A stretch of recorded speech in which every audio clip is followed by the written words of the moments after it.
rose up. Telecom continue to rule the world. Uzi goes godlike. This is what peak League of Legends looks like.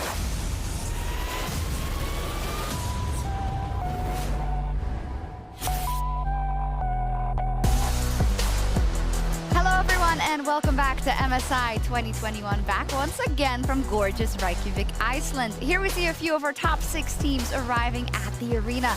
Last week, RNG, Mad Lions, Damwon Kia, Cloud9, PSG Talent and Pentanet GG all battled their way through the group stage to find themselves one step closer to the MSI title and an extra spot at Worlds.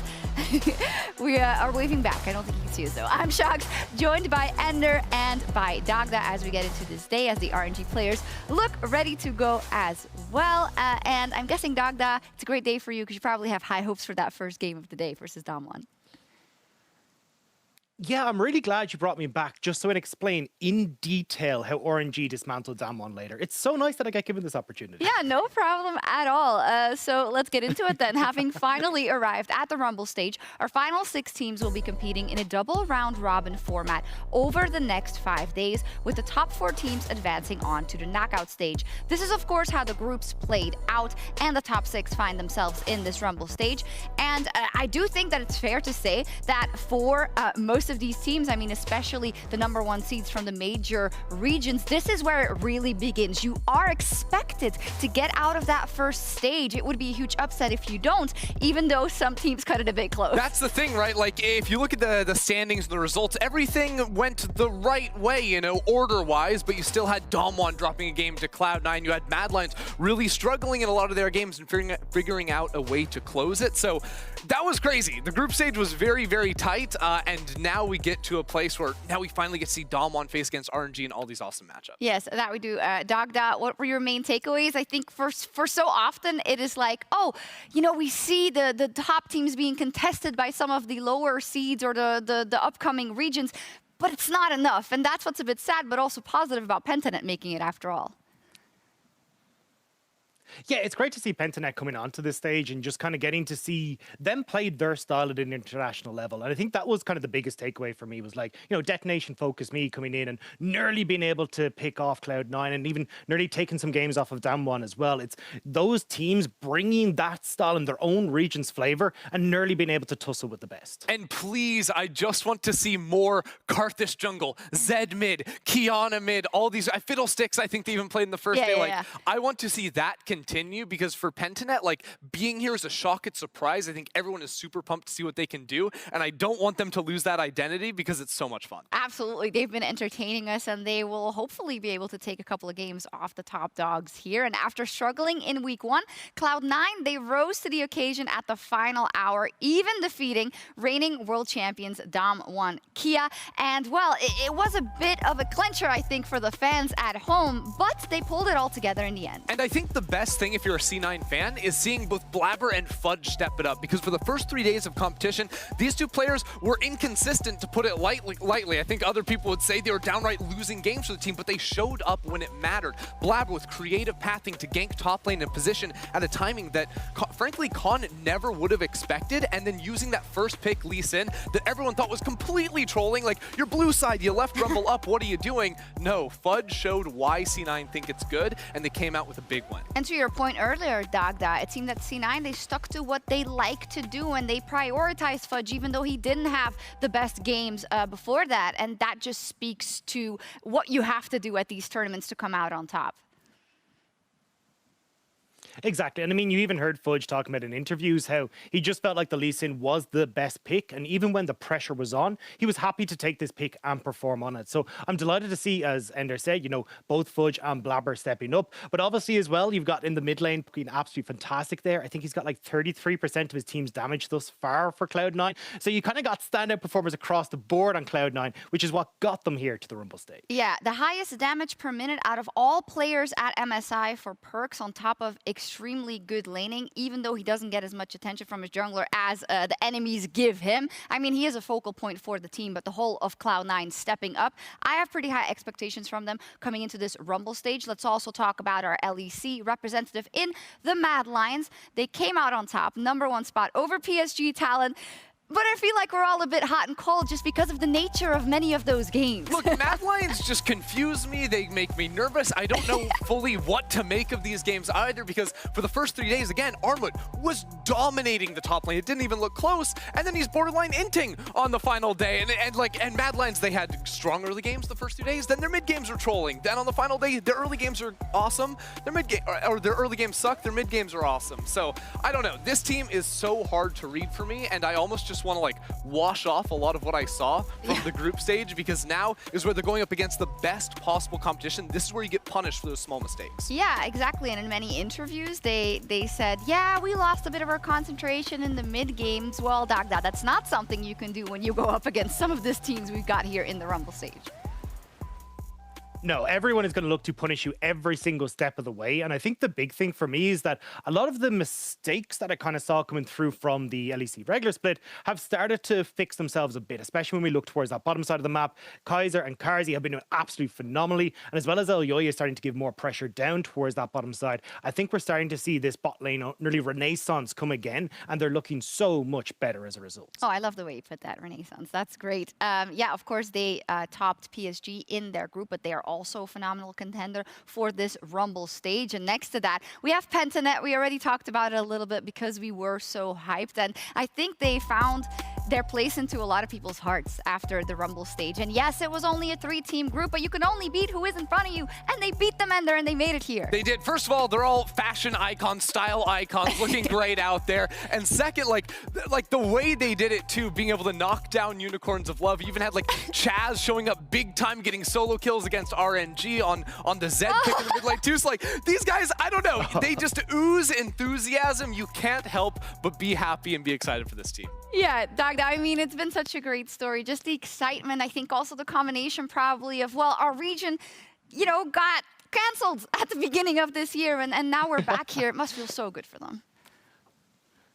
Yeah, exactly. And I think as well, like for Pentanet specifically, like bringing in like Decoy and Chaz and mixing things up, like they've now raised themselves up as some of the best in their role in the region. And we're starting to see that on the international stage. And when they're able to push themselves to 5 games essentially with the tiebreakers against UL, clutch it out in the end by bringing some of these crazy picks in. Like we even got the Zed mid. Like I'm just delighted to see that these guys get to show it once again here at the Rumble stage. Look, and I know a lot of people are getting excited. There's like Mad versus C9 later today. There's already trash talk online, but I'm excited for Pentanet versus C9, the battle of, hey, you can take our players, but are we still the best? That's the one that I want to see. Oh, okay. We'll see that in the next couple of days. And of course, we can't move on without talking about the favorites for this tournament, RNG and Damwon. Let's start with RNG, Dagda.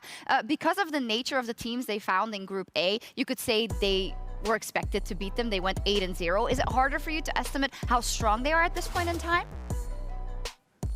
Yeah, I mean, I can understand why people have doubts, right? If you're 6,500 gold on average ahead of 15 minutes, you're going to be like, well, it was a bit of an easy sweep for RNG. But honestly, I've watched these guys domestically. They've beaten out the best and the best in the LPL, the FEXs, the IGs, the top esports. And this is where I think we're actually going to see them really show their stuff. And against teams like Damwon, like we're starting off here today, I have no doubt that they are going to outperform everyone once again. Yeah, and for Damwon especially, I feel like we've seen teams in the past, like top teams from these top regions, be a little bit slow to warm up, maybe not reveal all their cards either. So even though Damwon had like the close game against DFM, they lost the game to C9. I feel like this team is only going to heat up more and more the later we get into this tournament, and they're still my favorites to take. Yeah, because of the strength of the region, they have deserved that trust in their opponents. We see reigning world champs. Dagda, we didn't see him, but no, you want to add something about Damwon? No. No? I don't know. I just think that the way that RNG plays the map is a little bit better. I think we're going to see a smash through topside. We'll see. We'll see. Yeah, we'll get to that. We'll get to that in the match intro. But I see that you're antsy. You just want to talk about how good they are. Well, one thing that has been standout for RNG, alongside a lot of other things, has been their support. Ming, he was all over the map. And today we're highlighting one of his many roams in the State Farm Assist of the Week. It's hook, line, and sinker in this Assist of the Week presented by State Farm. With RNG getting an early lead, Unicorns of Love doubled down on a top lane gank. Little did they know, Ming was there waiting to sink their plans. Missing a chance here.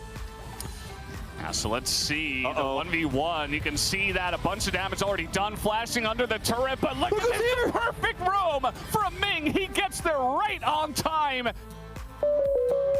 Well deserved by Ming. I'm sure we will see him smurf it up also today. And speaking about supports, but also the rest of the roles and the meta specifically here at MSI, there's been a lot of discussion so far. So as always, we want to ask the smartest people in the room. That's you at home, chat. We want to hear from you. What role do you think is the strongest at MSI?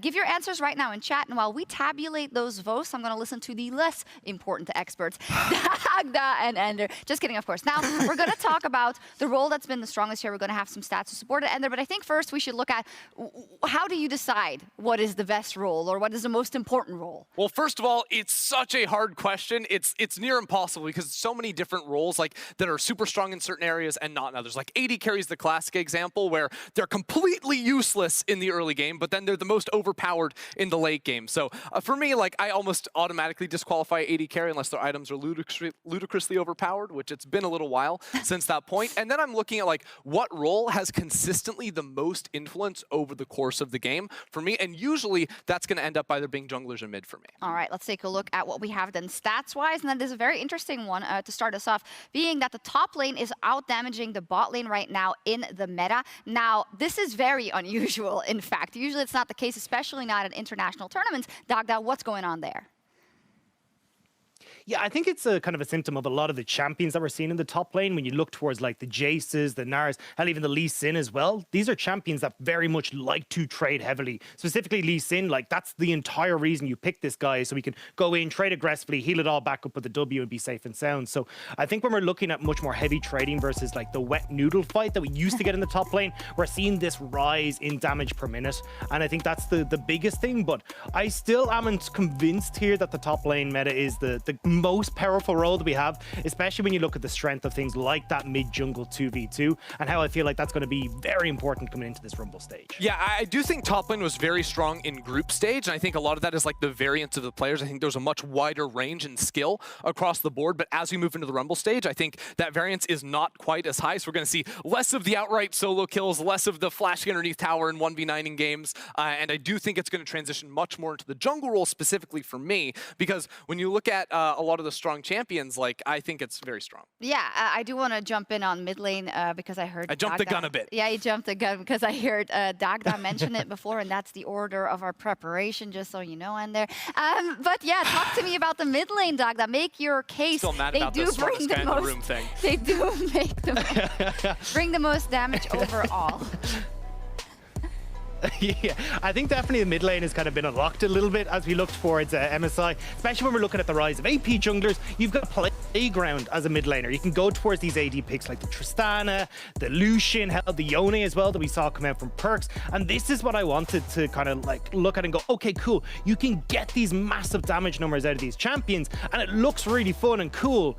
But when we actually look at what we were seeing a lot out of those mid lane champions that are picked, it's still the Victors, it's still the Zoes, the Orianas, and it still feels like a lot of times they're playing towards that jungle priority and trying to help out their jungler. And you can maybe understand it as well because kind of the security and the scaling that those champions offer, that's a great thing for any team, but more often than not at these tournaments, the teams that really stand out are the ones that dare to go for the other things. I'm very happy with the versatility so far. Maybe not so far because we are seeing a lot of the Oris and the Victors. But the top lane, I mean, the top laners are also the ones that are always nagging, right? That are always like, oh, I'm playing this Gnar versus Renekton. See, I thought it was the AD against. carries that you were usually crying. Is I think everyone likes Yeah, crying. everyone it's likes like, their role. oh, you're Corky mid lane. Maybe Yeah. It's always everyone's upset. And now, please talk to me about the jungle. Is it my turn? Are you happy with the jungle? Thank you so much. You know what? I am happy with the jungle. And basically, I think the thing that has felt really good for junglers in this tournament specifically is that we have a lot of really solid scaling options with the Rumble in the jungle, with the Morgana. I mean, we're seeing Fiddlesticks too. Like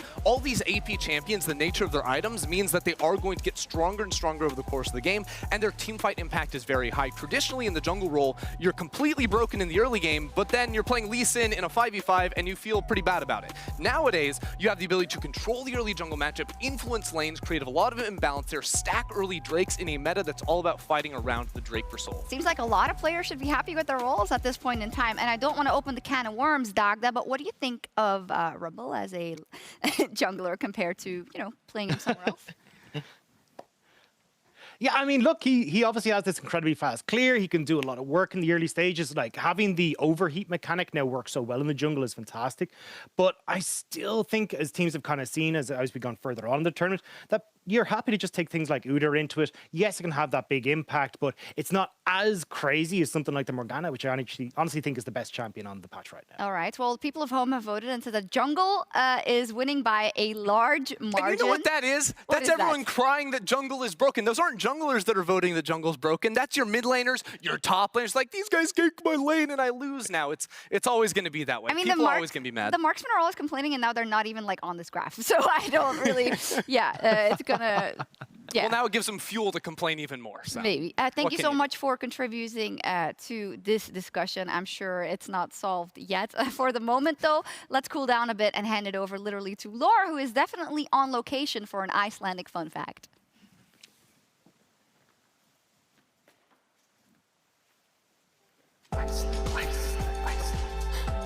Thank you, Sharks. Though Iceland is a temperate country, often remembered for its chilly temperatures, its landscape features a number of natural hot springs warmed by geothermal heat. Whether it takes the form of bubbling mud pits or bursting geysers, Iceland is a hotspot for its incredible beauty and warmth. Thank you so much, Lore. While Iceland brings plenty of fresh scenery, I want to talk about 3 fresh talents that have come up big so far at MSI in Elyoya, Gala, and Blabber. Now, just 2 years ago, Elyoya was playing in amateur tournaments in Spain, and now the Rookie of Spring is representing the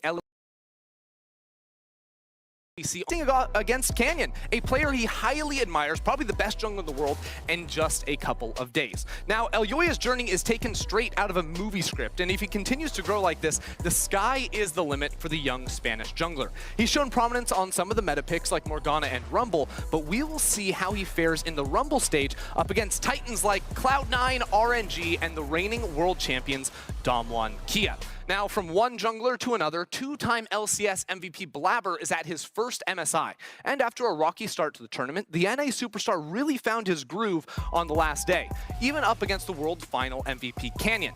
Like the rest of C9, it was a totally different Blabber that stepped on stage, and this gives NA fans so much hope going into the next 5 days. That being said, he's still been caught with his hand in the cookie jar a few more times than he'd like to, and oversteps like these will be punished harder in the Rumble stage. Finally, we have RNG's hero from the LPL finals, Gala, the young prodigy and heir to Uzi, playing alongside veteran and MSI champion Ming, has done wonders for the rookie on the international stage, as he and the rest of RNG went completely undefeated in groups. Now comes the real test for Gala and Ming, because bot lanes awaiting them in the Rumble stage are of a totally different caliber. Ghost and Barrels, Ven and Vulcan, Karzi and Kaiser, and the new duo of Doggo and Kaiwing. The bot lane is stacked at MSI 2021 and is the lane to watch as the tournament progresses. No mention of Decoy and Predith? Like, how dare True, you? actually, How Predith dare you? smurfing. Yeah. My bad. Yeah, it is very exciting to see Dagda, some of your players from the LPL as well, but just a mix of rookies on the one hand and players who have had some experience but not necessarily MSI experience. It's always nice to see how they will evolve, because this is the biggest stage where you can prove yourself, and sometimes that brings out the best in people and sometimes the worst. Yeah, I think certainly you can kind of see that when you look at the 2 junglers that we've seen, right? And I'm kind of ready for the Netflix adaptation, you know, Elyoya, the jungler's journey as we move forwards. But I think he's been wonderful. I think he plays incredibly well. He's so smart about he moves around the map, and certainly facilitating the bot lane has been such a big boon towards Mad Lions. But Blabber as well, we kind of saw him not look so hot when we looked towards day one, and then when we see him come out on his second day, he looks so much better. So I think certainly as we start to move forward, we're going to see these players really rise up and create the name for themselves in the international stage. And I hope that Gala is able to do the same here. This certainly is an LPL man. Yeah, absolutely. And it is, I think, a mark of a great player that you can bounce back when it doesn't go as well, right? Let's now check in with our MasterCard question of the day from Excelsior, asking which region has advanced the furthest since the last MSI? Now, it was 2019, of course, so it's a bit hard to make that comparison, but we definitely can. Well, technically speaking, Pentanet. They've Right. literally just advanced further than they ever have before. So well done to them, of course. I would also say that since the last MSI, it's kind of shocking, but literally the LCK hadn't won a tournament since 2017. Yeah. Right? So, I think since then, obviously won a Worlds last year, Damwon looking very strong. So that's kind of the cheap answer, I would say, with Damwon. I mean, if we go back then, I think that's a great point. And Dagda, if we go back to the 2019 MSI, of course, IG got knocked out by Team Liquid. And then they won 2 World Championships back to back. So I think that's also quite an improvement. Yeah, definitely. I mean, look, there's a whole heap of teams that have improved, but I think if we're looking at the most improved for me, it's going to be Detonation Focus Me. I mean, nobody really looked at the Japanese region apart from Vedius for such a long time, and for them to come in and then nearly take down Damwon 2 games in a row, look absolutely stellar and nearly able to push themselves in towards taking a spot away from one of our major regions, it really does speak volumes to me about how much this region as a whole has grown and the talent that Detonation Focus Me is now fostering. Yeah, I completely agree. Absolutely stole our hearts as well, and something to look forward to at the World Championship. Now today, and in this stage, we'll see all 6 remaining regions in action, starting with Damwon taking on RNG and Mad Lions facing off against Pentanet.gg. Is that the first upset in the making? Potentially. I don't know. Honestly, I'm so nervous about the Mad Lions. I said it before, but I really don't know what to expect. I do think, though, all our teams are going to be a little bit more focused, a little bit stronger coming into the day. So obviously, Damwon versus Royal, incredibly close. But also, if you've been looking at online, the Perks and Carzzy Twitter banter is out of control. Did you know Perks said that they would be called the Sad Lions after today? Yeah, he did. The Angry Birds after today? That's 2 steps over the line. I mean, how dare you? Yeah, exactly. I mean, he's earned that prerogative, of course, but I seem to remember that whenever Perks tweets something like we're going to destroy them, then it just doesn't work out, and then he yeah, I've got a lot of bad memories of that happening. Yeah, we do. But then he comes back and then he makes up for it. So it would definitely be good if C9 is able to snag that win versus Mad Lions. That's at the end of the day, though. And before we get into our opening game, let's see what Zhao Hu had to say going into the Rumble stage. 其实这8场比赛对我来说，包括我们整个队伍来说，只是练练手吧。And back-to-back wins against Unicorns of Love here are arguably their toughest opponent in the group, and they make it look easy. 可能这次MSI之前，我还会比较就是担忧欧洲或者韩国的队伍就是太过于强大，然后但是在这次小组赛是吧？这次小组赛打完之后，通过对他们的观察，就是在那个之后的挑战赛碰到我们都是有机会赢的。DK， 虽然你是世界赛冠军，但我们RNG也不是吃素的，我们一定会找到击败你们的方法。 Oh, love it, Dagda. Zhao Hu immediately saying, after what I saw on that first stage, we can beat you, and Kia, we can definitely beat you. Nice to hear. Yeah, and I kind of agree with them, to be honest. I've been really on the RNG hype train since I started watching, you know, the how Damwon looked in their finals and also as they came in towards the MSI tournament as well.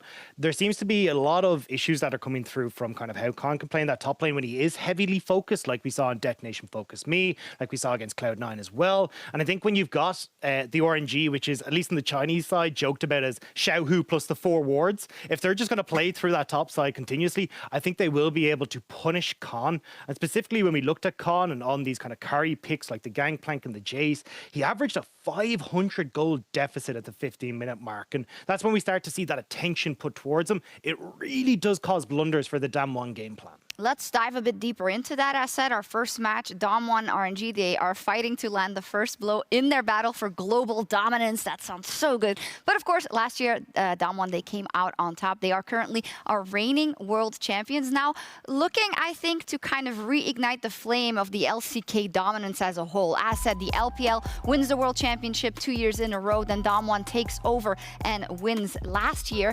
And I think an MSI title would really solidify the strength that the LCK has again in the global space. Yeah, I mean, well, when you look at it, like the 2 most prominent Korean orgs of all time, right? SKT and Samwon, multiple titles to their names. Damwon is the next on that trajectory if they keep it up. Obviously, at 2019 Worlds, showed up in a big way in a lot of their rookie seasons. Last year, won the World Championship. So now it's about stringing those together. When LCK Summer, when Worlds, when LCK Spring, when MSI, keep it going and potentially set them up for the Golden Road.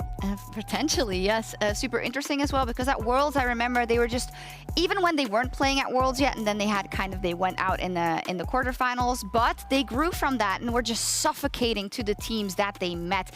You could not give them anything or they would roll over you, and I'm wondering how strong that is now in this new version of Damwon, of course. As we look up at their opponents, RNG, they are rebuilding, they are returning to the international stage. You know, the only player they were ever at the international stage with for the longest time was Uzi, and it really is the post-Uzi era, Dagda, and they had to rebuild, sending Xiaohu now to the top lane, having Cryan and Wei come in, and of course that promising bot lane. Yeah, there's been a steady decline with the RNG guys. If you look from that 2018 nearly golden road that they tried to go for, it's just been, you know, nearly getting towards getting to semifinals at the world stage. Then you look at 2019, they only got to groups. 2020, they don't even make it to worlds. And they're really struggling when it comes towards the group stages as well, or at least our regular split as well. And I think now coming into 2021, a lot of people were doubting them coming into this, but Xiaohu has really stepped up as that top lane. Now we're looking at Ming as well, putting on these insane performances from the bottom lane to help carry RNG and be that Ming VP. And I think now this is an RNG that is looking dominant and set to bring back that era that we had in 2018 where they did look so dominant. That is the hope indeed, and you already talked a lot about Khan before we got into this. I hear that you just want to talk about that top lane, and I understand it because I just want to take the fisticuffs off. I just want to go for it. I get it. Xiaohu is of course a focal point on this lineup, so let's look at this top lane matchup even more in depth. And the story of Xiaohu has been Ender, even though it was a lot about Gala and Ming in the finals, because RNG had more of a bot lane focus going into that. That was an adaptation. Usually they put a lot into this top laner. Yeah, they're a team that plays through Xiaohu on the top lane, and so often it'll be Ming not even laning in bot lane. He says, Gala, do your own thing. I'm going to go up. We're going to 3v1 in the top lane and make it happen. I think that is the exact correct approach for RNG coming into the day today. I think we saw C9 actually prove to us that you can expose Damwon through the top lane and really shut down Khan, and that's exactly the playstyle RNG love. But I am going to throw this conundrum at you because I heard the Khan stats earlier, right? But on the other side, you can kind of tell every story you want with stats because he is the biggest damage dealer on Damwon Kia, and despite kind of the optics and the eye test and the things that we remember, the fact that he got solo killed and whatnot, he still has great laning despite getting not a lot of jungle attention and getting a ton of jungle attention from the enemy Dagda. So is this not the full story we're seeing by just looking at the stats? Because, you know, Damwon are still here and only dropped one single game. I'm not going to deny that Khan is a monster, right? This guy is insanely good, but the difference is it's when he's left alone, right? When he's able to operate in that 1v1, he looks splendid. But if you start to put a lot of that attention towards him, like we saw with Detonation Focus Me and Cloud9, that's where this really starts to fall apart. So for me, it's a case of if we can maybe see Damwon give a little bit more attention towards Khan in that top lane, or they can take what was the FPX route with Nuguri, the guy that Khan replaced, where they opted to play through that mid-jungle 2v2, play heavily in towards that invade role, and cause this isolated 1v1 at the top lane. Because Xiaohu, honestly, is not the best of laners. It's more so about how he plays the map later on. So if you're able to get this 1v1 for Khan, this is a way that he could dominate and try and take that fight to Xiaohu. Yeah, and Xiaohu is a guy that also loves to play these hyper lane dominant champions. You know, he took his Lucian from the mid lane with the roll swap, ran up there and says, I'm still going to play Lucian and I'm going to beat you down. The Jace too, we've seen the Lee Sin at this tournament. So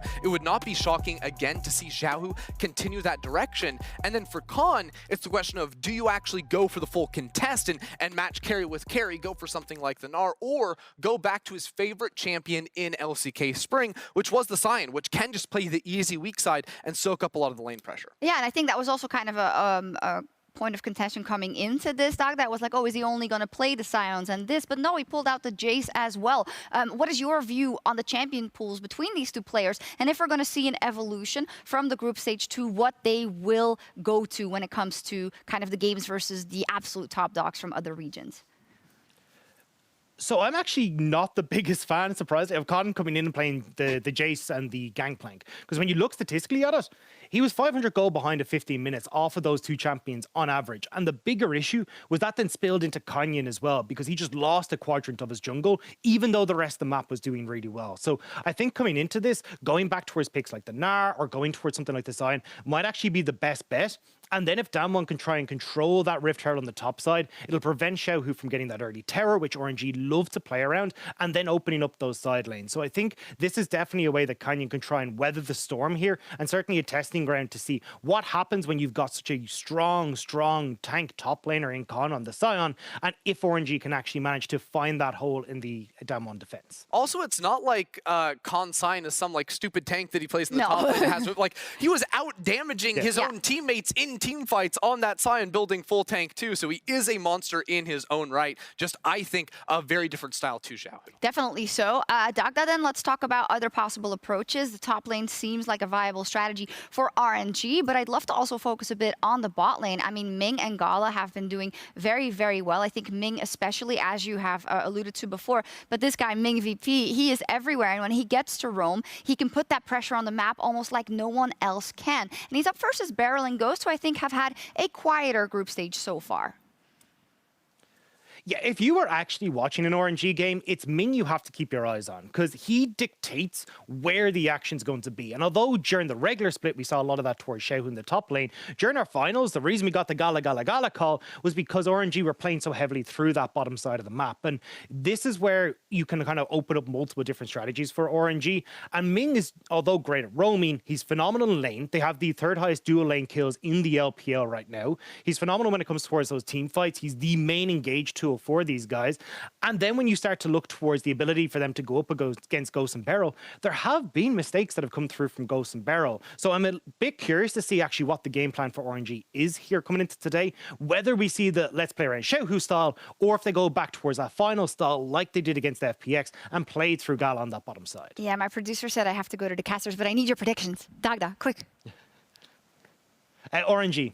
Yeah, I didn't think that was such a surprise, but you, Ender. Damwon, baby, it's time. Canyon and Showmaker rise up. All right, let's see. It's time for the next chapter in this global tale. Let's get into the action.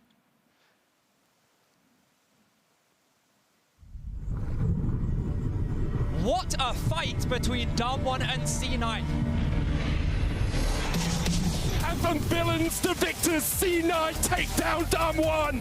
RNG have a perfect run. Pentanet.gg, take a bow. The boys got it done. Mad Lions take first seed in their group.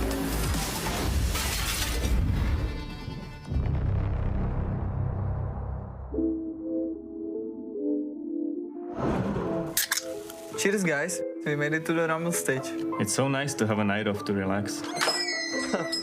완전 나쁘지 않아요? 아 뭐야 왜 여기 있냐? 아. 야 여기서 우리가 제일 잘하잖아. DK， 你再想想，组内称王又怎样？赢了我们才算本事。Boys, don't forget about Armut.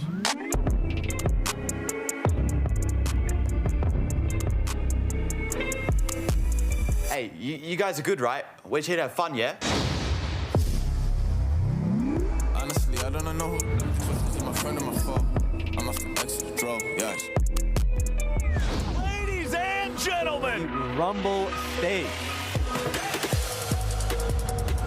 Yo, Mad Lions, we'll see you in the Rumble. Cloud9, you're lucky to even be here. We didn't come to the Rumble stage to lose.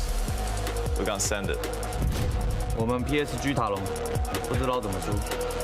팀은 RNG 이기고 싶어요. 我们是 LPL 的王者，接受所有赛区的挑战。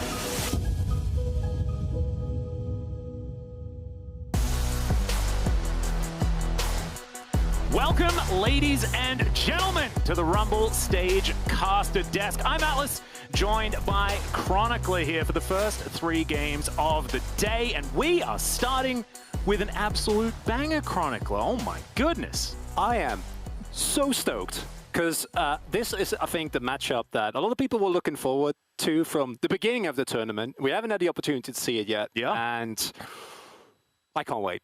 I can't either, and there are so many different opinions when it comes to this match as well. I think we all know what Dagda's is. I think he thinks that his team going 8-0 was definitely enough to put RNG over the line. I'm not necessarily convinced just yet, but I was having a chat backstage to a few of the people here that are going to be on the desk for the Korean broadcast. Yeah. And yeah, there are some people that think RNG are going to win as well. And we're in Korea, so it makes it much more difficult to call. And I think that we're going to have to put our biases aside for this one and just see who is going to be able to leave it all on the Rift, as we are very, very quickly approaching champion select for that game number 1. And regardless of who takes the final win, obviously, I would not be sad about a Damwon Kia win. You know, like I generally you don't need to temper the bias that much. No, it would be okay. You know, it would be great. I think what we're really looking here is to accurately gauge the power level of these two teams, because RNG, by their own admission, have had a group of one of the big contenders in that group unable to make it to the tournament, whereas Damwon Kia, by their own admission, and even as a fan of the region, have looked shaky. However, I have fallen for that trap before, thinking the Damwon Kia were weak. And then they still stomped the finals 3-0. So this match is really going to give us a more accurate idea of really how these two powerhouses, two of the tournament favorites, rise or rank up rather against one another. Yeah, the thing that's really difficult about Damwon is that they haven't been challenged all year. Not even a little bit. So they 6-0'd through the finals. They even smashed Kesper Cup, and it wasn't close. Coming off their World Championship victory, it just doesn't really seem like we've necessarily had the competition at that level. I think this is the time where it happens, and let's see whether they can rise to the challenges. Already, we are through the bans almost completely, as Renekton, Thresh, and Varus taken away, all pretty understandably. And there are those two powerhouse jungles in the Rumble and the Morgana taken off the board. And here's the third one. I feel like Udyr really has made a rise back to, you know, 11.6 prominence once again, and will be first picked here by Damwon. And the Senna, of course, is one that I think you kind of need to ban away against Damwon Kia, because it really enables that diversity in the bot lane. Without that, they are playing pretty standard. As we see the Kai'Sa Nautilus pick up, it's been a staple of the tournament thus far. A lot of teams like it. It gets easy prio. Nautilus Kai'Sa remains a combination that can just make stuff work at any point. The moment they get their ultimates, it synergizes incredibly well. And Ming specifically, in the best of ways, he's had an amazing tournament, but he also reminds me of what impressed me about 2020 Damwon, where Beryl fulfilled kind of a similar role. Roam around, make the plays, and Ming has done that so far in an incredibly impressive match. Okay. And here we are already. You and I were actually having this conversation where you were like, well, I mean, Showmaker hasn't showed the Lucian so far, and I was like, well, you know that he used to play a lot of the Lucian. And also, if you've been having a look at some of the solo queue performances of the Damwon players, Khan has also been spamming a hell of a lot of Lucian at the moment. So, is going to be a flex pick here for Damwon. The double AD has already been locked in, as once again, Wei's going to default back to the Olaf. Certainly seems like his sort of A to B tier jungle pick after the rest of the pool has been thinned out, and that one will be locked in. But I'm glad that you brought up the Nautilus and the Kai'Sa, both of these champions. I think if you think Gala and Ming, you're thinking Kai'Sa and Nautilus. The Nautilus especially, if you guys were watching earlier in the show, his ability to be exactly where he needs to be on the map is utterly terrifying. It's beautiful to watch, right? And it's something that really separates RNG from some of the, the classic LPL teams. We know they can go aggressive early, but then they can have some mistakes left and right, and we haven't really seen that from RNG yet. This Lucian pick is so interesting to me because it is something you need to respect Xiaoyi on that Lucian. We've seen what level of power, how performances he can have on that pick, and I honestly expected Damwon Kia to just ban it, not pick it away here, and this is already a really big pivot because thus far Showmaker has mostly played, the classic Showmaker champions, is AP carries that he loves so much and that we, as LCK casters, have gotten a little bit bored of. Yes, we've definitely gotten used to him spamming Syndra every single game. He plays Zoe as well, so that's two. Yes, there we go. Two. Yes. Boring picks for Showmaker there in the mid lane. As the Lee Sin is banned in the second round. This is actually something that we probably should have spoken about a little bit earlier, and we need to apologize to everyone at home. But Lee Sin, of course, an extraordinarily high priority pick at the moment, and just basically overlooked until the 5th ban from Damwon's side. And this is a pick that you were talking about. The Gragas will be locked in here by Gala for one of the roles on RNG. Yeah, of course, it is still swappable. The expectation is that it would go towards topside. Of course, with the Nautilus already picked up a support Gragas, not really gonna happen. Interesting here is that the Gragas has completely fallen off just of the fact that he got a nerf on his E, right? And it wasn't even, not everyone was going E-Max. There were plenty of Q-Max Gragases that we saw, and I'm actually of the opinion that it's still a very versatile pick. It will provide a lot of initiation, works incredibly well with the Kai'Sa, you know, enables that killer instinct. Okay, Damwon Kia. Well, I was kind of expecting Damwon Kia to play a bit more slow, calculated, right? Let RNG for early punches and then go from there. This is an incredibly, if they do go to the Gnar, which I really expect at this point, this is a very, he does it again. A very one-sided damage profile from Damwon Kia, so if they fall behind, it's going to not be fun. However, both of these two comps already, they're going to scrap. They definitely are. I think the full tank Gragas top lane is going to have a pretty decent time. However, in the early game, Phoenix Stance does do a fair bit of damage, so you probably need to still be a little bit more careful. But Cryan is going to go back to the Orianna once again, and definitely feels like a more rounded, sort of like let's fight for mid-game, but we still have late-game insurance style of composition from RNG. And this is a Damwon Kia draft that reminds me of some of the Yikes ones previously. This one, not necessarily, you know, to the Chovy Scion level of pure AD damage profile. Oh, don't remind me. Yeah, that's a rough one, and if you haven't watched the LCK, then I guess that you're probably going to be absolutely fine. But Ghost and Beryl on a very early game focused, but still with a bit of scaling bottom lane duo. Khan on his Scion, who you might think of Scion as a tank. Khan, you can see already has the highest damage in the top lane, and he's also topped damage in entire games as Scion, building full tank. The guy's ridiculous on this particular pick, and Showmaker back on his Lucian once again. RNG with so much comfort though, and I think that if you're going to look for a draft, Chronicler, this is exactly the one that you want to demonstrate the powers of these two teams. And it's also a face of Damwon Kia that we haven't really seen coming into the tournament. This is more reminiscent of what they played in the second game of the LCK play. I just want to go for the Renekton Nidalee, right? Like, kind of go back to this early game style draft, because you have, besides Khan, who is not going to get any jungle attention, can already guarantee you that. Even if it was a carry, he wouldn't have gotten it. Now he's Scion, so we're 100% certain about it's going to be about that mid-jungle duo from Damwon Kia. It's going to be about Showmaker and Canyon finding prio and making plays from there. But on the other hand, I do really like RNG's team because it does everything well. You can scrap early, especially post-6. You have some really nice skirmishing. Olaf is still an early powerhouse. You have a front line. You have a lot of engage. You have disengage. Your Olaf gets enabled by your Orianna. So if Damwon Kia fall behind early, it might be a rough one. Yes, it could certainly be very dangerous. And here we are onto the Rift for game number 1 of the MSI Rumble stage for 2021. Very excited to see how this one's going to go. I think that we started with exactly the game that we needed to in order to get a full idea about the power level of all of these teams. I imagine power rankings for all those at home. I know that question was posted by LoL Esports earlier today.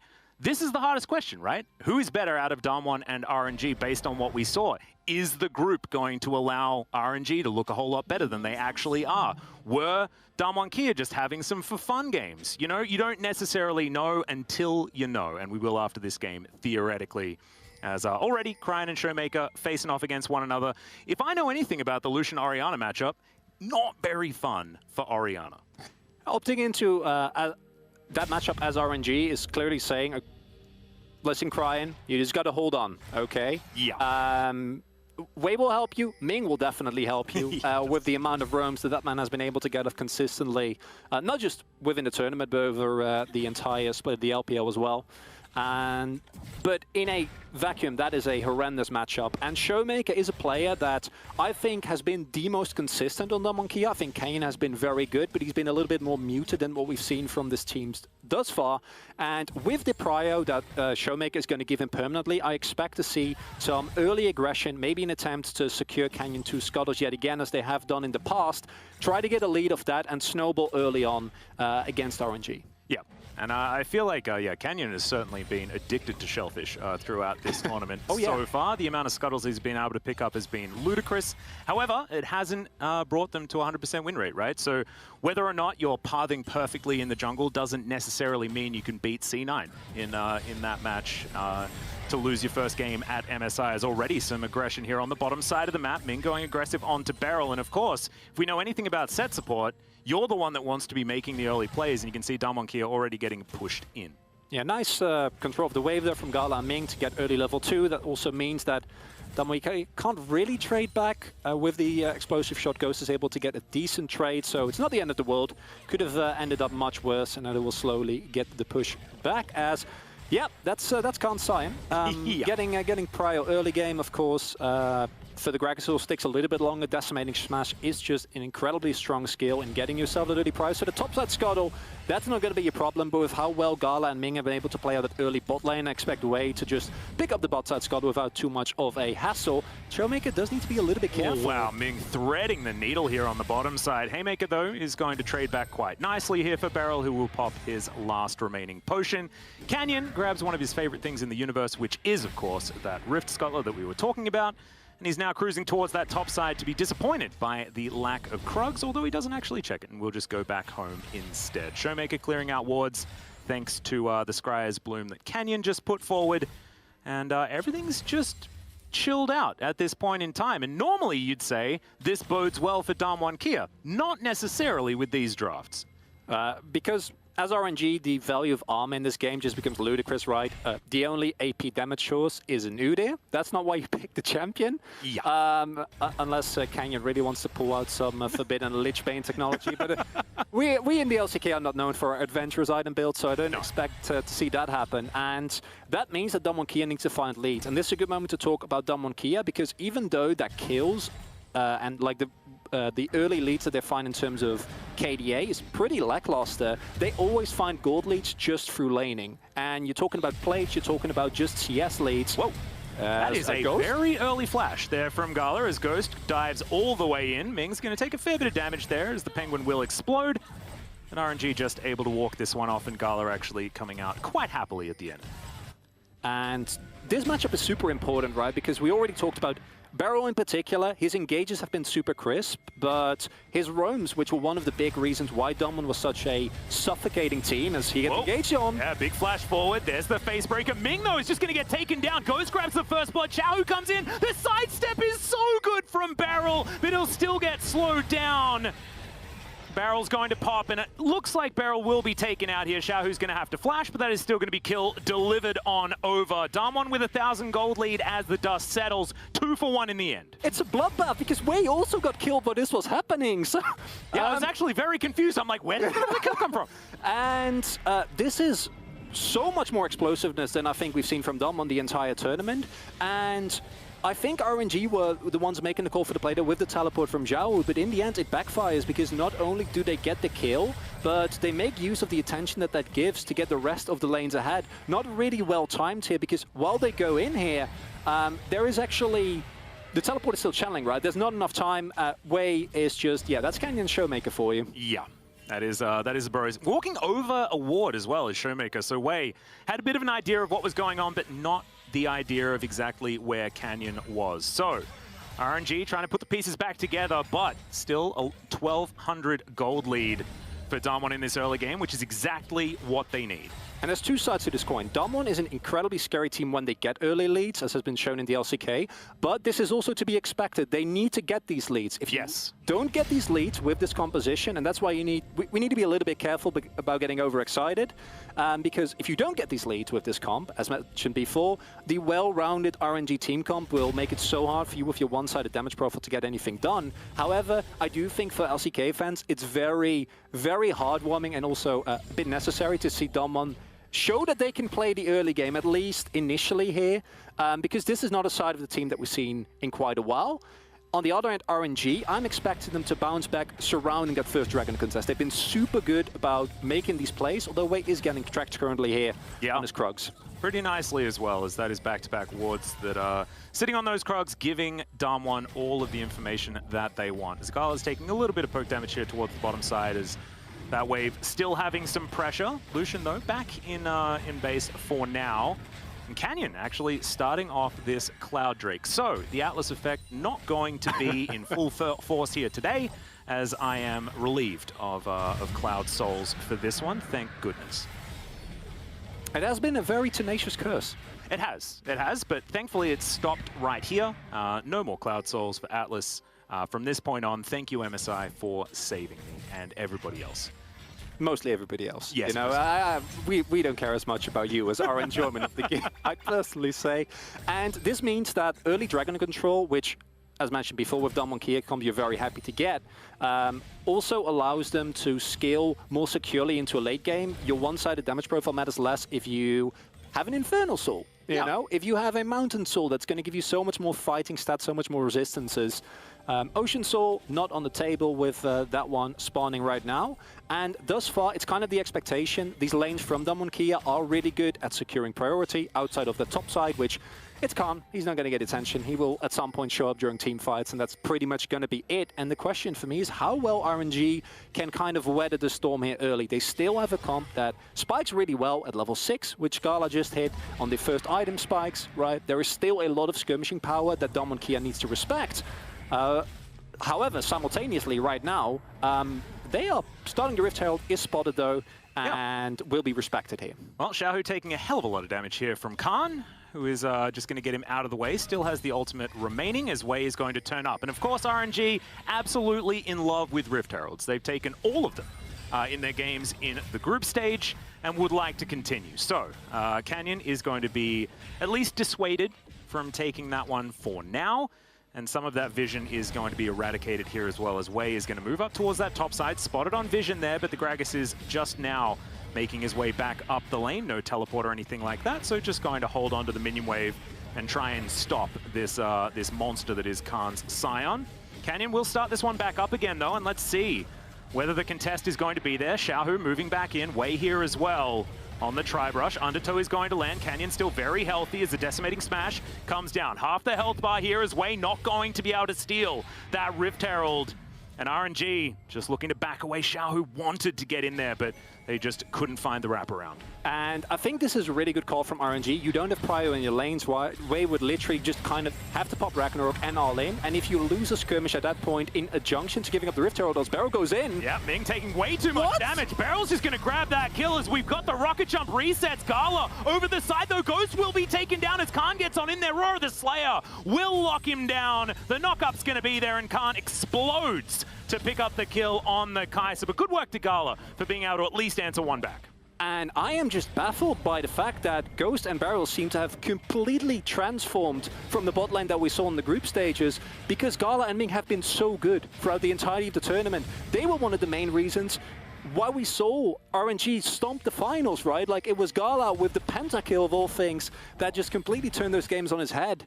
And we here see a move back from Damwon Kia to that early pressure, them actually making use of the prio that they have. And I think, me personally, a bit surprised at how this is coming out here. I'm personally just really happy to see 2020 Damwon's turned up to 2021. It's very, very cool. As we have a look at the replay once again, and the resets do come in. Ghost does get a little bit more excited than he possibly needs to, but Khan is going to pick up his first kill of the game, and Damwon Kia are looking really, really strong. And the problem with this play for RNG is that you don't really have the opportunity to get a lot done on the top side, right? It's not like you have a top laner there, like a Jace that can just get turrets very rapidly. Xiao is put on the Gragas, even though you're building AP Gragas, which means his damage will be a lot more reliable, which I don't actually know if I love that, considering the problems that Damwon Kia might have, but it does provide for insane burst together with Gala's ultimate. But you can't really capitalize as well with cross-map plays as you might do with another top laner, and that leads us to this sizable 2k gold lead. Again, a lead that Damwon Kia need to have, they need to maintain. But Damwon Kia has won a lot of games from behind, just through out-team fighting. A Damwon Kia that starts getting leads in the early game again is terrifying to me. Yes, me as well, as Wei's going to come through. Khan doesn't have his ultimate quite available just yet. Going to have to flash through the wall. Manages to nail the fat one right there. Very nicely done. But that is still flash down for the top laner of Damwon Kia. Wei with a successful gank on the bottom side. And I wonder what they're going to put down the Rift Herald. It looks like bot lane might be the most viable one in terms of actually getting first turret blood, but with the protective play coming in, I don't think they're actually going to have the opportunity to do so. This next Ocean Drake is going to be big, because I think RNG are not in a position to really fight it. However, if you do give it up, you're only one Drake away from Soul Point, and being on Soul Point this early on in the game would just be really rough for you to play out, even with how well the composition scales. And Damonkia looking to put it down in the mid lane just for the added pressure. Yep, and they're going to be able to grab some plates for it as well. See whether Showmaker turns up to see whether he can grab some of his share of the money, and he's going to be able to do so here by the looks of things. Cryan with some damage there, as there's a great hook from Ming. A lot of damage, and immediately Canyon is just blown up. That's the smite gone here for the Ocean Drake fight. Damonkia going to have to back away. This is a big misstep for the world champion. And it's a beautiful hook from Ming that it sets at the play. Damonkia getting greedy. There's no reason, besides getting that ward, for Canyon to push that, to path that way. If he just paths back together with Showmaker, there's no way that they can ever get on him. Instead, this is a huge dragon for RNG, because this buys them so much time further into this game, because it means that, as we see, the Mountain Soul is going to come through. A Mountain Soul Scion is not fun to play against. No. And that is now way further away than it otherwise would be. And this is another reason why I would have really liked the tank Gragas as well, because, you know, you layer that on top of the Mountain Soul, plus the fact that armor does have so much value in this game. Xiaohu deciding not to go for it, though, wants to have some added damage to try and help fight Damwon in the mid game. You can't fault him for that either, as he's just going to pick up this wave as it crashes towards his turret. Slight advantage there for Khan. If we have a look at the CS, only about 10 in the jungle, as Canyon, of course, was punished there a little bit, but it's a 30 CS lead for Showmaker. He is dominating. He is at 170 CS at 14 minutes. Yeah. That's a lot. Yeah. That's Chovy territory, you know? Like, yeah, I was going to say, like, the Chovy Showmaker debate is going to restart again. Of course, Chovy not here to defend himself, though, so I guess we're not allowed to do that right now. But you can see Showmaker rolling in the money right now. The total gold on the left of your screen right there, certainly demonstrating that one. What I am really happy to see, what we saw from RNG there, is that RNG is not afraid to still contest. I think a lot of other teams might not even look for the opportunity there. I think if Damonkia actually makes it into the river, there's no way that as RNG you really want to go for that. At that point, you're kind of flipping it with the 2k gold lead, the item spikes that Damonkia has already hit. But I am very happy that the reason why that play works in the first place is because they are there. They are there to punish Canyon if he paths greedily, right? And it leads them to a situation where now Damonkia has a great lead, but it's a lead with a caveat. It's always weighed against, is it enough? Are they going to be able to make it work? Are they going to be able to really hit the crucial level of Snowball?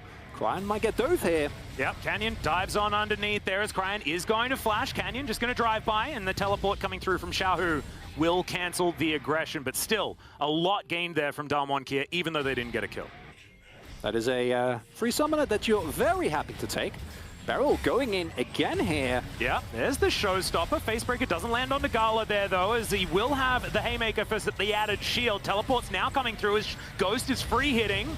Canyon off towards the side. Khan now trying to frontline, but it's 4 versus 4. Wei comes in. There's the shockwave only onto Khan, but they are going to be able to get through that big Scion, and Damonkia not going to be able to answer. And again, it's a play set up by Damonkia, but it's RNG that punished beautifully here. Gold lead now, still roughly the same, just due to the fact that they were not able to get anything more besides Khan. But I'm surprised that Damonkia goes for that with Canyon not there. If that Udyr is already there, it's way easier to really get anything going. Instead, it's an even trade, not really something you're looking to take here as Damonkia. No, not exactly. And this is some signs of the Beryl that we saw in the group stage, right? You know, stepping forward a little bit too often, not necessarily having his mind on the play. And let's see whether he continues to play this way or whether he's going to be able to shore some things up. Because I think that in this game, particularly, I was looking at the bottom side of the map. I think Ming and Beryl, Ming's been overperforming. He's still been playing like an absolute beast. And Beryl, who we've been touting for many years, is a fantastic support player and does love his roams, loves to make plays, but maybe making a few too many of them in this particular tournament. That being said, Damonkia will be able to take away the second Rift Herald of the game, and should be able to use that in order to get some extra map pressure. And first turret blood has not been picked up yet. Zhao. Nope, never mind. Not going to look for Beryl just yet. ships in the night by the looks of things, as there's the barrel, going to be using the flash in order to taxi barrel out of danger. But still, flash for barrel, you'll take that every day of the week. Flash for barrel, force with a barrel. Yeah. You'll have to see it, and okay. Oh, barrel. Yes, again, taking a little bit too much damage here as the hook is once again beautiful from Ming. Cryan going to be able to lock down that kill, and that will give RNG the kill advantage for the first time this game. Now the gold lead is slowly becoming smaller and smaller. Canyon going in. Yeah. Okay, not going to be able to find anything just yet. Dredge line just going to be used to get Ming out of danger. And Canyon's going to put down this Rift Herald. 30 seconds on the first Mountain Drake of the game. And this one, Damwon Kia has to get, because if RNG are able to stack up Mountain Drakes, I just don't see how this composition is going to be able to go the distance. But it looks like RNG not too interested in getting control of the area. And to be perfectly honest, even just getting one of these Drakes was huge for RNG to stall out this game. We do see that not everyone in Damwon Kia has been able to go back to actually make use of the gold that they got, whereas RNG, they all just got fresh backs in. They saw turret is gone, not going to be able to use it, going to go back with everyone and try and contest this Drake. And this is a crucial point in this game. If Damwon Kia pick up this Drake and can get closer towards that soul, at the very least deny it from RNG, they're in a good spot. They need a decisive teamfight win here, but RNG has been playing these skirmishes so well. Yeah, Wei going to move back into this brush. In position right now is Ming coming through from the bottom side. Ward's going down, control ward now removed as Wei is a little bit more blind than he otherwise was. Damwon Kia now halfway through this dragon. Xiaohu going to move on around. Cryan just turning up now as Gala is in position. Likely to be a 50-50, but Wei is a little bit too far away, and the Drake is going to be taken there by Canyon. But can they win the ensuing fight as the Scion is thrown around like a ragdoll and taken down before the fight has even really started? Shockwave comes down, Barrel's also dead. 2 kills for the Drake. And I don't know if that's a trade that you'll take, as Damwon Kia, really well played from RNG yet again. They scud in and out of the effective range. If Damwon Khan goes in with an ultimate, doesn't really hit anyone, Barrel doesn't hit the face breaker on Gala. And as a result, we slowly see this Kai'Sa getting more and more fat. The gold lead, not as big as you might like to see. It used to be 2K, it's now down to 200 gold, which is basically negligible. And I think these Drake fights are going to become more and more pivotal. And Damwon Kia just not looking like the dominant team that we're used to seeing. Whereas RNG, they were tested clearly a lot more than they have been up until this point, but still matching Damwon so well. Yeah. And to be perfectly honest, looking better at this stage of the game. As we can see in this replay once again, Khan gets turned into the zombie far too early. And it's understandable, he's doing that on purpose to create space. The real problem is Barrel, because I think if you just sack Khan there, it's fine. Barrel can walk out and you can leave it at that. And you don't give over 2 kills to Gala, right? What happens instead is Damwon Kia seems to be unsure of whether or not they actually want to engage. So Barrel also walks forward, like as mentioned, doesn't hit a face breaker, and then he just also kind of dies. And these are the kills that are really going to become problematic as RNG's, as you can already see, have scaled into this super scary teamfight comp. You have backline dive, you have frontline, you have engage, you have a ton of damage. Oh yeah. And for Damwon Kia, I'd be a little bit worried, if not knowing that this team is also insane at teamfights. I'm just happy that this game is as close as we want it to be. This is 2 of the tournament favorites taking one another on. And with Damwon's form in the group stage, you might have thought, is it really going to be close? Thus far, game is delivering. Well, we'll see exactly whether Damwon can find some more advantages here, or whether they can make this composition work in the late game. When it comes to compositions, Damwon does like to sort of warp our expectations. They sort of turned a Nidalee Renekton composition into a late game comp in their last final. So we'll see whether that can happen yet again. But against RNG, I think it is a very different story. Especially in the LPL final, it felt like RNG was like Super Saiyan Gen G, which is just like the best version of it. And you, Chronicler, were thinking that the Gen G playstyle was going to be enough to take down Damwon Kia. I'm going to have to hold that thought for the moment, as Ragnarok is just going to be popped here, and Wei's going to get out. So no need to worry about that one. But yeah, RNG playing through their bottom side in that final did mean that I was getting this idea that Damwon Kia could fall apart through that, but that is not how this game has gone. It's been through skirmishes, team fights, and just better map positioning from RNG to get themselves back into this one. It's kind of defied our expectations for Damwon Kia. I think for RNG, it actually it sees them move more towards the expectation we had coming into this tournament, right? This is what many from the LPL themselves said. RNG is not necessarily a typical LPL team. They don't need early aggression, right? They don't need to flip it on a dive on level 3. They are more calculated. They are a team that can play more for objective, they can play slower, they can negate the side lane pressure of an enemy team. And now we're getting to the point of the game where it's 22 minutes. This game can still go either way. If Dom1 win the next team fight and they put themselves on soul point, then for RNG it's going to become a lot harder, as they will have to reliably deal with any subsequent fight from there on out. If you lose a single one and you give up Mountain Soul, you're in a really rough spot. On the other hand, RNG, they've hit their 2 item power spikes. Their damage profile is way more well-rounded. And thus far, I feel like they've been getting the upper hand in basically every skirmish besides that first one on bot lane. And that's worrisome for DK. Yeah, it's really interesting talking about damage profile, actually, considering the fact that RNG are very skewed towards magic damage, actually. Yeah, the Greg is... Yeah. It'll get you there. It is, it's a little bit odd. That being said, you know, Gala does do mixed damage on the Kai'Sa, probably leaning more towards AD, considering the build, especially now with the Last Whisper in his back pocket as way. Wearing the orb. He's going to dive on forward, but no shockwave is going to come through, and RNG are just going to back away. Showmaker taking a bit of damage there, but otherwise not too worried. Big chunk shouldn't really matter with still 35 seconds left on the Drake. Both teams now trying to get mid lane Prow desperately. Mid lane Prow turn it in as they go in. Yeah, flash on forward there from Xiaohu, and immediately the Tristana pops. Showmaker's here though to be yet another AD carry. Xiaohu is delivered over to him, and they grab their first kill of the fight. 3-man shockwave though for Cryan, but is it going to be enough to do the damage they were looking for? As Canyon running around being a nuisance. Showmaker still at full health as Gala and Cryan now trying to turn this one back. Way off towards the side, trying to come on back in as Beryl once again going to fall down. Khan gonna flash away. Soul Furnace gives him that shield, but now Canyon forced to run. Gala trying to find more, not gonna be able to find the last Void Seeker, but RNG have bigger health bars now than Damwon Kia as the dust settles in a 2-for-2. What a ludicrous fight here. When Ghost got picked off, I thought it was immediately over. They're able to somehow claw their way back. Still going to go for a Katas. Teleport comes in. Yeah, big old teleport here from Khan to make his way forward. Doesn't have the train available, as we've got backs as well. The Orianna does have teleport,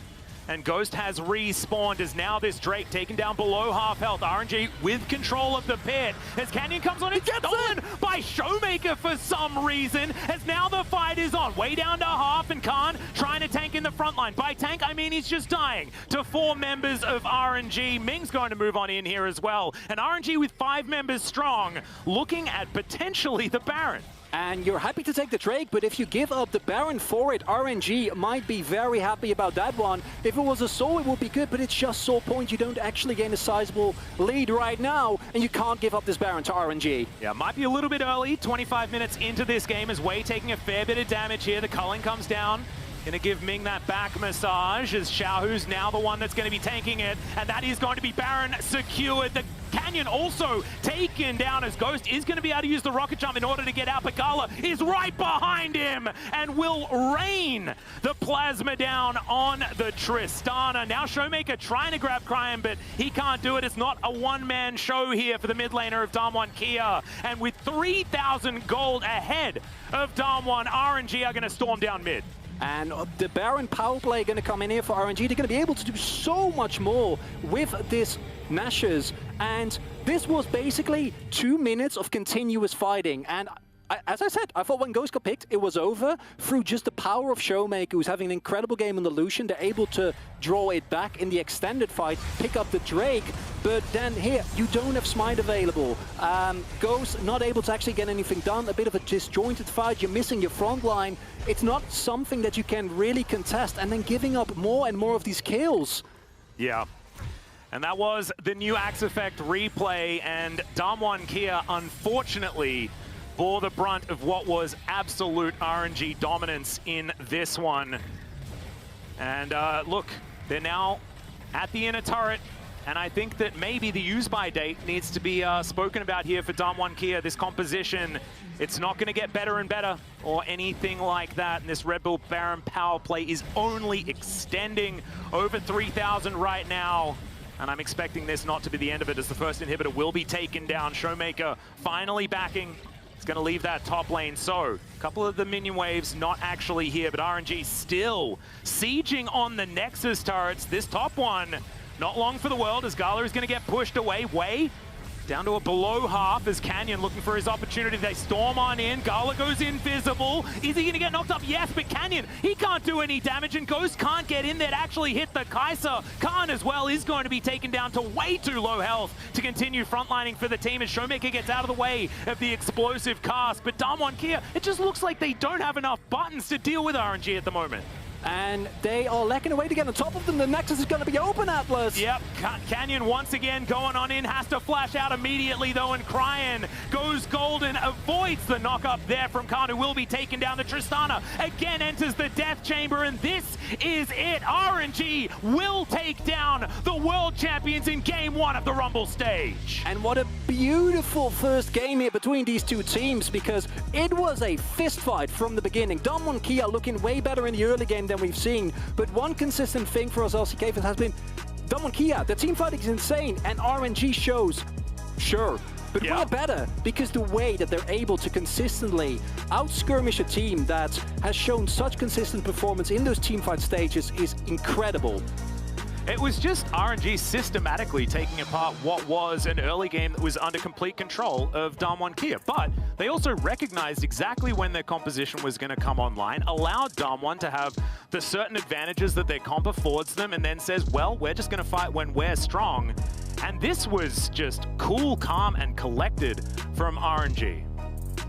It was just beautiful, right? And I want to go back and dissect from the moment that Ghost dies and see what happens for like the next 3 minutes, because the game basically gets blown up within that short period of time. Up until that point, it looks like either team can win, and as it turns out, RNG, they only need one Baron to win. Yep, exactly right. But let's find out how the LPL champion RNG chose their team anthem for MSI 2021 as they started the Rumble stage with a statement win.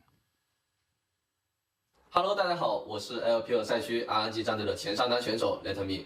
这次 RNG 出征 MSI， 我们选择的队歌是只要演唱的《你的答案》我觉得吧，《你的答案》呢，这首歌的歌词也是一个比较先抑后扬的。每个人呢都会经历自己最艰难的时段，然后呢最后成功找到自己的那个答案。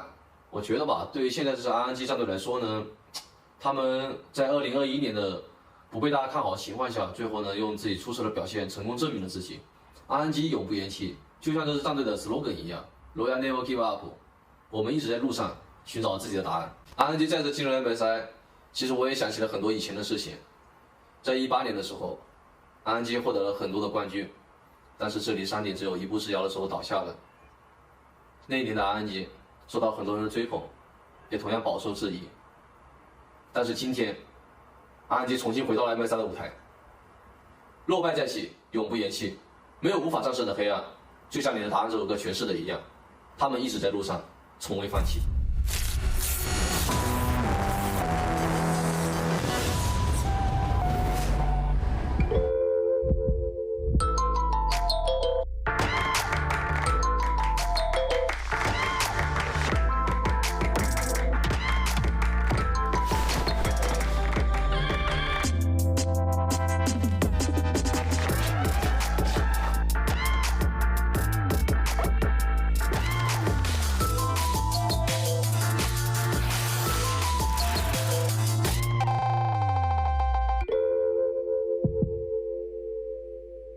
Dear me, I just wanted to tell you that soon, everything you know will change. You're part of the breakout, part of an elite group of individuals that launched a global movement. The pioneers that changed the sole definition of a gamer. I'm you, from the future, and I just wanted to tell you that your future will be legendary. Exceed the game, unleash the future.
Welcome back to the State Farm Analyst Desk, where RNG started the Rumble stage with a huge win as they took down the reigning world champions Damwon Kia.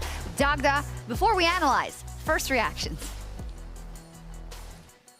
I mean, another day at the office, right? Glad to see the guys kind of perform as expected. No, genuinely, I'm just throwing some sass. But look, realistically, I think it was a great performance from them. We got to see what made RNG so dangerous in the LPL is that they're not only a one-trick wonder, right? We talk so heavily about how they play around Xiaohu, but even if they're not going to play through these heavy top lane stalls, we've still got a very potent bot lane in Gala and Ming that were able to go toe-to-toe against Ghost and Beryl. And then when it got to the mid-game, it's how they play the map. It's how they're able to outperform in skirmishes that really netted them the win there. Yes, beautiful play by RNG in those later stages of the game. Let's talk a bit about the picks and bans, though, because I saw a lot of question marks, especially on social. Ender, kick us off. What did you think of the damage profile of both teams into this draft? Well, honestly, I was seeing a lot of the same conversation as you, and obviously, Damwon, the big talking point is that they've got 2 marksmen, not a whole lot of magic damage on the other side, a lot of magic damage from RNG, but a little bit more spread out. And overall, I'm not as critical of Damwon's drafting in this game. I do think that their late game can be very strong. Scion scales incredibly well with 2 marksmen too, and their itemization continues to ramp up. It can be very, very good, especially if they go into Lord Dominic's, because I actually think that running multiple AD carries isn't that bad when you have an item as powerful as Lord Dom's, which gives you all that armor penetration. And the biggest problem with this comp is that with no other damage threat than 2 AD carries, your mid game can be very, very rough, and I think we saw that come into play. So I'm curious, Dogdo, what you actually made of these 2 drafts, and if you thought that RNG had like a clear edge coming in out of it. I'm kind of agreeing with you, Ender. I don't think the damage profile was too big of an issue here. I just think that the itemization choices that came through from RNG really played into that mid-game style. And like you got the Go-Go Gadget Belly Bop extendo coming in from the Gragas build as well, which I thought looked really, really good on Gragas, that we've seen a couple of times coming through from Xiaohu. And it's been something that they've played around a lot, because you can see in even these fights where they're catching Ghost out several times because they're just not expecting the Everfrost build on this Gragas to be able to add all this extra CC and obviously extend how far you can start off the engages when you get this long belly bop into the CC that item provides. Yeah, I loved seeing Xiaohu just like miss his combo 2 or 3 times and was still able to find a pick because of that build. Play around your weaknesses. I mean, it's fair, because like at the same time I was thinking like, well, why are we seeing like lucidity boots coming out of both the Gragas and the Olaf, when in theory all you have to do is build plated steel caps, 1 armor item, and you should be good to go for the mid game? It didn't end up being a problem for them because they were able to find those picks, and I think this is a good example of using a different build to try and extend a playstyle, which was just pick off the AD carry. Yeah, I think it's adaptation, right? What is it? Improve, adapt, overcome by RNG. They don't make it this far. Okay, they don't make this far. Okay, let's look at also some different parts of the game, because obviously it wasn't as clear cut as boom RNG wins. No, especially in the early game, Canyon had great pathing and got a lot of advantages for his team. Yeah, I loved Canyon's early pathing, and every second counts thanks to the reliable Cisco network. And what I really want to do is show you how the early pathing decisions from Canyon are so pivotal. Now, Canyon, on his first path through the jungle, placed this deep ward in enemy territory that saw away, and Canyon loves to control the enemy jungler and say, you're coming to me. I know exactly where you're going to end up being. So here, instead of going to his top side, he walks straight into the enemy jungle. Doesn't matter that he's on a ward. He's going to place this control ward and, of course, then wait with his mid laner. Because the big thing about running Udyr plus Lucian is that Lucian always has prio in mid. So when this ward is being cleared, they just walk straight on in here. And I don't know what Wei is doing because he saw them both in the river. He walks face first into 2 players. But even if that hadn't happened, the information that Canyon gained just allows him to snowball his jungle lead. And on top of that, Dagda, what we also saw is that even though we had a lot of praise for Ming and Gala coming into this, they take some very disadvantaged trades and even end up getting killed a couple of times in lane, which to me caught me kind of off guard. How did you read that situation? I think it was just smart going in all in the bot lane that we saw from Ghost and Beryl, right? The Tristan in the set is so damn strong. And especially when you look towards Nautilus, like a lot of people are like, oh God, he's such a big tank there. But if you don't have the aftershock, he really doesn't offer that much. So I think going all in onto Ming several times, being able to pick him off, and although we saw Gala being able to make some plays to claw things back, it certainly made things difficult. But especially when we started to see, you know, Xiaohu getting involved in that bottom lane with the TPs and then Khan answering as well, it kind of led to a lot of bedlam, but it still wasn't enough to try and put Gala behind. Gala ended up coming out like 2-1-2 out of that lane. He'd picked up the early Kraken Slayer, and from that point forward, he was an absolute beast when it came towards the team fight. I love how you described the replays that we're about to look at in bedlam. It was nuts. And we have to remember that at this point in time, it looked Damwon favored. Even though they did get picked off a couple of times, they were ahead in gold. Yeah, and you saw at the start of this fight, right? Like, the Gragas comes in, gets the big pick, but Beryl with the 4-man grab right there, locking everyone down. And you see, even after losing one carry threat, you have the other in Showmaker for Damwon, and Wei obviously, you know, busy 1v1ing the Gromp camp, can't get involved in this 5 versus 4. So the initial fight goes pretty well for Damwon, even after that first pick, but then they overstay their welcome in mid. Beryl steps forward, he got picked off a bunch, and I think it's a succession of all of these, you know, oversteps by Beryl in particular, a couple members of Damwon that allowed RNG to come back because Damwon was ahead for almost all of the early game. What do you make of this fight then, Dagda? Yeah, I 100% agree with Ender, and it's actually something that I think was a big criticism of them in the LCK finals, and it's something that I actually thought a lot of teams would punish coming into MSI as well, is that they don't really set up for objectives very well. The resets are a little bit messy, the vision control isn't quite there, and when RNG is a team that plays so heavily around their vision and also looking for these picks and trying to control the map, if you give them the opportunity to play this style, they're more than happy to go with it. So I wouldn't be surprised if teams now start to look at this and go, right, if Damwon aren't really setting up for objectives well, maybe we can look to make picks onto Ghost, onto Beryl, and even Canyon in certain situations to bring us in towards an advantageous spot. Look, the early game was controlled just like Damwon would have liked to, with Showmaker getting a huge CS lead in mid. Canyon controlled the early game, but ultimately, when it came down to the mid, RNG were able to drag Damwon into their playstyle a little bit and continue to seek out these picks. So if Damwon want to succeed, they need to maintain composure in those situations, because it really did look like, I mean, even in that play, they're just full throwing themselves into the Baron pit when Sion's dead and Khan was unkillable, it seemed like, in a lot of those fights, and you can't be doing that. You can't be doing that, but I do want to give a bit of credit as well, as we have already through the segment, but just to top it off with RNG, and to me, Doug, that is quite reminiscent of what we saw, for instance, in the finals. There's adaptation. You're getting smacked by Nagari in the top lane, wait a little bit, bide your time, find the flanks through your vision, and push through that, engage, and counter when they attack you. And I think that's kind of becoming the threat of RNG for me, because even when they're behind, you know that they can pull this off no matter the deficit that they are in. And it was the Gragas pick as well, right? Because that was the big one coming in for Xiaohu in that finals was, hey, look, you see this Gragas, it's going towards that top side. All they're going to do is go, peace out, Xiaohu, you're on your own. We're fully focusing on this bot lane. Now, I think Canyon and Showmaker did a really good job of shutting down Wei early, so we got less attention down towards that bottom side. But I certainly think when you do see these more kind of weak side top laners coming out, you're going to expect a lot of action towards Ming and Gal on that bot side. And although you could see they weathered the storm well for Damwon in the early stages, it just wasn't enough when we got towards the mid game and just the superior skirmishing and team fighting that came out from RNG. Yeah, super interesting game, but in the end, RNG comes out on top. And when we return, it is time for our second game of the day as the Mad Lions and Pentanet hit the Rift.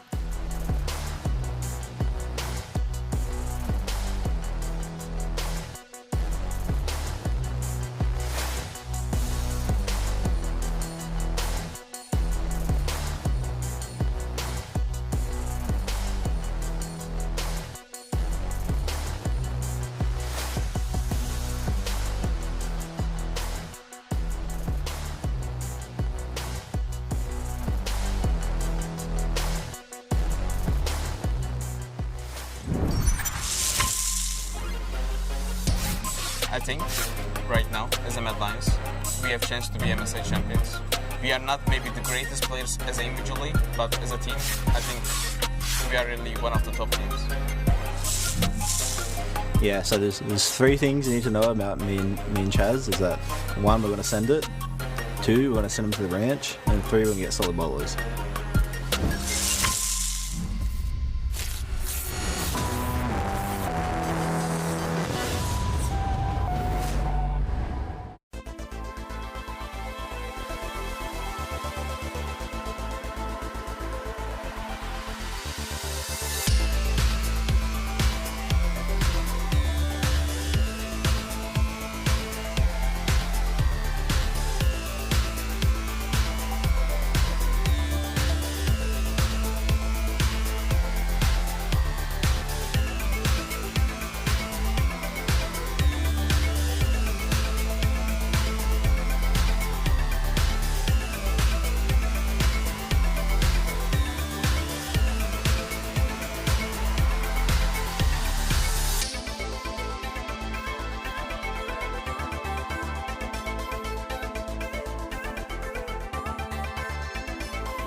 ladies and gentlemen, to the MSI caster desk here for game number 2 of day 1 of the Rumble stage. Mad Lions versus Pentanet GG. We may have had that Damwon versus RNG game, but this is where it all starts to get serious. Is the miracle run possible? Is the question. If you ask anyone from Australia or the Oceanic region as a whole, they will say, heck yes. But I'm not entirely sure whether it's actually the truth. How much do you believe, Atlas? That's the real question coming into this. It's one. Aussie blood that flows through these veins, Chronicler. I don't know. My mind has been blown because I can't stop being so patriotic towards my region. You just want to believe, which I understand and which I respect. And I do think that what we've seen from Mad Lions thus far, and already pointed out earlier, there has been some inconsistency, but at the end of the day, down the line, they still went 5-1. Yep. They still did incredibly in their group. Armut is still incredibly scary. Terrifying. I don't know how much that damage that does to your mentality going into a game, but I gotta imagine it's a lot, you know. Well, not for Pentanet.gg. I feel like if there's a team that's ever gonna not be intimidated, it's 100% these guys. They were in a group with RNG and they were all laughs while they were getting destroyed by the team that also just beat Damwon Kia pretty convincingly in our first game of the day. And there were a lot of questions about which group is stronger, you know, this and that, and comparisons being made. And with RNG really bringing the hurt to Damwon in game 1, maybe that group wasn't necessarily as low on the tier list as we were perhaps thinking. And now it's Pentanet GG's time to tell us exactly, you know, how high on the tier list the group should have been. Have I sold it well enough here, Chronicle? I really like your optimism for Pentanet. Personally, you know, I've been in LCK for a long time, but I am European, so I will always have a weak spot for any EU representative. And Mad Lions, I think, while parts of their game have been inconsistent, there's also been parts where they looked incredibly dominant. Yes. It's mostly been the early game. They had that one weird game where they swapped it around and the early game wasn't great and the mid game was really good. So if they can just get both those good parts in order, I think that they should be the favorite coming into this game. I think the early pressure from Ayoya has been incredible. However, Pentanet are a bit of a wild one in terms of what they draft, what they do, how they play, their unbreakable mental. So I do think this should be a game that can provide us with not only an idea of how good these teams are, but also a lot of unorthodox gameplay, which I'm a huge fan of. Always fear the team with nothing to lose, Chronicler. That is absolutely that. And already the LCO has got further than the region has ever gone before. All we needed was to completely nuke our region, and then we made it through. Well, Fiddlestick's also going to be banned away here from Pabu, of course, debuting that in his first game here at MSI, and that one is going to be taken away from him. So, interesting ban, to say the least, is now the final one to be locked in here for Pentanet.gg, and what's really come to mind for me is the lack of jungle bans outside of Fiddlesticks that have been taken off. So Morgana, we've got Udyr, of course, and the Rumble as center is going to be taken away. So pick your poison, I think, is going to be the statement here. Will it be Morgana? Will it be Rumble? Or will it be just the tried and true Udyr? And it looks like Rumble is still the top of that tier list. The reason why I mentioned Udyr in the conversation is because we've seen him take down the Rumbles before. This is not necessarily an invincible pick. And it's also a pick that I think, while its early skirmishing is really, really good in terms of setting up, for ganks, it doesn't provide as much, right? You only have the slow, you do have a lot of damage, but that in of itself is not enough. So I'd like to see it with solo laners that do actually have a consistent way of allowing that Rumble to get a lot of damage. There's also the possibility for a flex, which we haven't really seen, right? It's mainly been Rumble in the jungle, but there is no reason why this pick cannot be flexed. True. Specific matchups, you can take a top, but obviously a bit more risky, as we do see the Kai'Sa and the Udyr. Neither of these very surprising. Udyr, she pointed out, clearly outside of Morgana and Rumble, the big favorites. And it's actually interesting to me that the Morgana just gets completely ignored here, because I do feel like that pick is stronger than the Udyr. However, it's basically been permabanned, and Ude is a comfort champion that junglers have been playing for literal months, and in that way it does make a lot of sense, whereas Mad, this is shaping up to be one hell of a teamfight draft. Yes, and they don't really care about hiding any picks or anything like that. Both solo lanes and the jungle already locked up here with not a lot of flexibility available unless you want to go full crazy scientist on it. Yeah. As the Urgot, definite comfort here for BioPanther, going to be locked in. Fun fact for you, by the way, BioPanther is already an international champion, having won Rift Rivals in 2018. So there we go. Maybe this is the first time we've got past the group stage at MSI. However, some of our teams have already claimed international victory. So I had to say that. I understand. Yes. You know, I understand. Close to your heart. And it has to be done as we see the Tristana getting banned away. And this, of course, that has not been a single support picked up unless we see Rumble support, but that's not something I really expect to see. That will be way out there. And outside of that, no bot laner picked up for the Lions yet, whereas the Kai'Sa, basically the strongest pick at the moment. Tristana, of course, a very popular counter pick into it. As we saw last game, yeah, it didn't look like a counter pick, did it?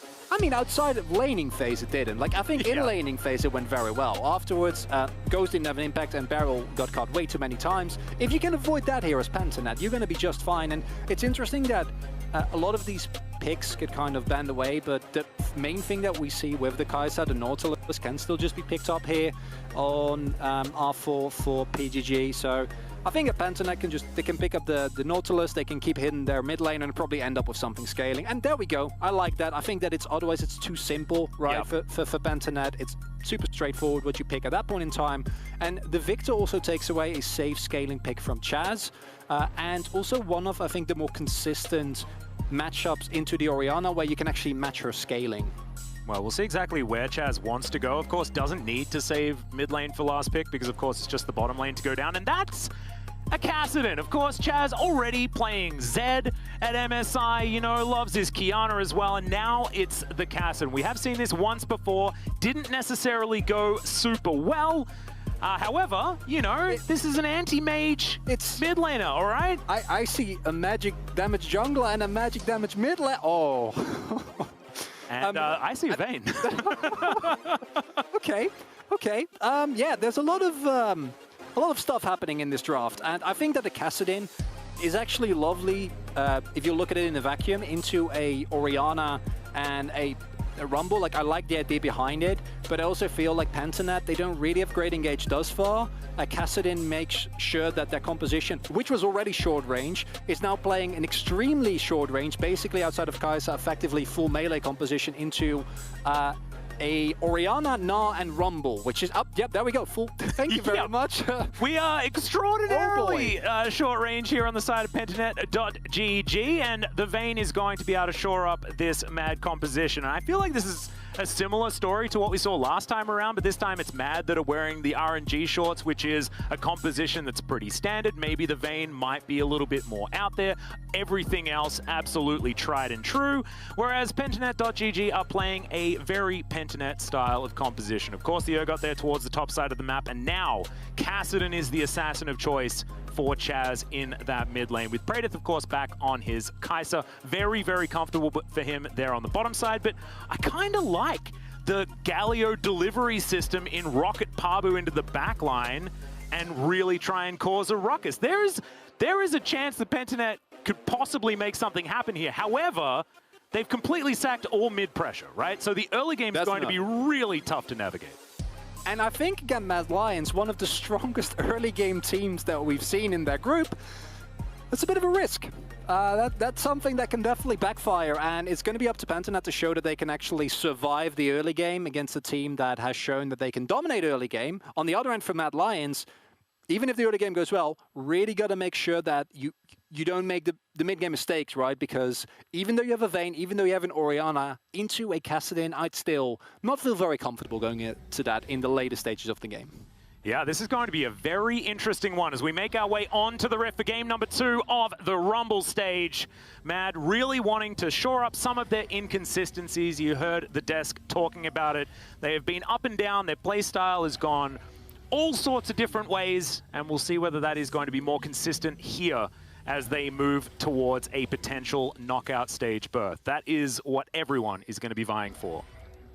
And if you do fall behind as Pentanet, your comeback potential is strenuous at best. I was wondering which word you were going to go for there. I like strenuous. You know? Yes. I was going to say borderline impossible, but that's 2 words, so I guess you chose just 1 word, and I like that a little bit more.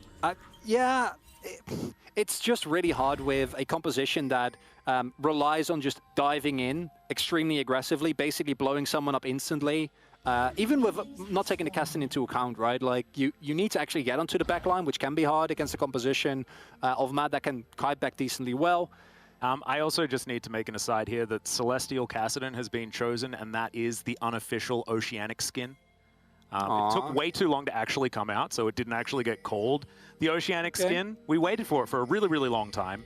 However, in essence, that is the correct skin. So Chaz gets points for that as well. Not going to count towards winning this game whatsoever. However, in my heart, it means a lot. I do appreciate that you're giving us the, the oceanic fun facts, showing us some of the depth of the region, some of the history.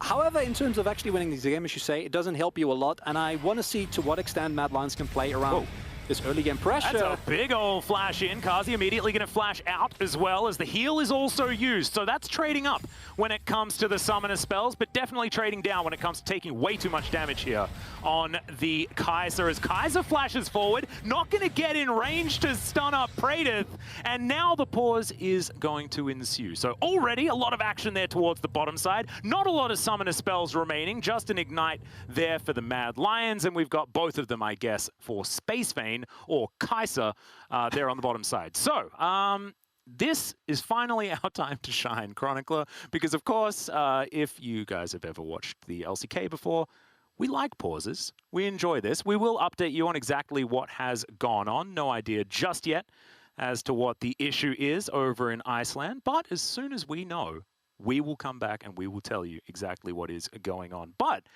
we now get to talk about the fact that this is your first international cast, Chronicler. How are you finding it so far, 1 game in? Lovely, to say the least. I am super excited to finally, be a part of all the regions, all the stories, and be able to really shine a limelight on all the talent that we have within the League of Legends scene, right? Like, even if you look into this tournament, Pentanet came out of nowhere and basically became everyone's favorite team, regardless of whether they win or not, right? I think that the teaser that we saw earlier today, like moments like that, where it's semi-serious, it's not really, but also a little bit, and you see the death stares, like all of that is just absolutely wonderful.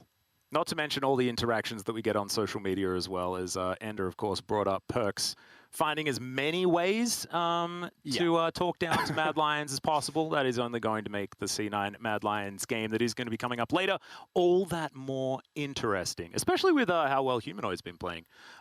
Certainly has been a player that I've been impressed with so far this tournament. But, of course, the Rumble stage is where you really need to lay it all out there, and we'll see whether now on a matchup where he does have a range advantage in that mid lane could potentially find some avenues to victory against the Kassadin, which I'm very excited for. You know the countdown is happening the moment a Kassadin is in game, and is it the same sort of countdown as like a Kale countdown, or is it a different one? I feel like the Kale countdown is also a little bit outdated because it's not. She's not. She got buffed again this pair on the 11.10, right? But on 11.9, like, Kale's countdown basically is a really long countdown to nothing. And it's just like the timer runs out and then you just sit there. And then you take your dinner out of the microwave and it's like still cold. You're like, what the heck happened? I thought I waited long enough. Am I supposed to wait to 18? Do we get to level up that ultimate to 4? Is that a thing that can happen?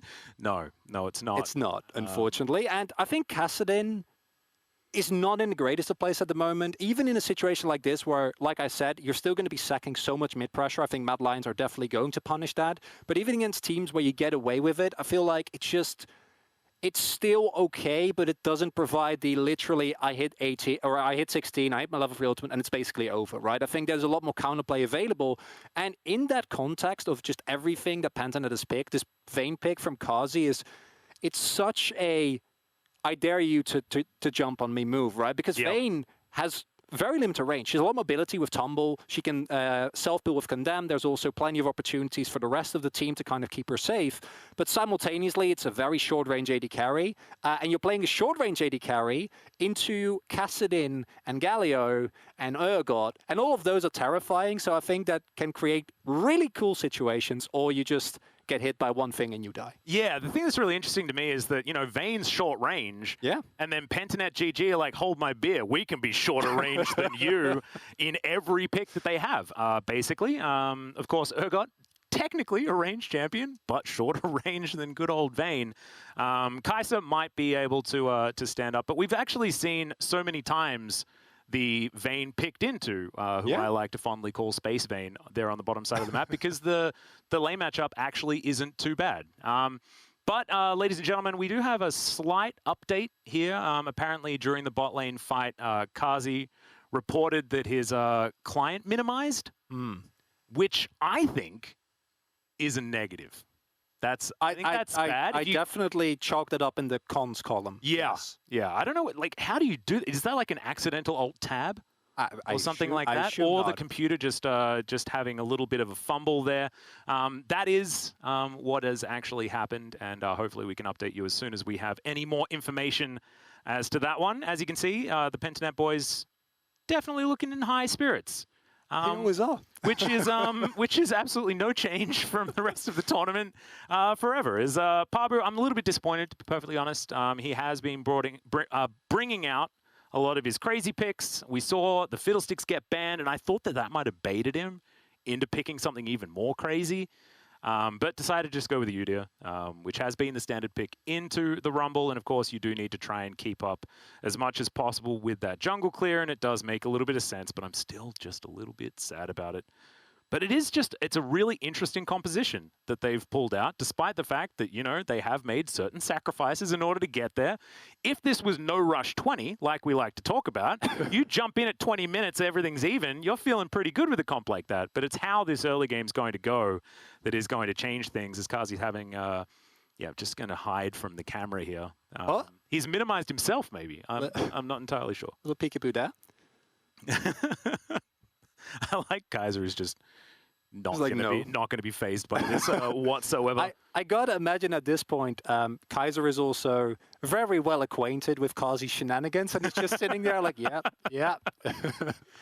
Oh man. But so far, I mean, all of the action has been there on the bottom side of the map, and I just want to get back in there so that we can find out what's going to happen next. Do you really? I have on very good authority that you actually love pauses. So maybe don't break the fourth wall. Come on, man. You got to try and keep it together. And you got to talk about the fact that we want to get back to MSI as soon as possible. But this is a difficult one to really figure out, right? Because if it's an in-game situation, you can have a look at like what the bug was, you know, things like floating Alistair, stuff like that. Yeah. Like that, you can clearly see this is a problem. The cow should not be levitating. Let's try and address that, you know? Things like the trundle issues that we've had in the past, things like that. This is different. It may not necessarily be a client issue, but let's have a look. Do have another update for you, and as I say that it wasn't necessarily a client issue, it was. It was. League officials have determined that this was, in fact, a client issue, and we will be offering a chrono break to the Mad Lions at game time 2 minutes and 4 seconds right before the fight had occurred. So we'll see whether they actually take it.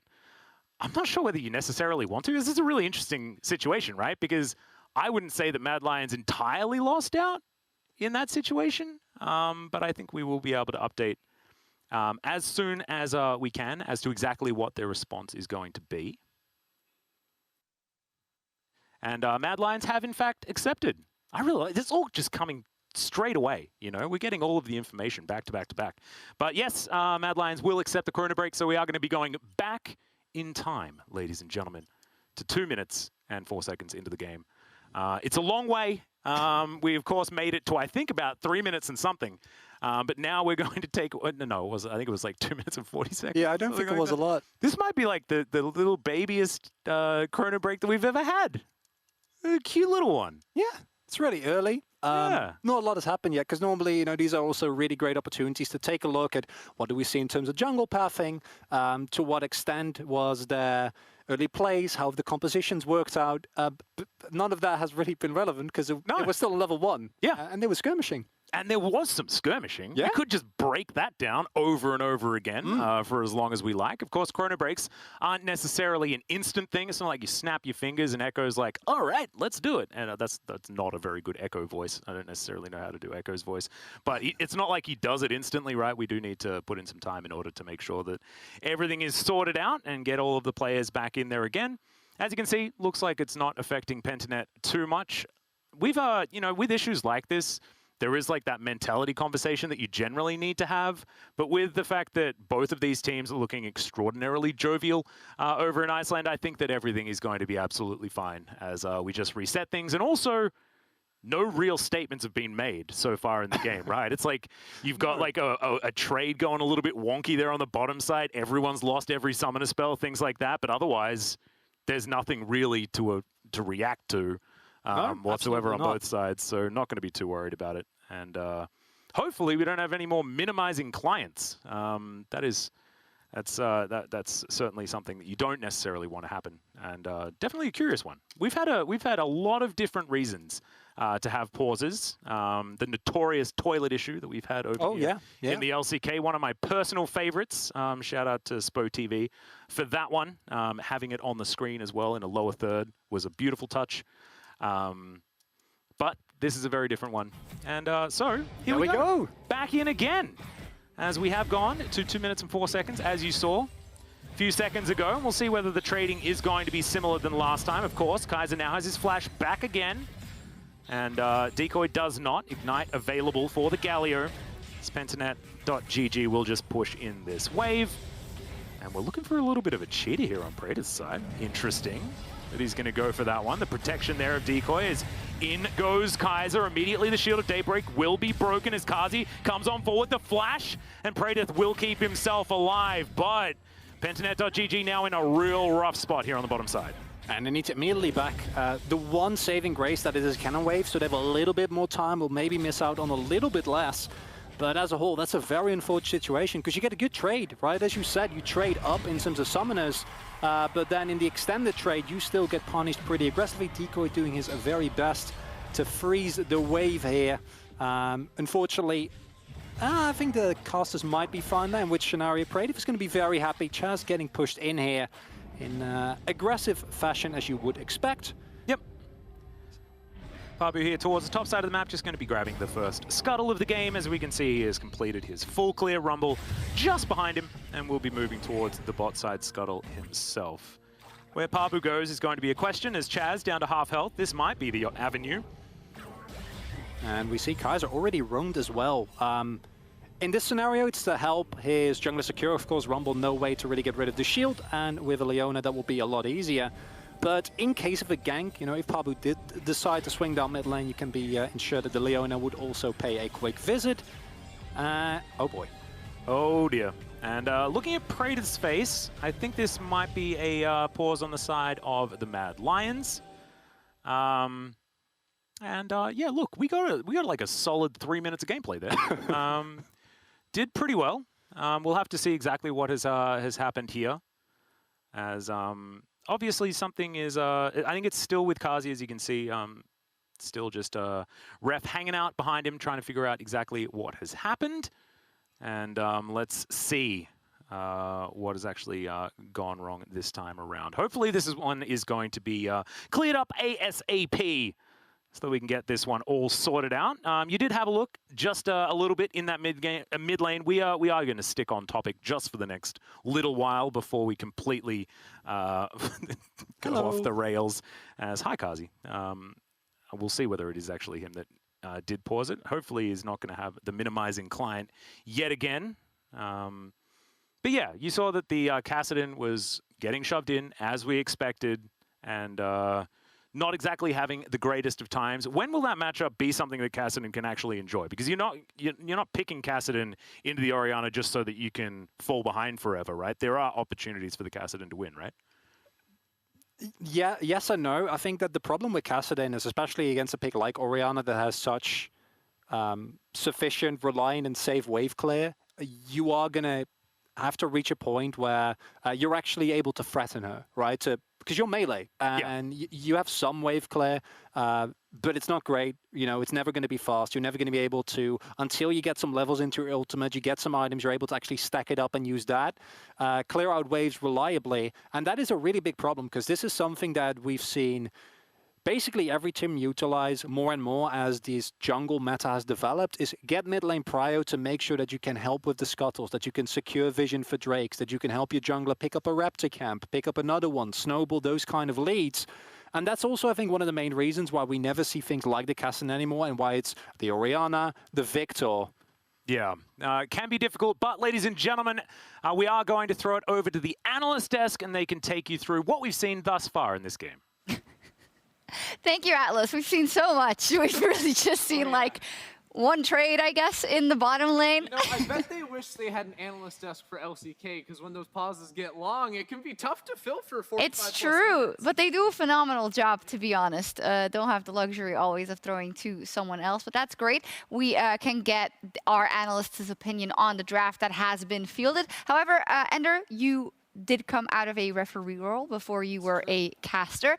Tell us about these kinds of situations. Obviously, you can't talk, I guess, what is it, in the first couple of minutes, or what's the situation? Yeah, I mean, usually for the first like couple minutes or so, they're told like don't talk. You know, if they say something, it's like, hey guys, shut up, be quiet. Yeah. And then ultimately, once it's determined, usually that it's not like an audio issue for one player, and the issue's been communicated, then everyone's allowed to start chatting. I see. So once it's fair for both sides to talk evenly, that's when we sort of invite them back in. Yeah, a bit of an annoying situation because we had the chrono break, and as you said that they retake all the game that has been played, so if it's early in the game, that's easier. It's concerning when immediately after the chrono break is completed, there is another pause by the same person. Yeah, the good thing is it probably shouldn't be another issue with chrono break. Like if there was an issue with chrono break, then it would be like doomsday potentially. You have to like remake the game. We didn't say that. Yeah, we didn't say that. We didn't say that though. Carzzy just having some issues there. Yeah. And of course, they can also like look and make sure that he didn't like add keystrokes. Like you can determine that he didn't actually hit alt tab or something because all that's recorded. So yeah, Carzzy not alt tabbing in the middle of a play to get a free. Oh, that's actually good to know. I always wondered that because like how could you actually detect if someone did just press their flash by accident, or because the power of technology. Do they have to give beforehand if where they put their flash and stuff and where they put their summoner spells, is that like recorded so that if it's out of the ordinary? So I think it's technically recorded. I don't think they have to like give that, but you can like find that out by looking at the league settings. But they have like a tool that tells you what every button they've clicked. The age-old debate. Okay, very, very interesting. Aside from the referee knowledge, Dagda, what did you make of the compositions that these teams fielded? Yeah, I mean, I'm kind of interested to see how Pentanet play out their strategy because it feels like this is a very Pentanet style of game, right? Where you've got the likes of the casting coming in for Chaz in the mid game, you get that late game scaling, but it also you've got like a facilitator alongside in the Galio, which gives you the opportunity to dive that back line. And when you're looking at, Carzzy, who's going to be relatively short range in this Vayne, same we're looking at Humanoid on this Orianna. I think if you can get to that late game stage, you have such a big opportunity here for Chaz. I'm sorry, I have to cut you off, my dear. But it is a hold it's off. going to be extra awkward because there's a little bit of delay, but we have to go back into the game because the players are ready. Thank you, Dagda. Thank you so much, Sharks, and everybody else over there. I'm really glad that we managed to get the referee lesson from Ender there as well. This is actually the weirdest thing ever. Normally, we over here at the LCK would just talk forever. But having someone to throw to is like the weirdest experience. You're exactly right, Ender. Now, back into it. Everything hopefully going to be absolutely shored up here for Carzzy. Not going to be minimizing his client or anything like that. And it's as we kind of expected, right? Kassadin getting pushed in the mid lane. And the jungle is just trying to farm as quickly as possible. And once again, we've got our bottom lane that was a bit spicy the first run through, but in this particular timeline, hasn't necessarily been as aggressive. And honestly, for Pentanet, this is a pretty good situation. All brave. And immediately, we've got the double taunt to come through from Decoy, immediately able to answer the Zenith Blade, and then backing away. So we're all fine. However, on the top side of the map, Elyoya gonna flash on forward, misses the first harpoon, lands the second, but BioPanther makes it to his inner turret just fine. And I was gonna talk about the fact that thus far, Mad Lions haven't really been punishing that mid lane, Kassadin, and they do it right here because the fact that Humanoid was able to crash such a huge wave in on the Kassadin means that he can teleport topside without any repercussion as the teleport comes back Speaking in. of teleported top lane, this is with repercussions as BioPanther. He's going to put Elyoya underneath it, and everybody else just leaves. All right, that's one way of doing it. Is Kaiser finally going to catch up with Praetor? Kazi locks down the kill in the 2v2 on the bottom side of the map to answer. And that's a kill on the Vayne. That's one you'll take any day of the week. The kill on topside also gone to BioPanther, and I think he would have loved to get that on Chaz. Just the teleport from the Kassadin in of itself is a deterrent, meaning that Mad can't really go through with the topside play. However, Mad Lions bot lane say, that's all fine and dandy, but we will punish you so hard because this is not a huge wave that is shoved into this lane that Praetor won't get. And this lead on this Vayne is getting insurmountable, and Kaiser does not really have the range to just say, okay, Vayne, I'll keep you at bay. Yeah, and a lot of the weaknesses of Vayne are shored up with the fact that this is such a short-range composition out of Pentanet.gg. But here's the replay of that top lane for a second, because we've got some action here in the mid lane as well, as Humanoid gonna get that shockwave onto only Chaz as the flash does eventually come out, and that is going to save Humanoid's life, but not going to be as safe there in that mid lane, especially now with Chaz at level 6. And Pabu wants to go for the Scuttler here, needs to respect. Kaiser is also coming. Yep, does manage to take it. Smite is going to be one there as a level 6 gain by the Udyr, which does absolutely nothing, but I do like to talk about when levels do come in. Elyoya makes his way towards the top side of the map because there are camps there. And Praetor now back towards this bottom side with a big wave to crash towards Kazi. And this might open up a play, but this is the problem, right? With the Kassadin, even in windows like this, Kassadin is really good at getting kills this early on in the game. If he has some setup, you know, if you get him some last hits, get him going early, it's great. But right now, he only has a tier. You can't really rely on him for any sort of jungle fight. Papu will definitely be spotted there, and that might open up a possible play on top side here. Well, Elyoya is currently clearing, and now pathing towards BioPanther. Yep, just going to walk away from that blue buff, as you can see, over the wall there as BioPanther is pushed way too far forward, now realizing that he wants to go in. The Disdain not going to connect, though, as Armor's just trying to kite this one out, and he's going to be able to do so successfully. That is the kill going over to the Gnar, as Pentanet.gg will start off this Dragon, at least as a consolation prize. And it's nice, but it is with your jungler on bot side as BioPanther. You want to try and punish, right? You want to try and get some damage done on Armored, shove the wave in instead of the freeze that was being set up there, which is the reason why Armored is so far ahead currently. As yet another fight in bot lane. More aggression, another double taunt though there from Decoy just to try and get Kaiser away. Praetor, I mean, the target on this guy's back at the moment is just ridiculous. Mad are really diving on top of him every opportunity that they get as the ward goes down. Armit's in a little bit of trouble here as the Disdain's good. Gnar into the wall though as the crush comes out, and Armit is going to be able to make his way to safety. It's a little scary there for a second. If the Fabian Dev was available, might have gone differently, but in this scenario not enough damage available. Very nice CC chain from Armit. And that ultimate is not something that you really have to worry about. We'll get that back momentarily. And yeah, Praetor and Decoy have really been getting battered by Karzi and Kaiser. And this is more akin to the early game that we saw from Mad in most of their games, right? Where they are actually able to find the 2v2s, where they're able to find the early pressure. There's another one. Solar Play comes out this time as well, as Decoy is going to be the target. Justice Punch is interrupted by the Leona so beautifully. And that is going to be Galio taken down. The first time that they don't go for Praetor, they managed to grab that kill, as Decoy still had flash. And as mentioned before, the problem with the Pentanet bot side is that this is not a bot side where you can now play and try and hold off a little bit. Galio, it's go in or do nothing. And you're playing against the Leona, right? And now Kazi is ahead, which means they can just all in every single time. And there's not really a way for you to win that. Either you need help from Chaz, you need Pabu to visit, but Pabu, understandably, is like, I'm not going to gank a losing lane, right? That can backfire immensely. They pick up the Rift Herald on top side, but unless they can get a first turret bot with that, that's not a trade that you'll take, because Kazi getting further and further ahead, already up to an 800 gold lead. And on a Vayne, that's not great. No. However, also a Kassadin having a lead is not necessarily great if you're facing off against him either, as Chaz is going to have his back interrupted, but does of course have Rift Rock, so he's going to be absolutely fine. Humanoid will just delay the Kassadin's journey back into that mid lane as we have a look once again at Decoy being taken down. And it is just super clean here from the entirety of Mad Lions. They set up their play. There's no level 6 available yet, right? So even in the scenario where it is, the Galio ultimate doesn't really provide that much in terms of combat if you're not the one setting up the play. And another dive here on top side. Yeah, that's a big gnar into the wall there as Biopanther is going to be able to get himself out of the way. There's the flash as Elioya trying to catch up. There are pesky minions in the way. There's the heroic entrance as the flash forward onto Armut. The taunt comes down, and Decoy's just going to do it by himself. Pabu gives up on him, and Elioya now has to flash to get out of the way of Pabu, who's running after him as best he can. But thankfully, Scrap Shield for Elioya is going to be able to keep him safe.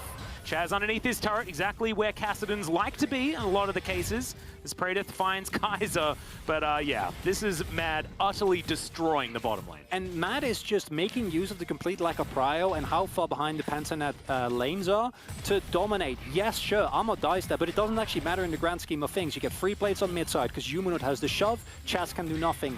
Just clearing the wave gets his entire health ball taken. Praedyth gets zoned of experience, gets zoned off of the wave, and that's not something that you can really do anything against as Pentanet now that you are behind, right? You are waiting for that Kassadin. You can still find skirmishes. Fear Beyond Death is an incredibly strong team fighting skill, and maybe once Chaz hits 11, you can try and make some plays, but with how far ahead Praedyth and Decoy are, I'm expecting to see Mad continuously use that pressure and translate it to plates and kills on the rest of the map. Yeah, and it's now a 2.5k gold lead here as well for Mad, so Pentanet, this is it's a curious comp, it's a fun comp, but it's not necessarily working out the way that they wanted it to so far into this game. Chaz going to be getting a little bit more gold there from the plates as Shirley does smash her head into the outer turret mid.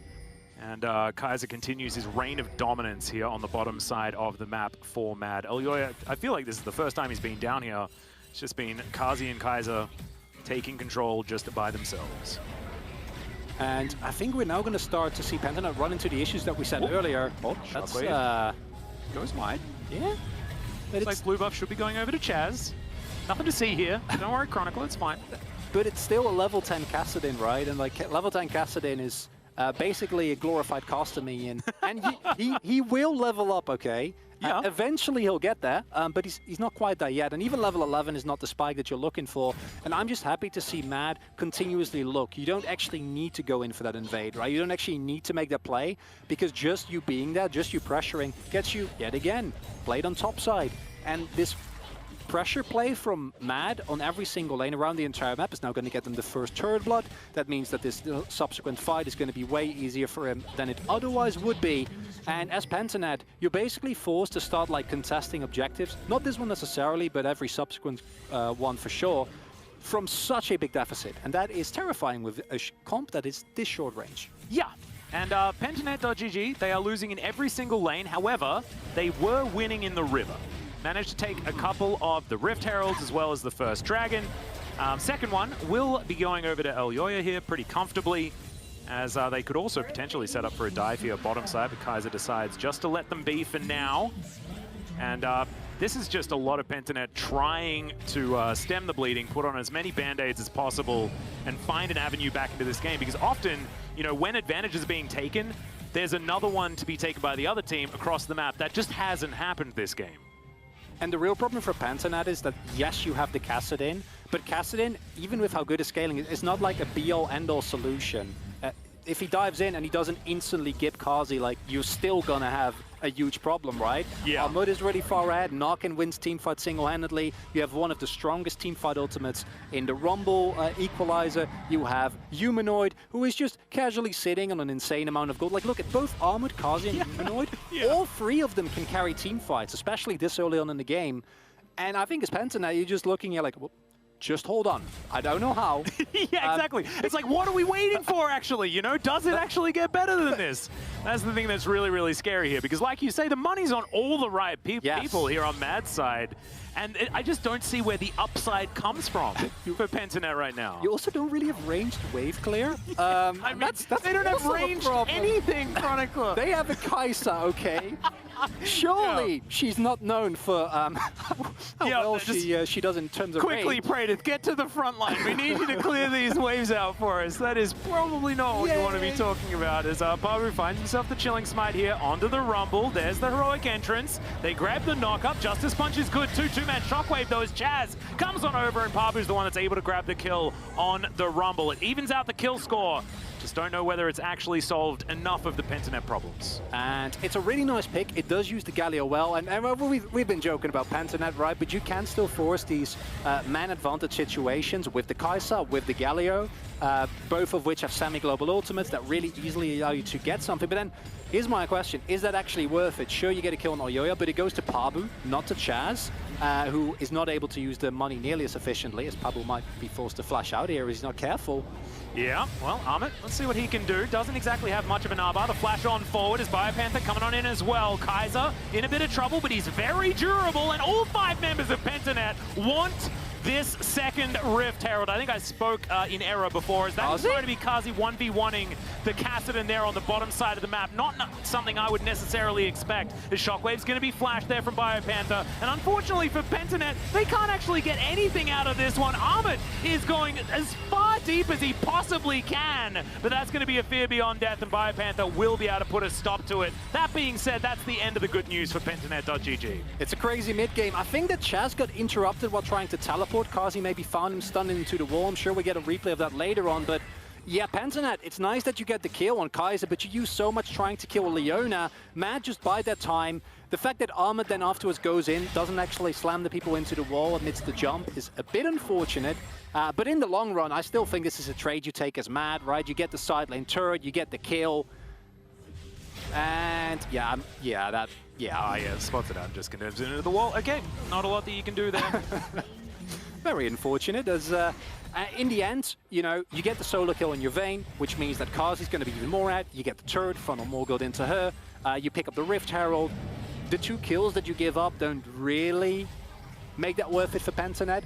If you want to be really positive, and I know how much you love Pentanet, Atlas, so I want to give you a shimmer of hope here. Okay, every minute that you're in this game, also it gets you where you want to be, right? Like, just get Chaz to 16, try to use the sideline pressure with your semi-globals, and make something work from there. Is that a goal? Right, okay, so we're saying that if the game is still going, there's a chance that Pentanet.gg haven't lost yet. There is a chance. Yes. That's perfect. I love it. That is perfect logic. Okay. It's brilliant. I'm glad. As long as the Nexus is still alive, Pentanet.gg have not lost. As the Equalizer goes down towards the top side, and Biopanther is going to just walk away. That is going to be his exit of choice. Works out relatively well. And of course, Equalizer is on about a 4-second cooldown. It is pretty silly. As Shirley will bonk her head into this inner turret on the top side, and Biopanther in a bit of trouble. He is going to get stunned up. Disdain is good, buffered, just to make sure that he can create as much distance as possible. The damage has been done. As now Praetor is just going to get found out by Humanoid, just standing his ground though, and 1v1s the Orianna, soaks all of the burst and says he doesn't care. Beautifully played by Praetor, that not even level 11 and still able to just win that straight up 1v1. And here you see one of the reasons why that Kai'Sa is so feared. We joked about her not having the longest range. What she gets in return, as a Biopanther should not go in. Yeah, he's dead. Yeah, you can probably continue. Yeah. Sorry about that, Biopanther. But the trade-off for that is that her assassination potential, especially in isolated situations, is insane, right? If you get a full isolated Q combined with a plasma proc, that's just not a lot that an Orianna can do. A little bit over-enthusiastic from Humanoid there. And it leads to a Drake, and a Drake means that Matt's going to take longer to scale up. Yeah. And that buys time for Pentanet. I'm going to put it in the pros column 100%, as it is under a 5,000 gold lead, and perhaps that is going to be extending. Amit down to about 50%, trying to find the safety of his inner turret. Kai'Sa comes down as well as Pabu. Gives him a bit of a slap. Praetor's once again going to find Humanoid, this time not going to be able to grab the kill as he turns around, looks for that one auto. As Kai'Sa gets on in there, the Equalizer is going to give Praetor an exit, but it's via the Death Chamber, unfortunately. Pentanet.gg are going to back away from the bottom side of the map. And this game is certainly doing some things right now, Chronicler, as Amit teleports in to look for a kill, but Decoy makes it out. Chaz may not be as lucky as 3 members of Mad have found him and will be able to put the Kassadin away as well. Elyoya not even able to really get in on the action. As Kazi, he's playing the game for the win. He's going to be able to take down the turret in the mid lane. And there's a lot of chaos here. There's a lot of cross-map plays. There's people getting caught in side lanes. There are almost kills. There's solo kills. There's 1v1s. There's attempted 1v1s where you get punished. But in the end, it's Mad that wins all the trades, right? The gold lead keeps extending. They're the one who actually pick up the objectives. They're the one who actually get the turrets. And while it's not the cleanest look, it does continue the trend of Mad. It might not look the cleanest, but they get the job done. Yeah, absolutely. I actually feel like Mad have played this one out very, very well, being able to find advantages exactly where they need them throughout the early game and this mid game as well. As we tick past 20 minutes, it's 7,000 gold the lead, and it seems to be only extending here for the Mad Lions, who have really, I mean, this team looks real good right now as they debut in the Rumble stage. Armut here on the top side of the map is just going to shore up this top lane of minions, and we'll see where the vision is going to be placed next. Because, of course, 3 minutes on this next Ocean Drake. Of course, you know, Pentanet.gg, they want to be able to grab another one, get to that soul point, but I don't think that's where the conversation's going to be. It's going to be about the Baron. And I think as Mad, you have so many tools to start with this barony. You have all the hard engage in the world. The only thing you really need to do is to make sure that Pentanet doesn't get one of their godlike engages on a single target, right? That's really what you're afraid of. Isolate someone in side lane, throw a killer instinct, throw a heroic entrance, blow someone up, and then play the rest of the fight with just the potential to all in. Because if you play it slow as Mad, I don't think there's a lot that Pentanet can do. With this gold deficit, you can't really just hard force a 5v5 and go from there. As Chaz, you need to be careful. Yeah, sees Armut just in time to Rift walk away. Still going to take a little bit of damage there as the boomerang comes down, but now Mad find their avenue into the top side jungle of Pentanet.gg, but that one's real dark as in goes Decoy, out goes Decoy. Now Mad know exactly where they are. Solar Flare is going to miss, just gets a bit of a slow onto the Galio. They do back away yet again. Flash on forward, two-man taunt comes on in. It's Pabu trying to stun up everyone. The heroic entrance is beautiful, but it's not going to be enough because he dies in the meantime, but they do get the Vayne. And that is the main thing. Support for AD, you'll take that as Pabu just runs into 4 people. That is not ideal, my friend. And Elyoya is now on a rampage as a result. That was such a good assassination by Pentanet, and then the jungler of all people walks into a brush. I don't even know if they can contest, because as mentioned, that deficit is sizable. Operation Kill the Vayne was successful, but they do give up basically everything from that point onwards. Now the Baron, a free pickup here for Mad Lions, who surely are going to be knocking on the doors of some inhibitor soon. Yep, and the backs are going to start the timer here for the Red Bull Baron power play as well, because this could be the beginnings of some nails in the coffin. Pentanet.gg. As look, it started so well here for Pentanet, but in our new Axe Effect replay, just Pabu, man. It's beautifully played as well, right? Because they layer everything on top of a Fear Beyond Death and Praetive diving in. But then that operation is successful, but as mentioned, that in itself is not enough. If you trade 1 for 1, it's kind of dicey if then one of your players, in this case Pabu, runs in and gets taken down. It's understandable from Pabu's point of view as well, right? Because you want to try and secure vision. You want to make sure that they don't just straight up run to Baron, and I think that might have been in his expectation, but now you are staring down a terrifying Baron because you have no turrets, right? Yeah. There's nothing to buffer these shots. On the plus side, they're still in the game, and Chaz is level 14, so... Your optimism is absolutely beautiful. Yes. Is it warranted? I'm not 100% It's certainly, sure. It's a dire situation, right? But, you know, they're still in the game. You told me that if they're still in the game, there is still a chance, as now they're trying to defend the inhibitor turret here on the bottom side of the map. Baron keeping all of these minions alive, and I think that Pentanet is just going to have to give this one up. Armut comes on forward, Stride Breaker's on in. That creates the space in order to take this one down. Pabu's going to take the opportunity to at least clear out this mid wave, but the rest of Mad trying to follow one up here, and he's not able to kill all of these minions just yet.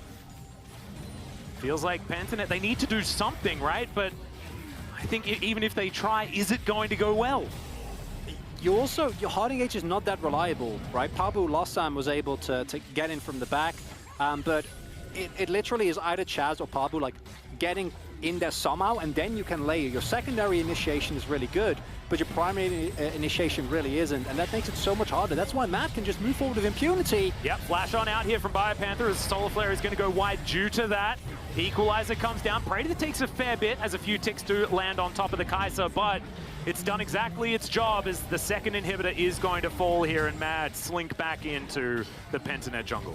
And I think Elyoya, not the greatest start on the Rumble, but I think he went from 0-2-1 to currently 4-2-2 with a 400 gold bounty, really bouncing back extremely well on this Rumble. And ultimates like that might look a little bit silly because it doesn't actually threaten anyone, but you don't need to threaten anyone, right? You just need to buy space, you walk up, you kill the inhibitor, and it provides you with so much pressure on the map. And it looks like Mad, they realize that all they need is just pressure. A Hail Mary flank might be coming in from Pentanet because otherwise I think they're going to lose this next inhib as well. Yeah, exactly. They might be sacrificing their Nexus in the end, and that is exactly not what you want to happen as Elyoya, he's wrapping all the way around. Chaz looking for an opportunity. Three-man taunt there from Decoy, but he's immediately wiped off the face of Summoner's Rift. Armut gets a great defensive ultimate as well, and Mad's wallets are way too heavy. BioPanther goes down. It's a double kill for Kazi, and Praetor, he loves that emote, but unfortunately in this instance, it's not showing anything good. That's the ace, and that is going to be the game for the Mad Lions, who debut onto the Rumble stage absolutely beautifully.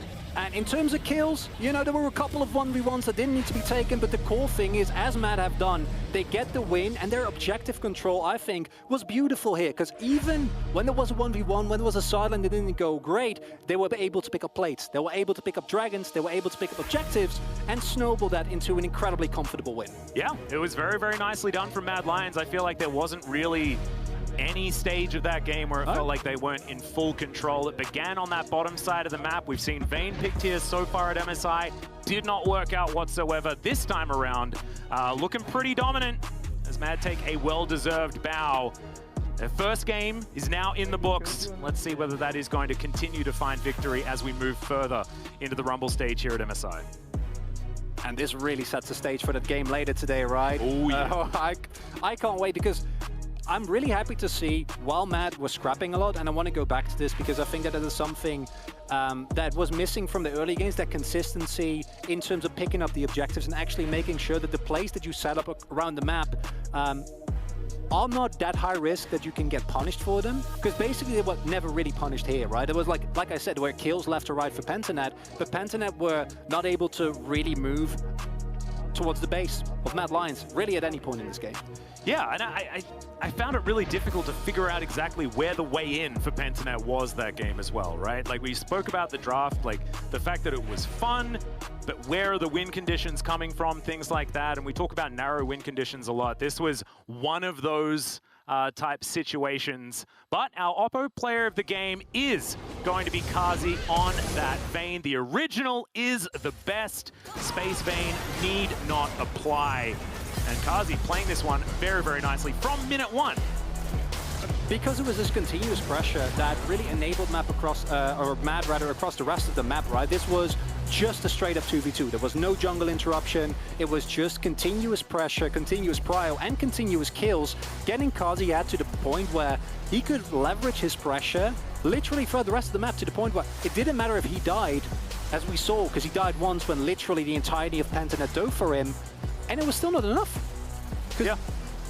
Just killing him wasn't enough, and in of itself, getting to him was really, really hard. And this is really impressive, even more so, because as we said at the beginning of the game, this is a short-range character into a team with a Galio, you know, with a Kassadin, with an Urgle, with an Udyr, all these picks that make it really hard for you to find that space that Vayne so loves. Yeah, exactly right. And I actually feel like it's the perfect time to pick the Vayne as well, right? We mentioned the fact that there was a huge lack of range and things like that, so congratulations to the Mad Lions. But up next, we have PSG Talon versus Damwon, and you can check out their Anthem and the rest of the teams competing in MSI on the official LoL playlist on Spotify. We'll look ahead towards that matchup in just a few minutes, right after an interview with Elyoya.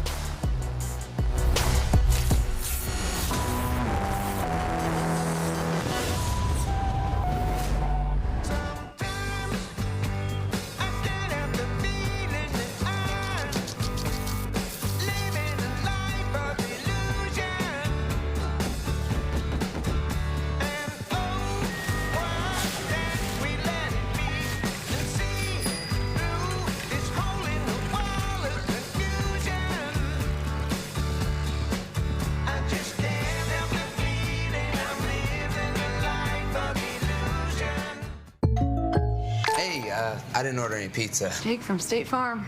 After you saved me so much dough on insurance with that Parker promo, I devised a promo for you. Here's the deal, Parker. State Farm offers everyone surprisingly great rates. Yeah, right. Pepperoni pockets, an atomic brownie, cuckoo crusty. There's no promo, it's just great rates. And a cider ranch. You're the man. When you want the real deal, like a good neighbor, State Farm is there.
Elia, thank you so much for joining me. Congrats on winning your first game on the Rumble stage. A few first words about this first game and what happened in mid-game, actually.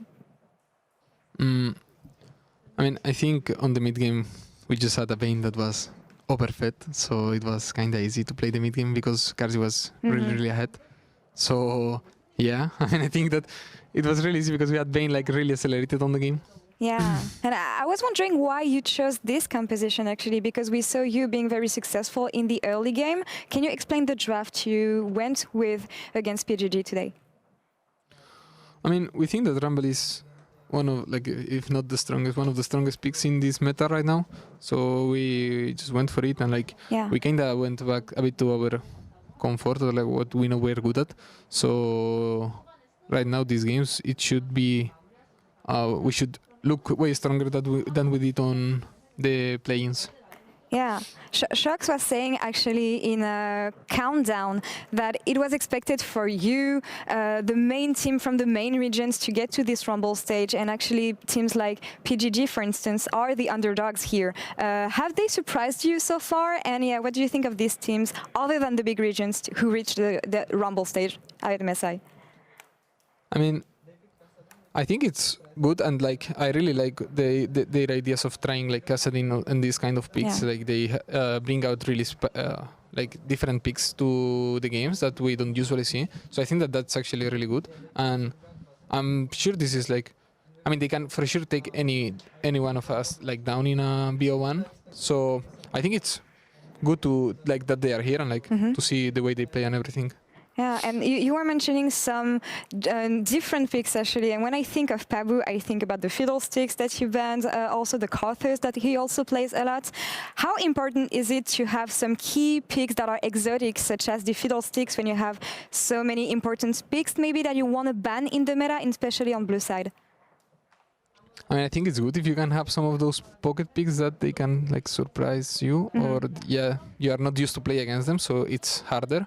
So if you can bring that level of risk to the game, I think it's always good. So I mean, it's really good that he has this kind of like pocket picks. Yeah. Last question for you. You're going to face off against Cloud9 at the end of the day. The NA versus EU rivalry that we are expecting. Any first words on this matchup and how you expect this one to go? I mean, it's going to be really one-sided from the beginning. EU is just way superior to NA. So it's like not even going to be close. Oh, it's not even going to be close. Some strong words ahead of this matchup. Alioya, thank you so much for this interview. We'll see you maybe at the end of the day. And yeah, see you later. Hope so. Hope so. Thank you so much.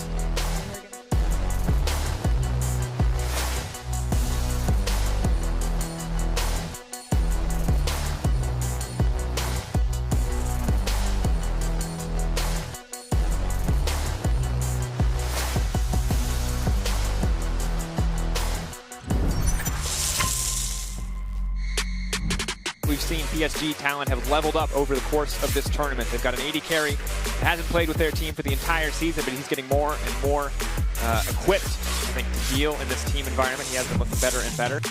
If there's one thing that I do kind of always believe in with this Damwon team is that they will be able to continue to punish and capitalize on their opponent's mistakes.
Welcome back, everyone, to the State Farm Analyst Desk, where PSG Talon are minutes away from facing off against Damwon Kia. And though they are challenging the world champs, PSG have quite the resume of their own. And after the opening game from Damwon, well, there are opportunities here. This is domestically the most dominant team in Spring 21 out of the PCS. And so far, Dagda, they came in second in the group after the Mad Lions, but overall, they're still a team that has some expectations on them and also has some possibilities.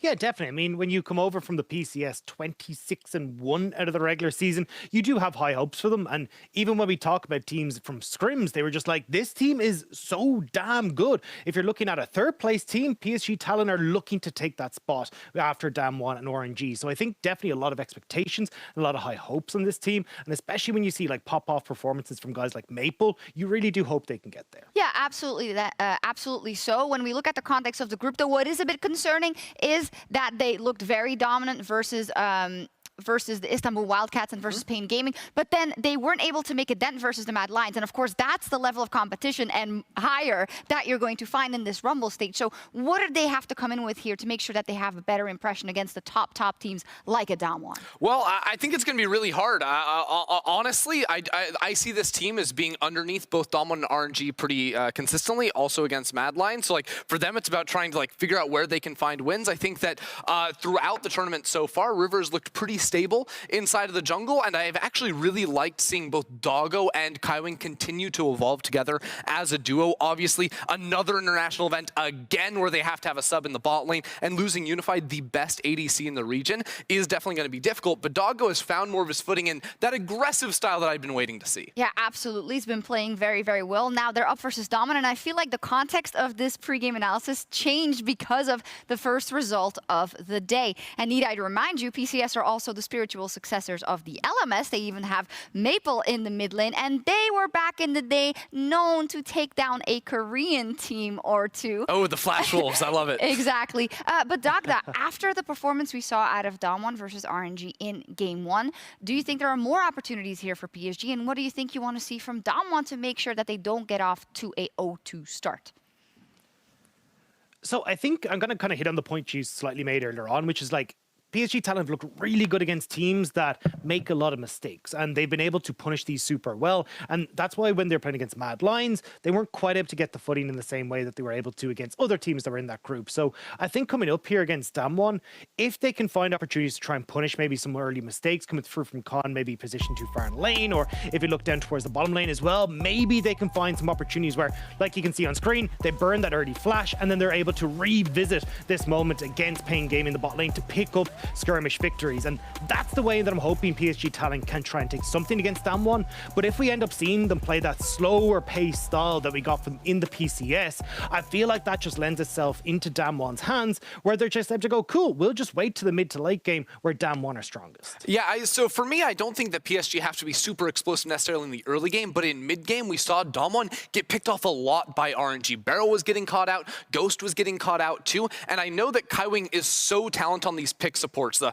Threshes, the Leonas, the Rakans of the world. So something like that to take advantage fully of positional mistakes in the mid game is exactly what they need. All right, important game for PSG Talon. Let's see if they can do what RNG did a couple of games ago and take down the world champions. Let's throw it to our casters and find out. Thank you so much, Shox, as per usual, and welcome back to the caster desk here as we hop into game number 3 of the Rumble stage. This one is... honestly, I'm feeling at my wit's end, to be perfectly honest. Good old Damwon, they failed up against RNG. They didn't look clean.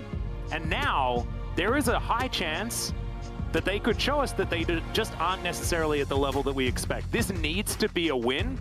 And PSG Talon, let's see exactly what they have moving into this one as well, because they dominated domestically. There are a lot of doubts as to what that means when it comes to the international competition. Already, they've made it to the Rumble stage, and already we are into the ban phase. As Senna and Thresh both taken away. And what I was happy to see from PSG thus far is that they are not afraid to go in. Kawing in particular, his Leona is so incredibly aggressive, and considering what the weaknesses of Damwon Kia have been, as was already pointed out by the desk as well, these mispositions, these careless movements, Canyon getting caught clearing a ward, Beryl just being in a place where he's not allowed to be without any backup, if you can punish those type of mistakes, there's no reason why PSG shouldn't be able to find a surprise win here, right? Because as you said, Damwon Kia, they don't look super strong at the moment. And of course, it's just one game against, at the moment, the strongest team apparently in the tournament, right? With RNG just looking incredibly strong. But still, I think as PSG, you're going in this, you don't have as much pressure on you. If you don't find a winner, it's fine. But there are so many upsides if you are able to actually clinch an upset with here. Yeah, and as the world champions at the moment, Damwon Kia certainly not wanting to start off the Rumble stage at a 0-2, right? That would be an absolute disaster in their eyes. But PSG have a chance to give that one to them. As we can see, the Udyr are actually taken as the priority pick. Morgana's up, Rumble's up, but instead it is going to be Udyr, locked up here by River. And of course, River loves getting around the map as early as possible and does fit his playstyle here, as it is going to be Kai'Sa locked in. Morgana is going to be the answer here from Canyon. No surprises there, as Hanabi heading towards what could potentially be a massive comfort pick for him in the Gnar.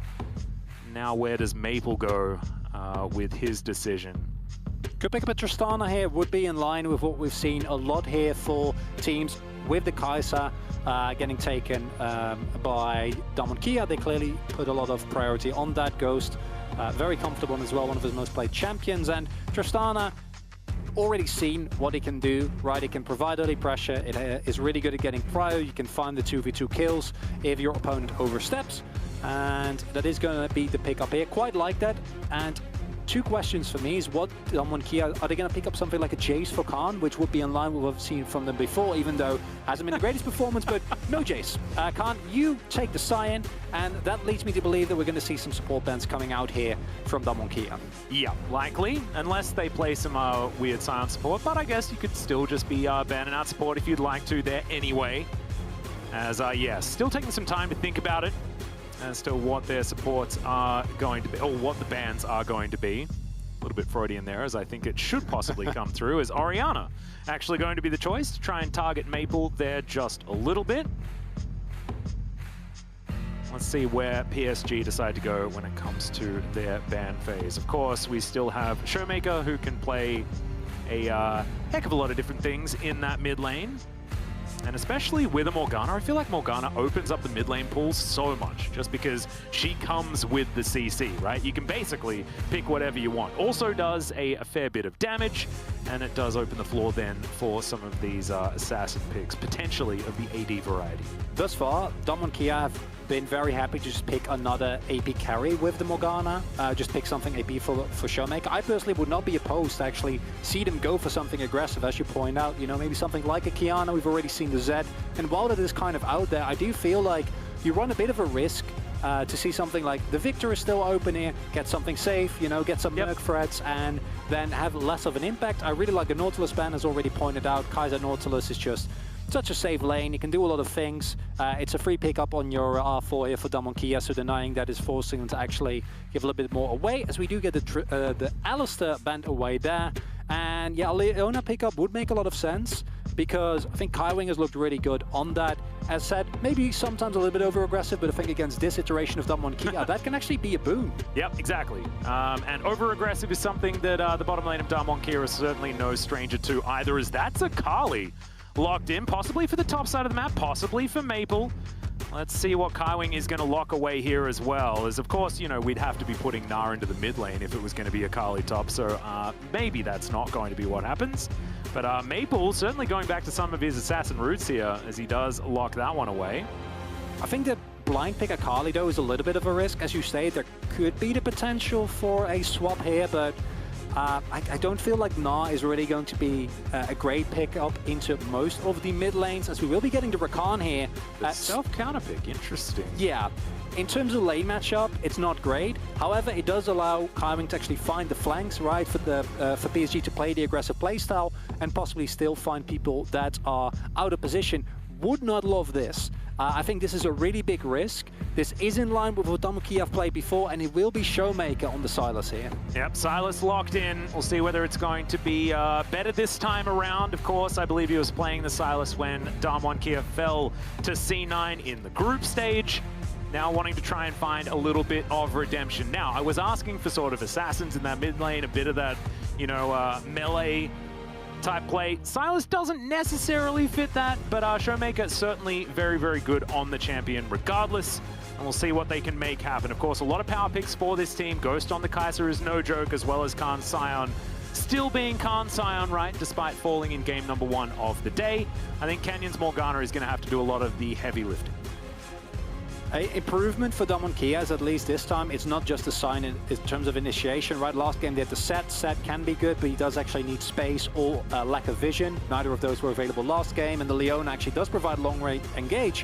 What I do love from PSG is that Damonkia have looked shaky in the early game. I think last game was a bit of an exception, but as a whole in the tournament, they've had a rough time. And with a composition like you have here as PSG Talon, if you do find an early lead, if you can get your Akali ahead, like the amount of damage that you can do to a lot of short-range characters on the side of Damonkia can be devastating. Yeah, not to mention the fact that River has been parking himself in lanes in the early game. This guy is not about the power clear like we've seen from so many other teams. This guy likes to get around the map and get those ganks working out. And a snowballing Akali sounds like exactly what you would like if you were PSG Talon. So let's get onto the Rift for game number 3 of the day. PSG's first here in the Rumble stage up against a limping Damonkia, down 0-1 so far.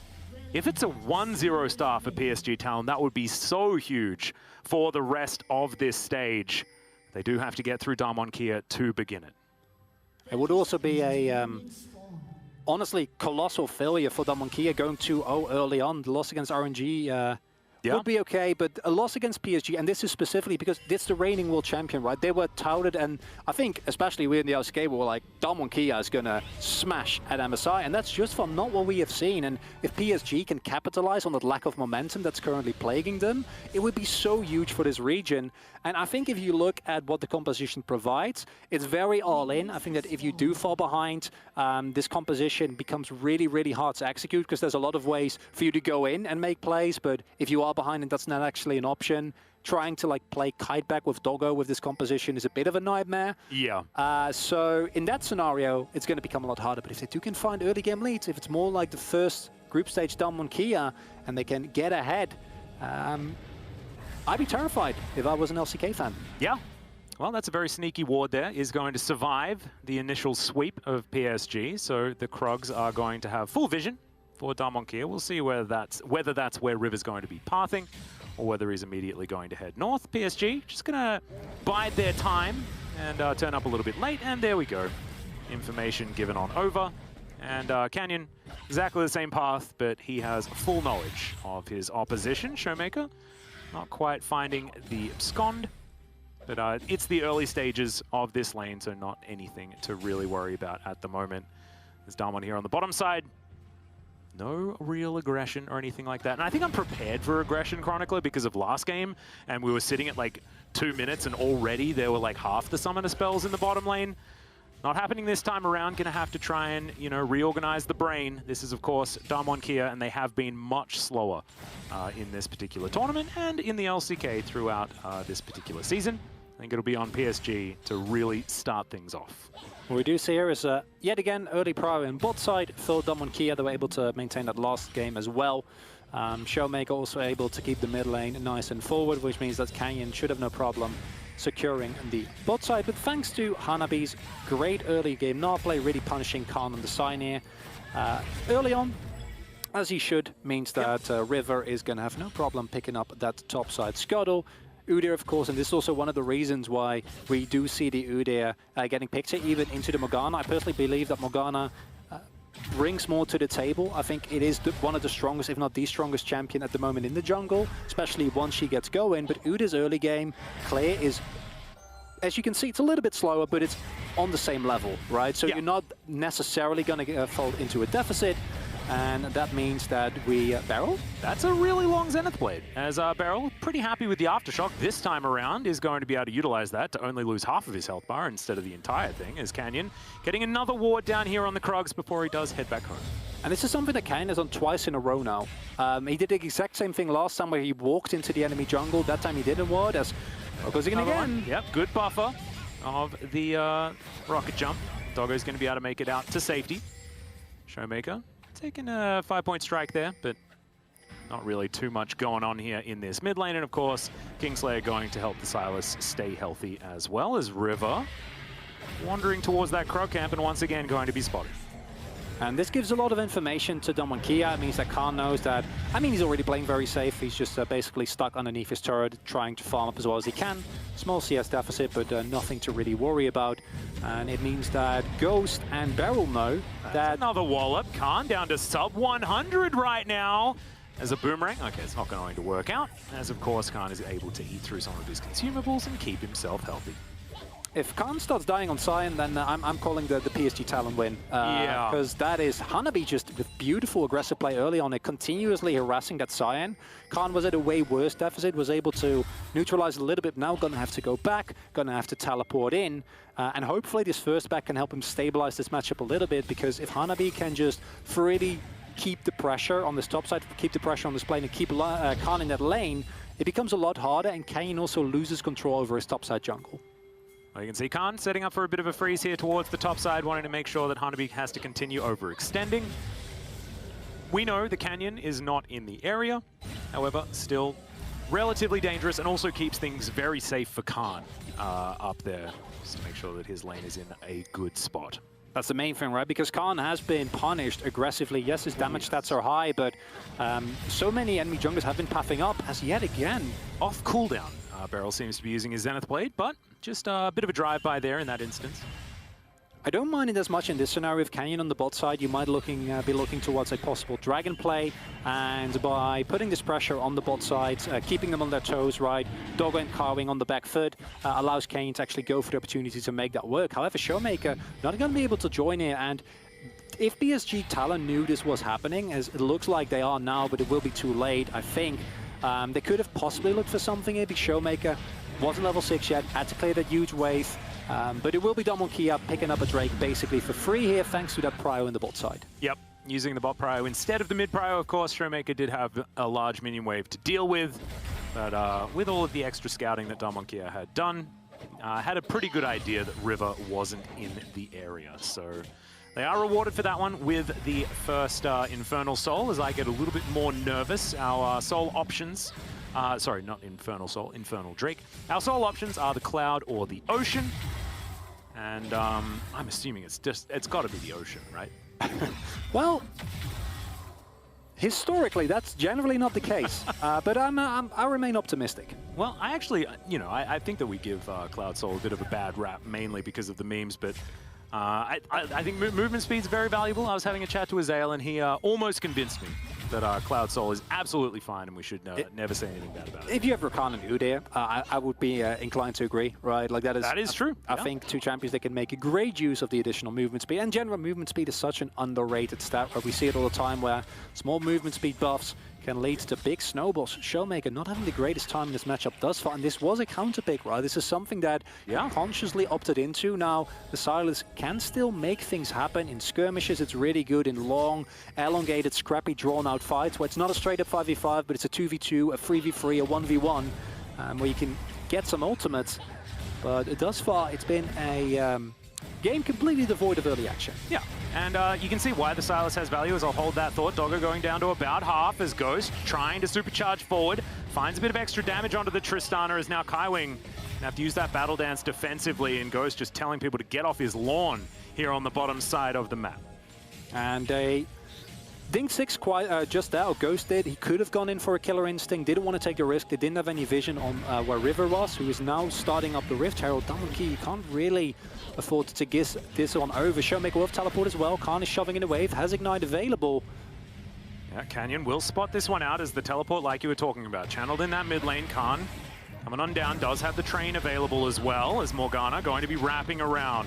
Knock up, not going to be found, as now it's going to be a 50-50, but River is going to secure it as Showmaker gets himself the perfect execution, but doesn't really have an opportunity to use it as Hanabi. Now with his Gnar ultimate, forces the flash out of the Scion, as now Maple finds himself into his Shroud, but Canyon goes too deep, and some miscommunication here from Damwon Kia as Maple tells them to leave, and Damwon Kia are going to do exactly that.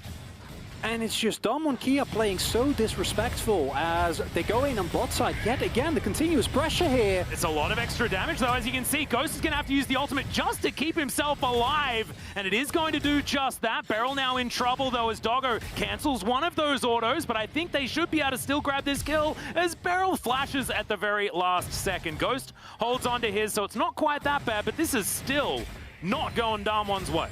Everything is just collapsing for Damwon Kia. That play on top side is one that you see them take every single time, right? But it's just not cohesive, and this is a problem that's been plaguing them for the entirety, because not hitting that smite in of itself isn't the problem, right? It's that Canyon then flashes on top of River, doesn't get the chains, misses his binding, whereas Hanabi is behind him with a fully charged Narbar. Yeah. You can't go in that deeply, and it's just Damwon Kia. Looks like they want to skip 5 steps and get ahead to actually winning. You can't do that. You need to respect your opponent, and PSG Talon, they punish absolutely beautifully. Now they have a Rift Herald. They are currently already up 1.4k, and this is exactly what they need to do. Yeah. And it's working out very, very well so far. It felt a little bit like it was Stealth Gnar just wandering on in there, because Hanabi was entirely ignored and was able just to choose exactly where he wanted to throw down that ultimate. So I'm really glad that you brought that one up. Damwon Kia certainly going to need to shore up some of this team fighting as we move towards the mid-game, as 10 minutes does tick past. We've got another 4 minutes of turret plates, and that means that River is going to be able to put that one down. Actually, it's Maple that picked up the Eye of the Herald. He should be able to get some extra gold from that one as well. And break open that mid lane, which is exactly what PSG want to do.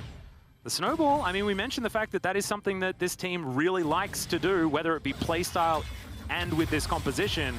And it's looking set up to be just that right now, as Showmaker starting to trade better here in this mid lane, despite the fact that the CS hasn't necessarily reflected it.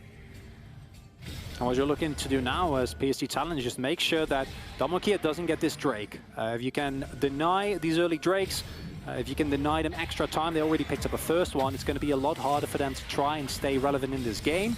Because of course, it is a sizable gold lead, more plates will be going over.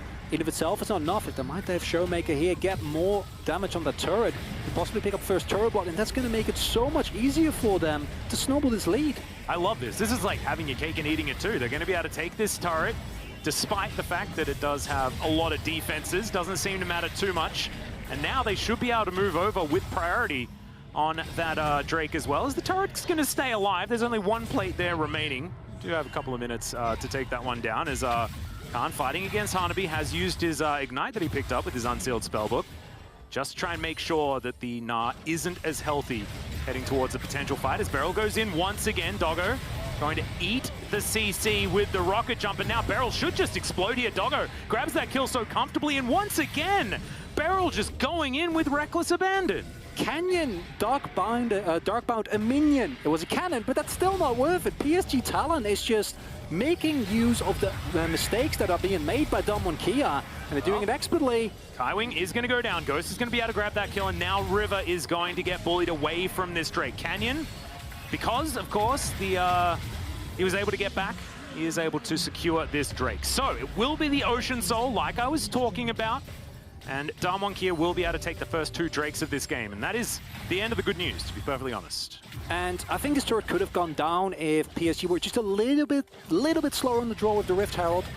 Here again, Beryl, the rest of your team isn't here, right? It's just Showmaker, Canyon going back and forth as well, and you just go in, and this has been a consistent problem for Damwon Kia, and I'm really happy to see PSG then punish it. It's then unfortunate that Kaiwing not really allowed to face check there, right? If you're with your team, if Doggo is actually there, you can threaten a bit more, maybe trade back, but in that scenario, you need to respect a little bit. But if that is the pay, or rather the price you pay for getting a 3K gold lead early on against the world champions, as PSG Talent, you take it every time. Oh yes, every day of the week. First Turret Blood going down as well. Damwon did have 100% first Turret Blood in the group stage. And I believe that's now two games in a row where they didn't manage to take that first turret, so things certainly have changed just a little bit there. Unless they were able to get it in the first game, not entirely sure. However, this time around, PSG certainly able to up the tempo when it comes to taking those objectives. And when it comes to a snowball, it does add up, especially with all of those plates that they have been able to gain. 20 seconds until the plates fall down. And you can see that is so far 6 that have been taken for PSG. And on the other side, turret's looking pretty damn healthy. And regardless of the outcome of this game, because we have seen Damwon be in deficits and still claw them back, yes. Right? Like at this point, they are kind of known for it. They're an incredibly resilient team.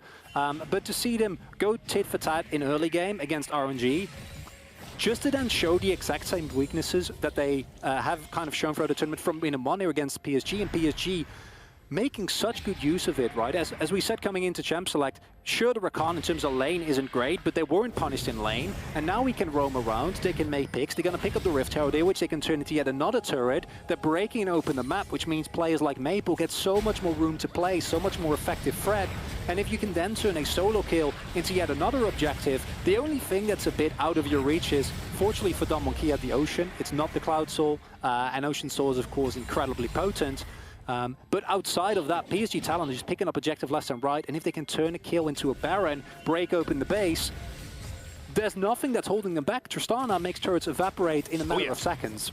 Yeah, exactly. This is a composition that you can't leave alone with your structures. We've seen that already, as the mid lane outer turret has already fallen, arguably the most valuable in the early stages of the game, as Ghost is going to be able to take some control here and at least push this wave towards Doggo, but there's going to have to be some real changes when it comes to Damwon and how they play out this mid to late game, because this is certainly not going so well so far. And PSG now move towards this river. Speaking of river, I do want to shout him out. This guy has been farming ahead of Canyon throughout this game. He's been able to get the inside track, found both of the Heralds thus far, and has been certainly putting on a show here. Of course, River, the only Korean on the side of PSG, and looking to see what he can do here up against Canyon, and so far, really stepping up to the plate. It's just been incredibly well done from PSG to be in a position and actually make use of those mistakes, right? Because we saw in the LCK, Damwon very often, they made some mistakes, but they never got punished, right? Teams were afraid to pull the trigger, teams were afraid to actually go in and be like, wait, is this engaged from Barrow for real? Like, are the reinforcements there? But PSG, they have no such fear. And if they can keep that up, if they can keep the pressure on these side lanes, can keep finding the skirmishes, pick up that next Drake, because I think once a stall point comes down for DK, I'm starting to get really worried for them. But if you can leverage this into a bit more tempo, a bit more pressure, take down a turret, deny vision, and go from there, I think as PSG Talent, like with a composition like this, once you get ahead, it's so oppressive. Because we talked in draft about it's a little bit scary if you fall behind, but thus far, not even close to falling behind, right? And the flip side of the coin is if a Kali is ahead, if a Tristana can just jump on top of any character in the game and blow them up with an explosive shot, it becomes so much harder for Damwon to play the game. Yep, not to mention if, you know, Maple is going to be able to win side lanes against Showmaker, things like that, then you have pretty decent split push with this composition as well. Like, Maple getting out of control is so dangerous, and in fact, control is the aim of the game here for this game, and already Damwon have lost it in all intents and purposes. However, 8 seconds on this Ocean Drake, and it's time for Damwon to try and find their way back into this one. PSG moving towards the River Hanabi with teleport in hand. Now getting back to base. We'll see whether the big flank is going to come down. It's just going to be a teleport in, making sure that they can get into position. Damwon they have taken this Drake down to below half health as Maple gets over that wall into the brush there in the back of the pit now. The Drake is going to try and reset. Now River's going to grab it and is just going to be able to lock that one down. Immediately, Soul Shackles come out. Canyon survives for a very long time as they trade junglers at the beginning. Hanabi gets 2 into the wall, though, and finds that wallop. Now Maple trying to run amok here in the backline, but he gets knocked up by Khan Sion. Everfrost is going to be avoided. PSG trying to run away. They get the Drake, but trade down in kills. And honestly, it's not that bad for PSG as the dust settles. You take that trade as PSG anytime, because surely, okay, you give up 1 kill, your gold lead becomes marginally smaller, but that doesn't matter. Damwon Kia not actually getting to that sole win condition this early on, that was a little bit dicey, but it worked out okay in the end. Khan, as always, deceptively tanky, but PSG Talent being able to actually find the steal of River. Okay, well, now it's slightly less good, because now Ghost is getting really fed, and Fed Kaiser is not great. However, still, picking up that Drake means that Damwon Kia still need to really claw his way back into the game, and I'm just loving that PSG Talent, they're saying, we're going to go for this. Yep, well, here we are in our new Axe Effect replay. The Drake stolen away, and then you saw, you know, the Soul Shackles hit onto 4 people to start this one off. But unfortunately, Canyon didn't have a stopwatch just yet, so wasn't actually able to capitalize fully. And it's Showmaker that saves this fight. By going in deep, he basically forces back multiple people, because Hanabi finds a beautiful wall stun. And if they could capitalize on that, if PSG Talent could somehow find a way around that Silas, it would have been a disaster, right? They would have been able to jump in, blow them up, and then leverage that into at least a turret, possibly a Baron. Instead, actually I say Baron, because this game has been really action-packed. We're only 19 minutes in, there's no Baron available whatsoever. But that's kind of how it feels, right? With how aggressive PSG have been playing. Well, Maple just going to sidestep Khan here for a second. Thankfully for Khan, his turret is still intact.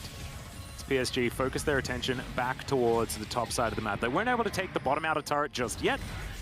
However, still, now that the Baron is going to be up in 15 seconds' time, as you draw attention to Chronicler, thank you very much for that one. That was my goal. They are now focusing vision towards that top side, as Everfrost going to be used here. Showmaker grabs himself a Nara ultimate, but ultimately loses out on the trade. And Damwon Kia now just trying to get control of all of these waves. Beryl pushing things in, not pressing his E button, which I don't mind seeing. As Damwon Kia just see whether they can get this one back under their control. PSG, they have been dictating the pace for the last 10 minutes. Is what it feels like. If they can keep doing this, then this could be the second time Damwon Kia falls today. It does slowly start to feel like a Damwon Kia that's clawing their way back into this game. Canyon is slowly building up a CS lead. That skirmish in the very end was won by them. Ghost picking up another kill there is also huge. And now we see the pressure come through. Hanabi might get stunlocked here. Yeah, that's going to be the Nara into the wall from Showmaker this time around, though. And you're right, that was 100% stunlocked for a very long time. No counterplay. It's the binding into the Hawkman. Or into the Everfrost, rather, into the Silas chains, into you being a very sad Gnaw. Yep. And these are the types of plays you can't really afford to, right? PSG, you've completely lost your gold lead now. The gold is even yet again. And I think if you're able to keep that snowball rolling, keep Damwon Kia on the back foot, you were gonna be fine. I think now we're slowly getting into the territory where Damwon Kia like it, where they're able to basically eliminate any advantage that was there before and then teamfight their way into a win. But it's not clean, it's not good. And if I was PSG Talent, like I said before, you can look at your early game and be incredibly happy with yourself, because you're doing this against, again, the world champion. And yeah, previously to really how they've been performing thus far, one of the clear tournament favorites.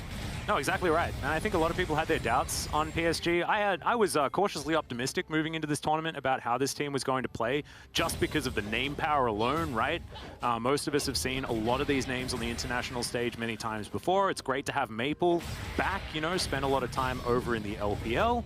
And him back on the international stage is really fun. We all remember the Flash Rules. Of course, he was playing alongside Hanabi there. I think a lot of people wanted this team to once again add the PCS to another one of these regions that we all have to look out for, much like the Flash Wolves did for so many years.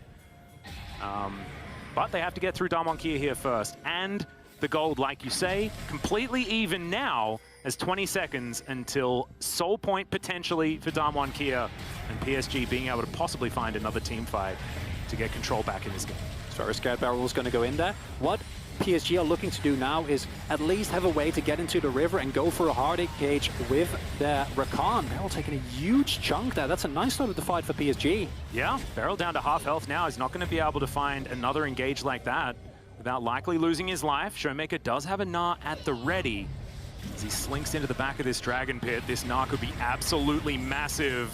As Khan looking for some CC, very tanky at the moment. As Showmaker finds his way back to his team, Hanabi as well. with a Nara available. Maple on the flank as Beryl just throwing out the Zenith Blade before asking any questions there, as he does manage to put the control ward down, and now this Drake has been started.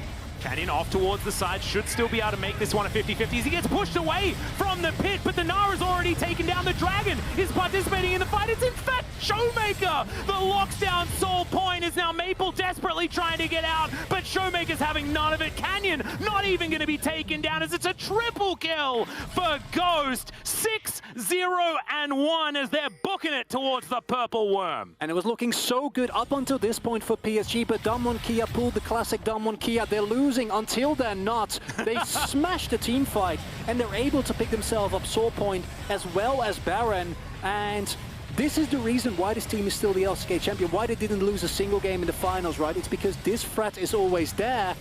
And I'm gonna be honest, it's still not a way where you're super happy, yeah, right? Where you're like, as a Damwon Kia fan, you're like, oh. But these are this is the team fight they're looking for. We see the zoning come through from Khan, and I think if you play this even a little bit slower as Damwon Kia, it's even safer because Hanabi does actually get in with a little bit of Narbar left. However, he goes in deep, doesn't get anything done. Khan, unlike last game, is able to actually tank incredibly reliably, do so much. And Showmaker is Silas. I feel a lot better about the pick now. Yeah, me too. He got a 3-man stun and stole the Dragon with one ability. Yeah. That's what happened. Look at the damage throw that out is Maple. not bad. Yeah, Maple as well was certainly able to get stuff done, but unfortunately when the team sort of falls apart around him, it becomes a problem. As you can see, already 2,000 on the Red Bull Baron power play. As Damwon Kia continue to siege on forward as River runs real quick, but not going to be able to stun up a black shielded target, but Maple able to follow on through. Now Canyon gets back to the rest of his team, and the base tanking from the Udi, he had to do that to stop that train from running too far forward, and now knockups are going to ensue. Showmaker wrapping around from the side, gets over the wall as the inner turret is not going to be standing for much longer. That will be taken down, and now Damwon Kia continue their assault. And this is a really rough one because this is exactly the position you don't want to be in as PSG Talon, right? You're on the back foot. You now need to engage into a stronger composition. You don't really have the tools. You've lost your front line. And they've been unable to sustain the momentum that they definitely had in the early game. I think if you look back at this game as PSG Talon, you look, okay, this early game was exactly what we needed, but how can we actually leverage it forward? Because now it's starting to feel like the front line is there, you know, Khan is incredibly tanky, you have a 7-0 Ghost, Showmaker is having insane team fights, and you've just lost your mid inhibitor. As a whole, from this point on, as PSG Challenge, you need a miracle, right? Yeah. You need a big engage from Kaiwing, on top of Ghost, on top of Showmaker, when Canyon isn't around, when there's no possible Black Shield, blow someone up and try to make use of the mistakes that Damwon Kia, even within this game, has repeatedly shown that they are known to make. Yeah, and look, this is one of those examples, right? As the teleport comes in towards the bottom side, Khan just wanting to push this wave in. This is what we have to talk about. I mean, PSG were doing so well for all of this game, until Damwon found that one opportunity, right? And this is the problem with this team for so many of their opponents, right? Is that as soon as they find one avenue, they take it and they win the game from it, right? Like, this is almost a game completely out of control. And it was even not 5 minutes ago. They're the epitome of they can't keep getting away with this, and then they do. Yeah, exactly. And it's infuriating, but it's lovable at the same time, as PSG desperately trying to hold on to their inner turret here on the bottom side of the map. Showmaker shown on a ward. Maple still staying in here. That's going to be the stun onto Hanabi, though, who does get Meganar at the right time.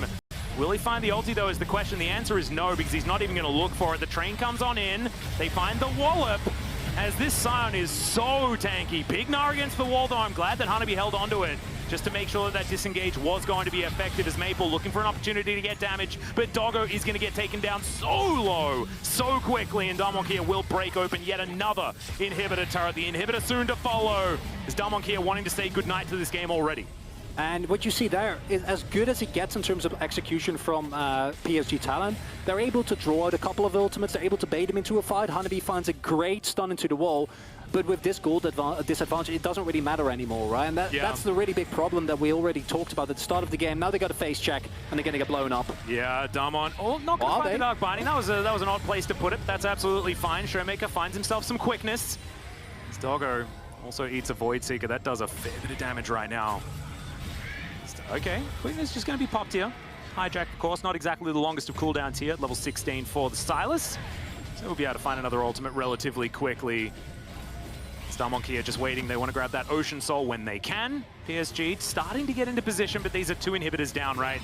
They are certainly on the clock.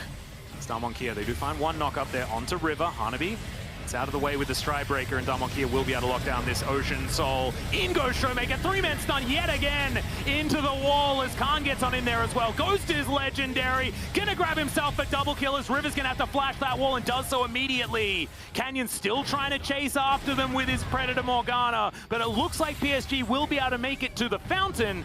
Whether that safety is yet to be determined. Showmaker's insane. He finds 2 people with his Everfrost. He finds a 3-man knockup with the Narf for the 2nd time in a row. And it feels like this might be the nail in the coffin for PSG Talon here. They try to hold on as best as they can. Yep, Showmaker grabs himself a Buster Shot. It's now Doggo in a whole host of trouble. In goes Ghost, but Doggo's going to be safe for now. His own Buster Shot is going to work out in his favor. The flash on forward from the Kaiser. But PSG have already taken up residence in their fountain. They're not wanting to just throw away kills into this one. Ghost, though, is still going to be able to grab yet another one there after the Zenith Blade from Beryl, who somehow keeps himself alive. And now Damwon Kia just going to see whether they can pad some stats as the Nexus eventually does fall. And Damwon Kia will be able to grab their first win here in the Rumble stage against PSG Talon.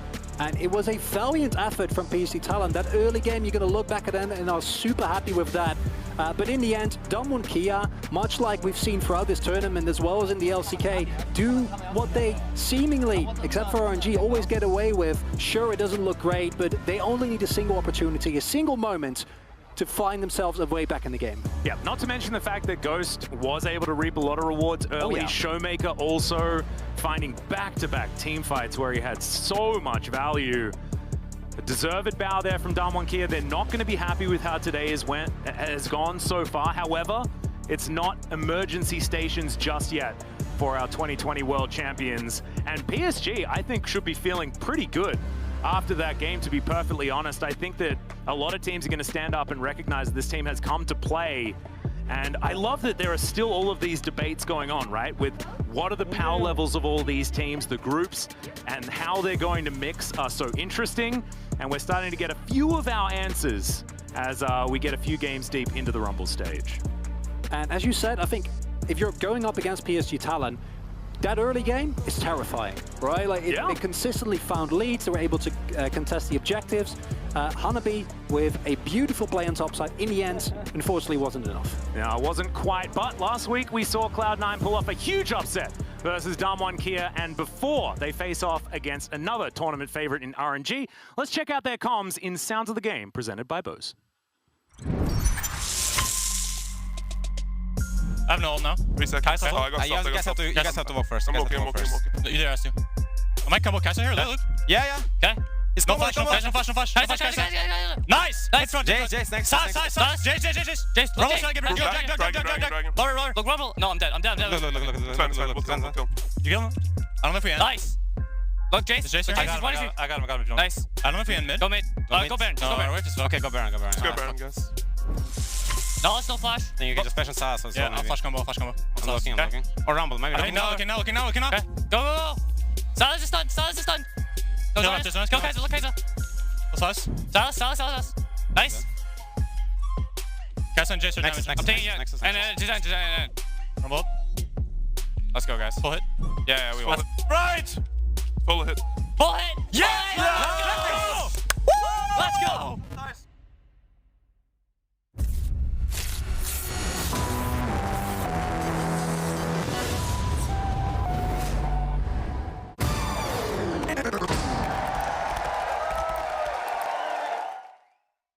Dear me, I just wanted to tell you that soon, everything you know will change. We're part of the breakout, part of an elite group of individuals that launched the global movement. The pioneers that changed the sole definition of a gamer. I'm you, from the future, and I just wanted to tell you that your future will be legendary. Exceed the game, unleash the future.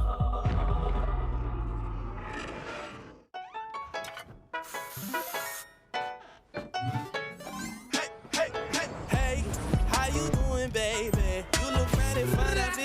might come your way and roll up on you with that golden ticket. Shawty, can I get your digits? Maybe we can kick it. Hey, hey, hey, hey. Just wait till all my time is up. Just wait till all my. Just wait till all my. Smell irresistible. The new Axe Effect.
Welcome back to the State Farm Analyst Desk. Damwon Kia just secured their first win of the Rumble stage after struggling in the early game versus PSG Talent. I'm taking a closer look at their team fight setup around objectives, something that's become a staple for them in the LCK in our State Farm neighborhood tactics. Now, this is going to be a critical team fight around the Drake, the third of the game, or potentially the Soul, as a matter of fact. And ultimately, this battle is about who can dive into the backline better. On PSG's side, you have a Gnar with Mega Gnar ready to go. You also have Maple hovering over the wall down on that southern end. For Damwon, Showmaker has stolen the Gnar ultimate critically, and Khan is a huge beefy front line. So let's go ahead and look at how DK are going to try and push Maple away from the fight, because ultimately that's what it comes down to, is DK, because they see PSG split up with 4 on the top side and 1 underneath, they need to go towards the 1 and get Maple out of the fight. So let's go ahead and roll the clip here and watch how they try and snap onto Maple. Now, the initial CC doesn't connect, but now Maple's zoned completely over the wall, and that's huge. He's so far away from the fight that they can go for the engage now, knowing that Maple is pretty far away, and they do have vision of him. Showmaker stands on the bottom side of the fight and tries to zone him, and coming out of his own zonias, he has this beautiful Gnar ultimate against wall. Because it is that Soul, PSG are forced inside of the pit, and of course can capitalize so well off of it with the Sylas and that Kai'Sa follow up. And ultimately, it does come down to being able to push the enemy diver away from the team. You also saw There, Gnar from PSG's side went very deep into the fight, while the rest of the team was still zoned away by a Sion and the Sylas. And the Sion with all his HP, the Sylas with the Zhonya's Hourglass and the sustain you get was able to stay alive longer than that Gnar was to be able to get into the backline and get that DPS down. That became critical in the turnaround and for Damwon to win the fights and go ahead. We look forwards ahead to Cloud9 versus RNG after the break as the LPL champions look to remain undefeated at MSI 2021.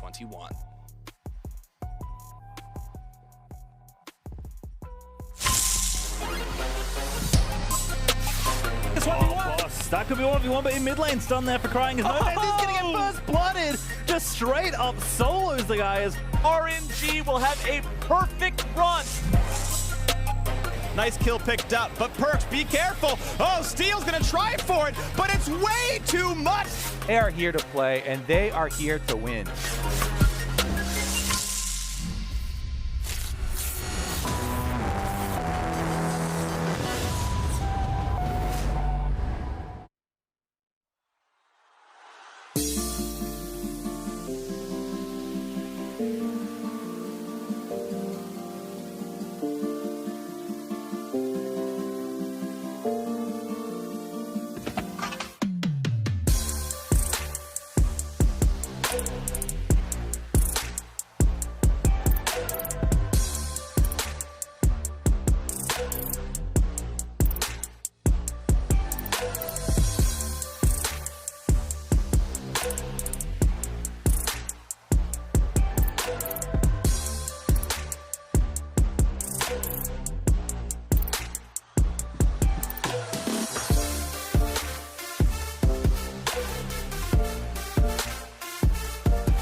That's my favorite break song. We were just vibing here. It's a jam. Welcome back, everyone, to the State Farm Analyst Desk. It is finally time for our LCS representatives, Cloud9, to take the stage here in the Rumble. So excited to see them climb new heights after they completely turned around their group stage last week, and it started off badly, but it ended phenomenally with a 3-0 in the second. Yeah, and taking down Damwon Kia especially too. I thought the evolution, the growth, the turnaround we saw from both Fudge and Blabber in particular was the major turning point for C9. They showed up on the day, but now the question is, can they continue it over the course of 5 days and maintain that level of excellence? Yeah, Dagda, do you agree that it seems like C9 has flipped the switch, and will we see a strong performance from them here in the Rumble stage? Yeah, I really hope that we do get to see big performance, especially coming through from Fudge and Blabber in that top side of the map. I think that these have been the two big turnarounds from that first kind of foray where it didn't really work out. And I really want to see if Fudge again on picks like this Lee Sin can get control on that top side against Xiaohu, and if Blabber can try and keep Wei under control. He's been such an important part of Cloud9 and keeping tempo on the map. And if he can get this advantage over Wei, maybe they can stop RNG from snowballing the game. Yeah, and a read on C9, of course, we're looking at Fudge and Blabber because they had a suboptimal start, but the bot lane and the mid lane got off to a great start from the beginning, and now everything seems to be online. And we talk mid lane, and we talk this matchup versus RNG, we need to talk about Perkz, and of course, the stopping of the Golden Road in 2018, now a new configuration of RNG. But Dagda, this man is someone to look out for the side of RNG. He has been smurfing it up all MSI so far. I'm having a little bit of lag on my end. I haven't been able to quite pick it up, but I can see Perkz on my screen. I think Perkz has been absolutely phenomenal. When we talk about like his damage percent that's coming out, you can see it there, 34% of the team's damage. He's been bringing out some crazy picks like we look towards like the Yone. He's brought out some really cool picks, and I'm excited to see what he can do here, specifically against Cryan as well, because honestly, when we look at RNG, Cryan has definitely been one of the weaker points. So if Perkz can get that power there, maybe we can see himself and Blabber take over this game. And excellence should be the expectation for Perkz. The guy that's been to the international stage so many times in a row has always looked so good. And it's even the expectation of other teams. Like you heard earlier today, Xiaohu saying, you better be ready, you know, we're coming after you guys. So the other team, the players on the other side are certainly ready to face him down as well. That they are. And now we have a situation where two teams face off versus each other who have each taken down Damwon. So, you know, they can look each other square in the eye and say, all right, you can take me on now. But let's look at the different strategies that we saw and see how this can apply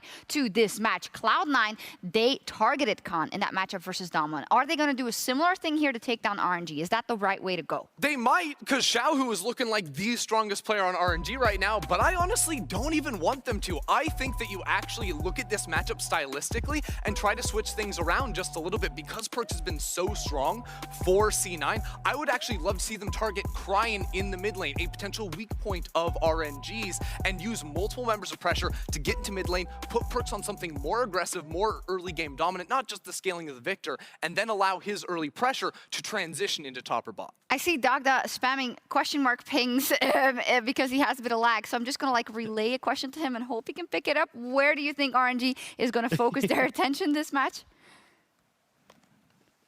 Yeah, I definitely think that for RNG, I think they've kind of shown that they've got two sleeves, right? They're not just a one-trick team. They've got a second trick up their sleeve as well, where they can play down towards that bottom side. But I certainly think this time around, we will see them focus towards Xiaohu in the top lane. I think they were kind of testing the waters a little bit against Damwon to see if the bot lane play could function in the same way we saw against FPX. I think they'll go back to old tricks this time, try and punish through Fudge, through Blabber, and see if they can do what Damwon did to C9 on day one, which was just exploit Fudge and then take over that top side of the map from there. Final note, of course, for C9, it would be absolutely huge. They started off slowly. Everyone was losing hope immediately, but then they turn it around, and now they find themselves in the Rumble stage where it all really begins. And look, C9 also had a very different read on the meta than other teams on that final day, so that's potentially the biggest change-up to throw RNG's way is, does the Rumble priority still go down? Are we still seeing the Lee Sin be the #1 pick for them and for Fudge, especially against Xiaohu? I'm excited to see what they've got up their sleeves. Super interesting focal point. We'll see if Cloud9 can take down yet another international juggernaut as we send it over to our casters. Dracos and Kadra, let's go. Oh, yeah. Okay, Ender, that was Thank weak. you, Ender, for your. Thank you, Evie, of course, for your incredibly enthusiastic toss. It is an absolute pleasure to be here. I'm Dracos. That's Kadril, in case you missed the memo. And we're getting ready for the final 3 games of the day, kicking off with RNG versus C9, a historic matchup between the orgs, between the players. There's a lot of history here, and we're going to talk about it when we get into game. But for now, the meta has been changing. It's been evolving since the start of this tournament. So we're going to stay dead set and focused on picks and bans. Yeah, and I think a big question the analyst desk had, especially Ender, was will we see this Lee Sin first pick priority again from Cloud9, or this first rotation priority from Cloud9? Another thing that Perks sent into is Udyr. They realized it later in the tournament that this champ is so OP, and they don't want to let that go through. So the Gnar banned away from Xiaohu already. We'll see if they want to ban away things like the Lee Sin, the Udyr, the Rumble, the Morgana. There's a lot of questions about what the actual meta picks are right now. Different teams have different prios, and we'll see what RNG and C9 want to do. So Gnar and Varus taken on the table from Cloud9, the Renekton taken away along with the Senna on the side of RNG. And I imagine Varus will continue to be a pretty high priority ban against RNG, and in general just LPL teams. I think always one of the regions that's the best at leveraging Varus and his incredible power in the lane phase. That said, mostly standard bans from what we've seen so far. Interestingly though, the AP junglers look to be up and available. Now if Cloud9 ban one here, RNG will most likely get the other. That said, the Udyr coming out so far in the tournament has looked to be able to contest those otherwise top 2. Yeah, Udyr's look like a pretty strong champion, but all the junglers are up, so it wouldn't make sense to ban one. 3 junglers are up. Putting a ban on jungle, you're still going to trade. So they ban away the Nautilus from Ming, and we'll see what RNG want to prioritize here. Is it going to be Rumble? Is it going to be Morgana? Udyr? We've got Lee Sin available as well. The Lee Sin first pick could be really good for Xiaohu. Deny it from Fudge, and you still get the stronger jungler, or a trade-off. But no, Udyr first pick. It looks like RNG think that is the strongest jungler on the patch. Definitely a solid option. The question is, do C9 immediately opt to go for a Lee Sin for Fudge alongside the Morgana for Blabber? Are they believers in the Rumble jungle? Obviously some discussion as to how good it was based on the win rate we saw in the groups. You have a lot of things open here for C9. You have the Lucian for Perks. Tristana's open as well. The flex between mid and AD carry. The Lee Sin is open. The jungle option is there for Rumble Morgana, which you could pick on 3 anyway and just secure those double AD solo laners. And I love that. Kadril, I gotta say, with 2 AP junglers left up and available, even if there's some crazy pick where they want to take one away, they're not going to take both in this next rotation. So taking the Tristana, that does, however, mean that you are willing to give up the Lucian in the mid lane on the opposite side. Yeah, we'll see if RNG want to opt into that. Of course, the Lucian for RNG most likely going towards the top side of the map for Xiaohu. You'd expect.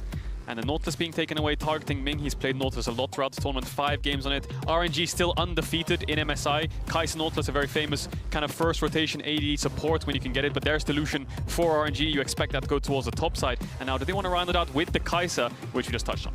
And the Kai'Sa, as you said, the most popular AD carry so far in the tournament alongside Nautilus, usually paired together. As mentioned already, the Nautilus has now been banned away, so we'll keep our eyes on which support pairing they want to opt for. Keep in mind, until we see another AD threat, the Tristana, it does still function as that flex pick. Still some information on both sides. Oh, taunting them with the LeBlanc Perks. 2018, you would remember it, picked it in Game 5 and took down RNG. I think he's taunting him there, but that's going to be the Morgana pickup. I like it and well predicted. I think so far really excellent use of the first phase coming out here from Cloud9, getting them their hands on 2 incredibly powerful champions in the meta, 3 overall, just by leaving the AP jungle pool open. That said, RNG certainly have some comfort picks of their own, and the idea of Xiaohu with Lucian on the top side is a bit terrifying, yeah, especially when he can double ban out top if he really wants to set up for success here. Or except the Lee Sin's already locked in, excuse me. The Lee Sin is expected to go top into that Lucian, so that's a very volatile matchup already. Udyr versus Morgana, you'd expect. And then Tristana is almost like a question mark, right? It can go into the bot side against the Kai'Sa if you get an engaged support, or it alternatively could go mid for Perks. I'm guessing they're going to save that till last pick. We're probably going to see a support pick on 4, you'd expect. That's why we see Leona banning away, Alistar banned away, Thresh. Lots of supports are being banned away here. We'll have to see what Vulcan and Ming want to opt in for. There's still things like the Tam Kench open, but that's more of a defensive option. Certainly is. And obviously a lot of time to be taken here.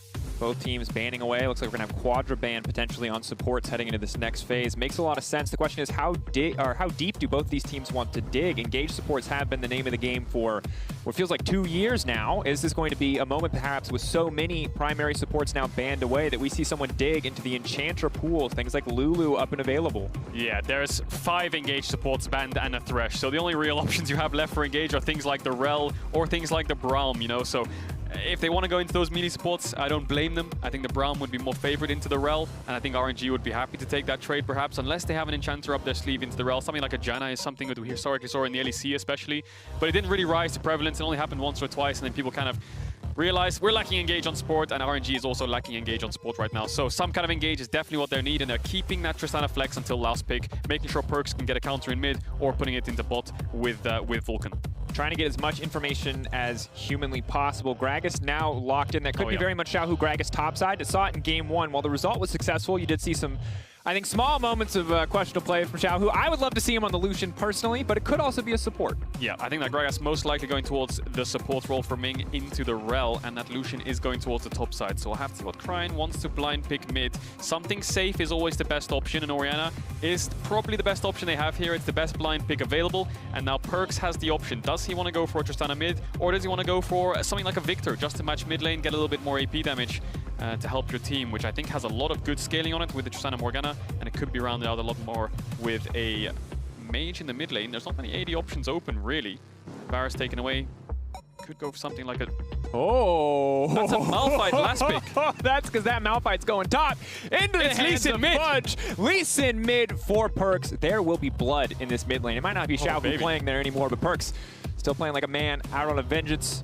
Now Fudge getting the Malphite locked in topside. It's going to be, I think, a quiet topside game for Fudge, but I like the adaptation for Cloud9. They say, hey, you stepped up. We know you can carry individually, but now, this game, you're going to take a back seat. You're going to be that value in the team fights. Yeah, we were talking about engage, and I was so tunnel visioned on this Lee Sin going top for Fudge because he had such a good display on it that I'd forgotten that Perks has been spamming Lee Sin in solo queue. So that Lee Sin's going to go mid into the Orianna, and they're going to match the Lucian top with a Malphite. So, C9, lots of team fighting. A little bit of side lane with the Lee Sin, but that's just pure team fighting. You've got there lots of engage, lots of range damage from the Tristana with the Black Shield. Whereas on the side of RNG, you have a 1-4 comp, right? You have the Lucian on the side lane who needs to win out and then collapse to the fights before the Malphite and force him to TP in, which opens up windows when the TP's down that you can be the ones engaging the fight. But lack of engage on RNG, I must say, but C9 can pull the trigger whenever they want. Absolutely can. I love to see it. Love to see one team be able to dictate the pace. How will RNG respond? Team fighting excellence has often been the story for RNG in the mid to late game. Can they make it happen one more time this matchup versus Cloud9?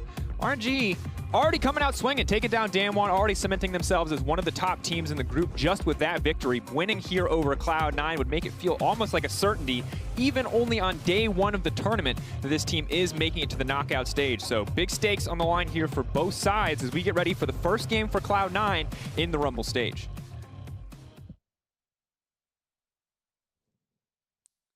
And here we go, getting into game. Cloud9 versus RNG and Perks versus RNG. A lot of history here in this game.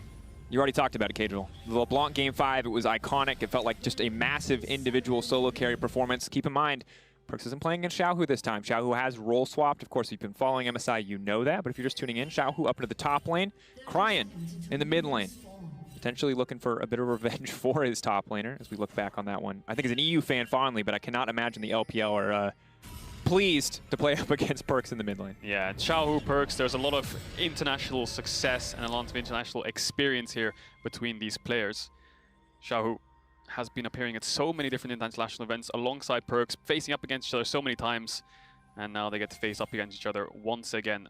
As you can see on your screen here, Xiaohu 4 Worlds appearances. This is his 3rd MSI appearance, and he has an MSI title. And then Perks on the other side has Worlds Finals appearances. He has an MSI title as well, so a lot of experience coming up against each other. Yeah, comparable amount of experience overall.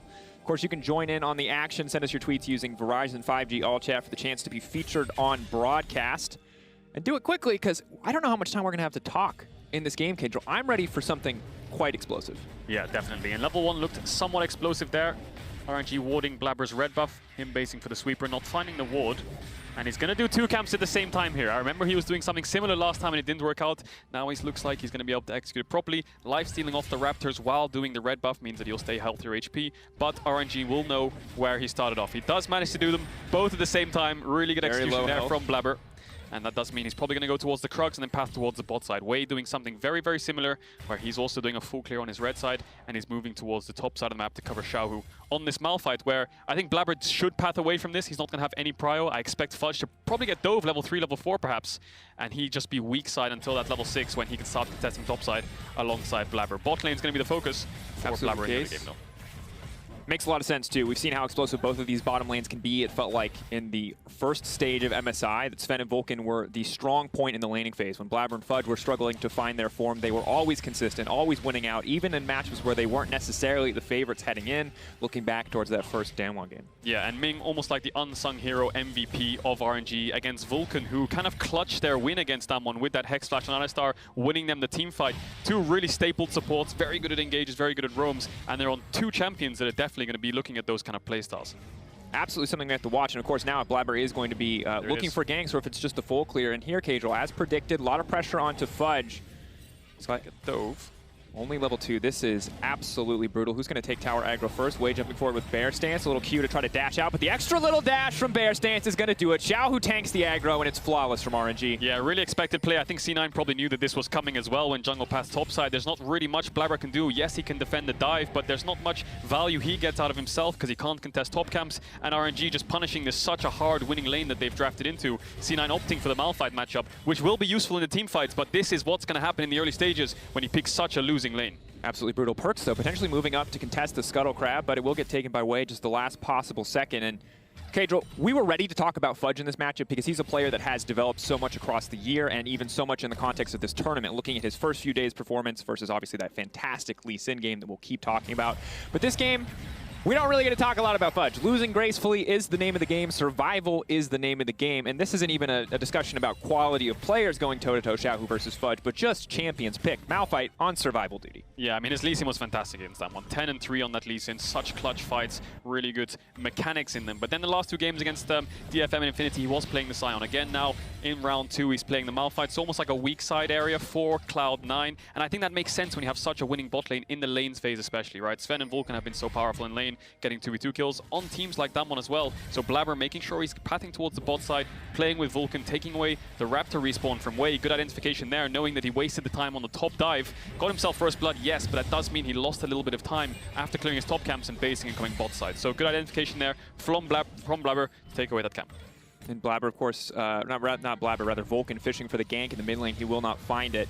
Keep in mind, we've already seen one game from RNG. Their bot side was an explosive center of action. This time around, it is a little bit quieter in the early game. Tristana, of course, notoriously very, very oppressive.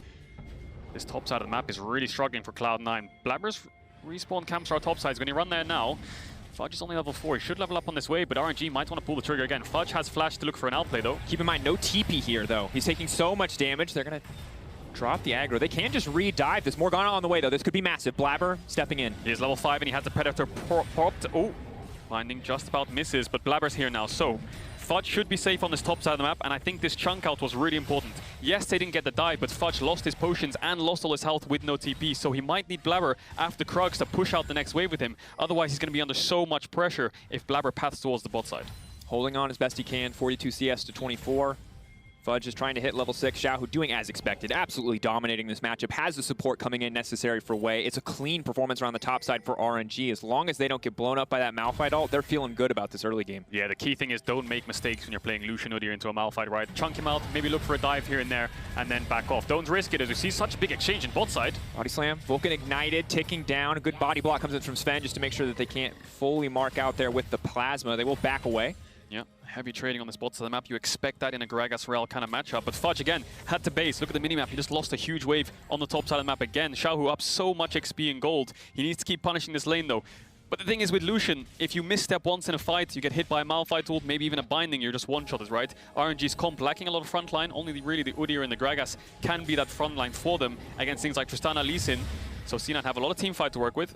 As Wei goes in and takes the Raptors. And while I do think it's fair for us to give Fudge the benefit of the doubt as he gets closer and closer, now ticking over to level 6, hopefully able to survive a bit better in this lane, we have to respect. Because Xiaohu, yes, the Gragas wasn't the flawless mechanical performance I think a lot of people would have hoped for, but the Lucian, this is his bread and butter. If anyone is not going to make any mistakes on the Lucian on the top side of the map, it is Xiaohu. This man notorious domestically for this pick. Incredibly, incredibly oppressive in mid-game skirmishes and fights. And while Fudge, you can see a little bit more comfortable now in the laning phase. He gets to leave, you know, his tower for a few moments. Xiaohu is still a guy that is going to be a massive threat in these skirmishes and fights. Yeah, but this is the part of the game where Malphite has a lot of armor to work with, and he has the level 6, so he can actually start to push in waves and threaten some kind of all-in if Xiaohu lacks vision. That's why you see the minimap. Fudge has a pink in Tribush. That means Xiaohu has no vision up until really the river, you would argue. Doesn't have any wards right now, but Fudge doesn't know that. That means Xiaohu does have to play safe here and there because the vision. Perks goes in, though. Instant combo. Everyone is just landing everything that they need to. Crying gets a shockwave, but it's too little too late. That's a quick kill for Cloud9. Huge pickup for Perks in this matchup. Lee Sin getting an early kill like that's so important, and it executed perfectly. Ward jumps forwards, kick flashes into Vulcan and Blabber. The chain CC was layered perfectly. Crying will TP back in here, you'd argue, so he won't lose too much in terms of creeps. But that kill is just big for the Lee Sin. Now he should be able to get a free base. Has the TP if he wants to match a play. And that's going to be a really important play to get this Lee Sin rolling, as we see an exchange on the bot side again. Ming keeping this bot push, and because Vulcan went towards mid, that means C9's bot lane had to give up the push a little bit. And this is the second time, or third time rather, that we've seen Vulcan roaming into the mid lane. You can see Sven is paying the price a little bit when it comes to CS. It's a similar story topside, where Fudge is falling very far behind. That is what's giving RNG their 1K gold lead. But otherwise, in the mid lane, things looking pretty solid with that first kill, as well as a pretty big CS lead for Blabber in the jungle. Now that gold lead, though, for the side of RNG is only going to grow when Udyr does get this first Herald. Yeah, Herald started up. Trine didn't actually use the TP, he just ran back to mid. He lost a couple of creeps in the death timer, so not really worth TPing for a couple of creeps. Does end up pushing out though, because Perks base later on after he was clearing wards. And because of the top pressure, because mid wave's pushed into tower, this Herald's pretty much free. Wei picks that one up. And Trine still has his flash, so regardless of that play, he still has his flash. So if C9 do look for a similar sort of play, he can react in time now that Perks can't land the kick flash. But Herald picked up, you expect that to go towards the top side of the map, crack open that tower, let Xiaohu start to roam towards mid, and then just translate pressure across the map from this Lucian, who's hard winging his lane right now with the jungle attention. Blabber is ahead individually in terms of the camps, in terms of levels, but that's because Wei's sacrificing himself for these neutrals and for these top plays. Perks fishing for a Q, will find it.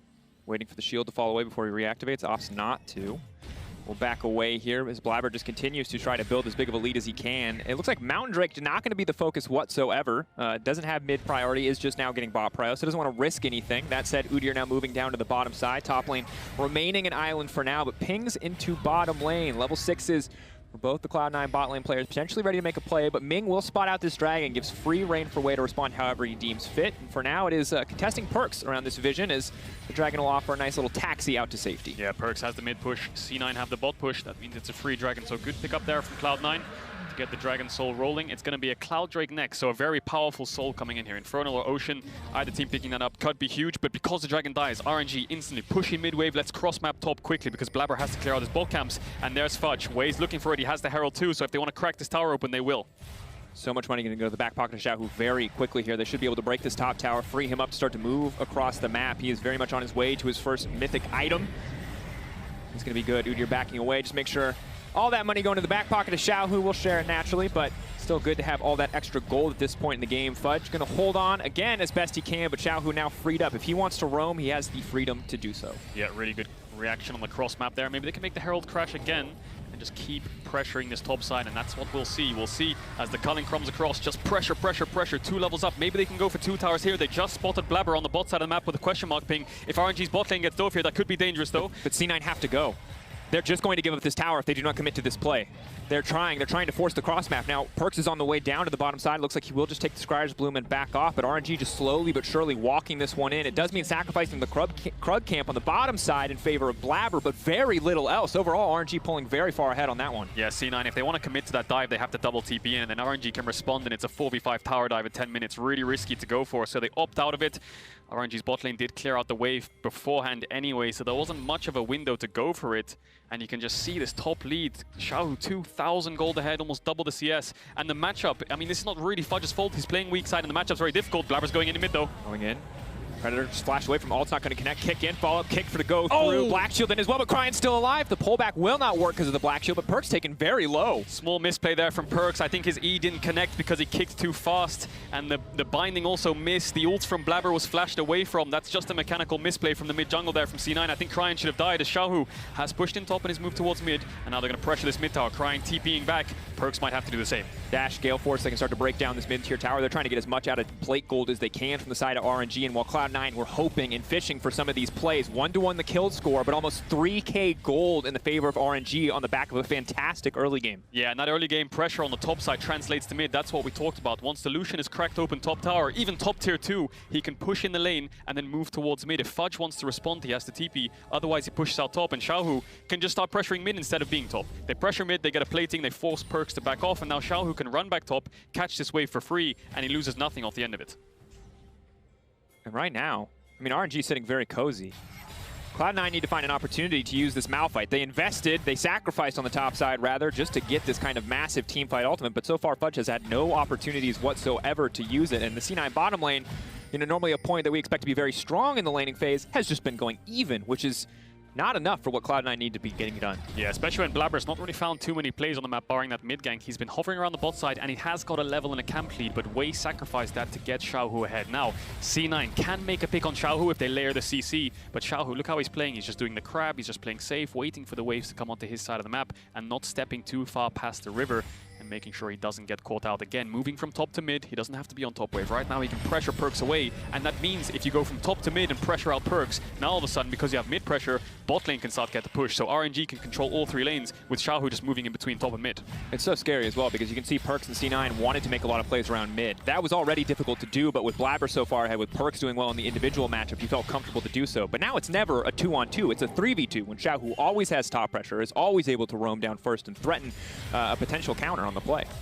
Yeah, Xiaohu just goes back towards top and catches the wave, so it's almost like a seesaw effect of Lucian pushing in waves and moving mid, and C9 having to back off when he does have that top pressure. And Xiaohu obviously roll swapping from mid to top at the start of the year in his first split and winning the LPL in that first split. There's been a lot of roll swaps in the history of League of Legends. Ambition. Hang on, there's a TP. Fudge is coming in behind the bot lane of RNG. Maybe RNG want to respond with double TP of their own. Ready, looking to force something. Ming the flash in, unstoppable. Gala, quick flash out to safety. Now they will sacrifice Ming. 1 kill over to the side of C9. Instantly, Xiaohu starts to push on top, but that's a start for Cloud9. Yeah, and Ming could have flashed that. Gala did.